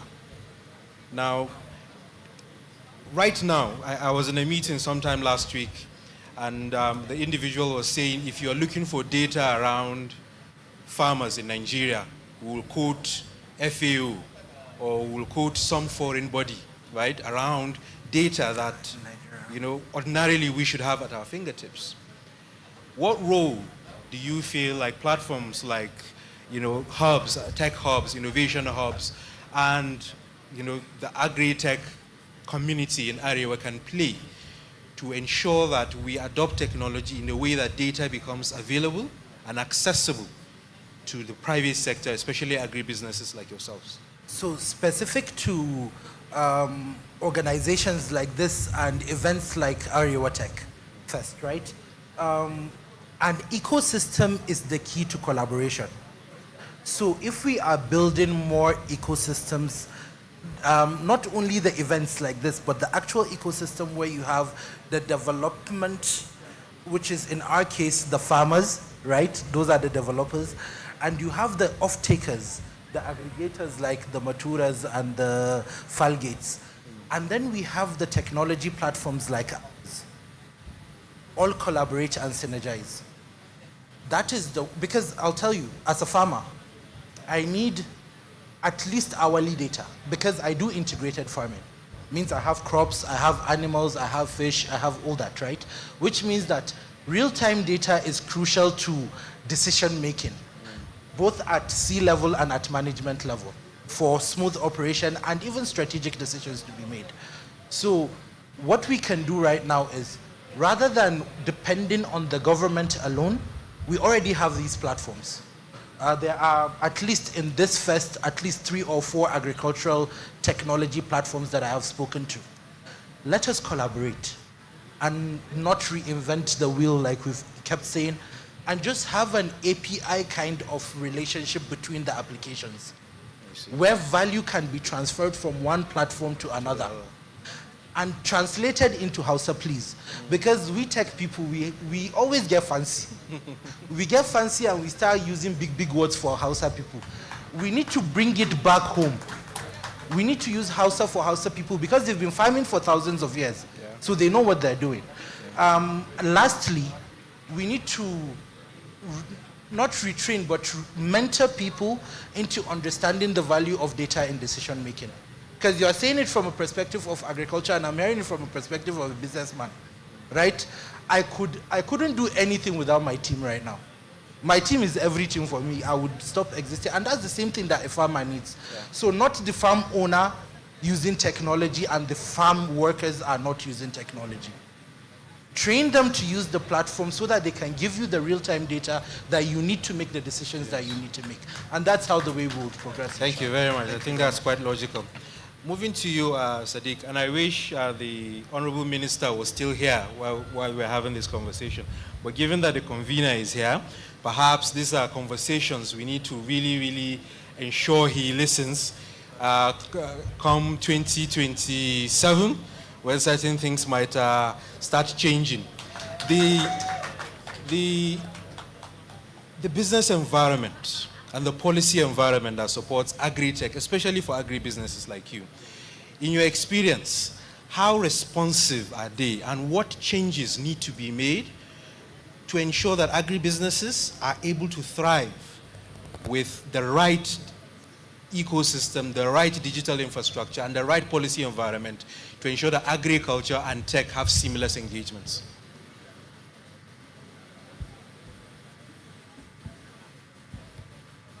Jafar, you're trying to get me to be a bit political. Huh? The government is heavily involved in any business in Nigeria. Policies, when we went to business school, I think for some of us here, I remember there used to be this pestle analysis or something like that. I've forgotten a lot about school. And there was that political side. I didn't understand that until now today. Today, I'm a local manufacturer, producer, farmer. I'm heavily affected by the government policies today. I think there was a window for 180 days to import rice and a few other commodities. It's affecting me. It's affecting my bottom line. It's affecting my farmers. It's affecting me as a farmer as well. So policies affect any businessman in Nigeria, not just the agri-businesses. Fundamentally, if you look at agriculture as a whole, it's the biggest employer of labor. So we failed to realize that, look, we need to make these farmers happy if we need their votes, correct? Correct. At the same time, unfortunately, if you give some of them pastas and rice, they still vote for you, correct? My good friend here, Farouk, mentioned, we need a synergy between, tech fests like this. There are a lot of data companies. There are a lot of organizations like the NADF as well. We're trying to do something with them. So I'm glad I'm on a panel with one of their representatives. There are a lot of ministries with information, but the problem is there is no synergy between those. I was just telling you on the side, today, if I made the Minister of Agri, you need to include water resources because you can't farm without water. All the dams are there sleeping, doing nothing, a lot of our dams. Tiga Dam was built, is the biggest irrigation system I think we have in Nigeria. It was built a couple of years ago. I told you for 15 million naira. For those from Kano, I think this is a very good information. Today, we have a lot of big dams that are not fully utilized in terms of irrigating our farmlands. We only farm once a year. We were in Brazil last year and we went to a farm, 1,200 hectares. He's a small farmer, according to his father. And guess what? He only has 11 staff inside that farm. Because what? He relies on technology to farm that 1,200 hectares. He irrigates with his drone. He fumigates with his drones. So he doesn't need to get 100 people going around the farm to be, fumigating the farm. So policymakers need to look inward and say, okay, look, we need to drag the Minister of, Information and Technology? We need to bring in the Minister of Water Resources. We need to bring in the Minister of Agric, put them in a room and discuss to see, okay, how can you create synergy between each other to come up with one policy that would fit everyone? There's a lot of redundancy in our, parastatals. We were talking of land development today. When we talk of farming, every minister or commissioner, the first thing they do is to go and buy tractor. When I was coming at the expense of talking about this, I saw a lot of tractors at the entrance of Katsina. Fertilizer distribution. That's not what we need to do. We need to start thinking of opening up more farms. Matura Agro mentioned precision farming. Today, if you're farming a rice field, you need to level the field like a tabletop. That's how you can irrigate your farmland, precision farming. Use scrapers. Use the Trimble system to level the farm. I'm very pleased and happy to tell His Excellency, he gave us a farm before he left the government, and we're happily farming that farm to the best level that we can. So these are the things that we need to do. When we went, people are still resisting, but we need to farm beyond one season. We need to farm more than once, all year round. Go to Kano, Kura, you drive down the road. It's beautiful all year round. That's how Nigeria has to be. And that opportunity is there, but it's a multi-sectoral approach from the government angle. Yeah. They need to sit down, lock themselves in a room, discuss to see how they can come up with policies, one policy. Nigeria is advocating for one, what do you call it, the one policy, buying Nigerian goods. It's a good idea. Yeah. We can do it. Buy Nigeria. Just at this table right now, he's the financier. She produces the seed. I have a fertilizer guy here. He's farming for the animals, and I can process it for you at the end of the day. So it's not just one sector, to be honest. You need to put everyone together, put the think tanks. There are a lot of think tanks that you can bring on to the table and say, okay, look, tell us, what do you need? And data is key. We're missing a lot of data. Today, if you ask a lot of these companies, they will give you data that are fictitious. Yeah. We have a lot of associations that their farmers are just political farmers. So how do you verify that? I still don't understand why we have BVN and NIN. It still doesn't make logical sense to me. Just identify one person with his single identification number. So move forward. We advocate for this sort of things because policies actually do affect us. Yeah. Thank you very much, Sadiq. Nasir Nga. Now, how can NADF benefit the private sector sitting to your left? What models exist? What systems exist within the organization that from Dr. Z down to the extreme left can actually engage with the fund that's available to ensure that they integrate technology to tackle this food insecurity crisis that we're currently facing? What opportunities are there? Thank you. I think there are a number of opportunities. The fund does not quite finance AgriTech directly at the moment, but there are a number of opportunities. So I've had some discussions with a few of the panelists. We've had meetings and discussions around how we could partner. But to boil down to the specifics, so looking at things like in terms of mechanization, we have what they call credit guarantees. We have a credit guarantee scheme for which, if you have a model for mechanization that your business plan is apt in terms of you have done your numbers, you have looked at your capex and your numbers are showing that this is an investment. We do have the patient capital and percent. So that's another opportunity. Thank you. Thank you very much, Nasser. Last but not least, Dr. Zainab Gwarebi. Now, looking at this panel, right, is full of testosterone. And I'm not asking you this question because you're a woman, but how do we, or how do you, as an example of a lady or woman in northern Nigeria, playing at the top level in agribusiness and incorporating tech in your agribusiness, how do we get more young women interested in agriculture and also bridging that gap between agriculture and tech? Using your experience, how can we inspire and motivate more of our AREWA ladies to come into AgriTech? Thank you, Jafar. But before I answer your question, I want to say one or two things about what the other panelists mentioned. So you mentioned the number of farmers has drastically reduced last year. I assure you it will keep reducing if care is not taken. Reason being, if technology is not adopted fully in agriculture, farmers, our traditional farmers that we know, will eventually stop farming. Did you know that by adopting precision farming alone, you'll be able to reduce the cost of production by about 50%? If you're spending 3.5 million to cultivate a hectare of rice, you will end up spending 1.5.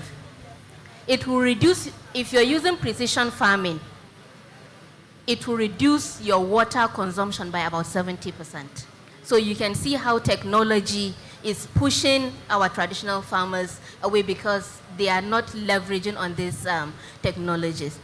So to answer your question, as the only AREWA woman to own and run a seed company, it has not been easy. But what brought us here is something that a previous panelist mentioned, mindset. Mindset. As we speak today, there are over 500 seed companies in Nigeria. Traditional approach. Traditional seeds that have been used 20, 30 years by our parents and our grandparents. So what I am doing differently is I'm bringing in technology. Technology in the sense that we're bringing in seeds still as we are today. Farmers are the people that are mostly exposed and feel the pressure of climate change, but still some people do not believe in climate change. So personally, what we do as Seed Project is we try to bring in technology in terms of the seeds that we use. We bring in precision farming, greenhouse farming, and all this drone and technology. But why are other farmers not doing it? It's because the lands are fragmented. Most of the lands our farmers have is 1 acre here, 1 acre there, and 1 acre is just from here maybe to the door. Why do you need a drone to monitor a space that's small, this small? And why will you make that investment? A drone is about 7 million, I guess, right? A drone, more than 7 million. For you to cultivate 1 acre, and within 1 acre, the best you can get, I think, for maize, maybe you can get 20 bags. All things being equal, 20 bags. For rice, maybe another 20, 15 bags. You're spending more than 7 million in drone. So there are things we have to look at the moment for other farmers to be able to adopt technology. Technology is not expensive, but for people like yourself and myself, we have smartphones, we have access to information, they don't. You can read, they can't. So information in local language is equally important because we say we are in the era of information. If you want knowledge, dik karatun da kake so is out there. But is it something they can consume and comprehend and make use of? So the information, the data, and everything you people are making should please be in the local language. Another thing is infrastructure, connectivity. The people we are dealing with, we're dealing with rural farmers, people in the remotest of the remotest location. So connectivity is also an issue. Electricity, they might even have the touchpad, but it can go 3-5 days with no power. So you can have a farmer in a location and you take 5-7 days to be able to reach that farmer. So that is also something to look at. So a solution to that could be USSD. It doesn't require internet connection to access information. So if you can get information that they will just dial some codes and get it just like this stuff, 556 hash and things like that. So yes, thank you. Thank you very much, Dr. Z. I was just about to close the panel, but then we got a question from the audience. And I think, Abdusalam, this is actually your area. So I'll give you just a minute to answer this question. It says, how do you ensure job security given technology minimizing manpower in the field? Okay, so this is quite interesting, and I'll give you a story of one of our staff named Salisu. So Salisu lived in this Akuria village. He's a middle-aged man with about 3 kids, and when we started with the land preparation and the land clearing, he was actually involved as like a hard laborer, right? That's what he was doing, and he was earning his daily pay. But after we finished with the land clearing, we deployed our sort of irrigation systems and everything. We trained Salisu to become the pivot operator on there. So now Salisu has a new job. He's no more a casual laborer. He is a pivot operator. So while other jobs, of course, mechanization will always cause this sort of issues. But then it will open up more opportunities for more Salisus to actually have more roles to play in such. I was so, it was touching for me to realize that this same man, we had something that we urgently needed. And we asked him, oh, can you go to the next main town and get us something? And he said he has not left his village for the past 7 months to the main road, simply because now he has a permanent job. And that is very interesting. And with that, it actually touched my heart. Thank you very much. It's important we recognize that technology is an enabler, and if utilized effectively, actually creates employment rather than shuts them down. It all depends on the mindset and how we look at all of this. So thank you very much, my distinguished panelists, and I invite you, the audience, to please give a round of applause for our audience for this very effective job, and we look forward to more conversations as the conference moves forward. Thank you so much. The panelists will remain to take a picture with the convener. Please put your hands together for our amazing panelists. We've actually gotten so many requests from the audience to ask questions. I'm sure it's because there are so many farmers in the audience. Perhaps you can meet the panelists after the session and ask them the questions that you want to ask. Ladies and gentlemen, with this panel, we have come to the end of today's sessions. Tomorrow, we look forward to welcoming more panel sessions, more knowledge sessions, and His Excellency, the Chief Host, the Executive Governor of Katsina State, Malam Diko Umar Redda, PhD, CON, will also witness another session with Iyin Olua. If you don't know him, he's one of the godfathers of technology in Nigeria. He's going to be here tomorrow. So we look forward to seeing you tomorrow for yet another interesting and electrifying session. We thank you very much for your patience, for remaining in the hall, even though we had to skip the special guests to the exhibition stalls. Let's take the national anthem, please. Thank you.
The economic advisor and his team will now escort the convener and dignitaries to the exhibition stall.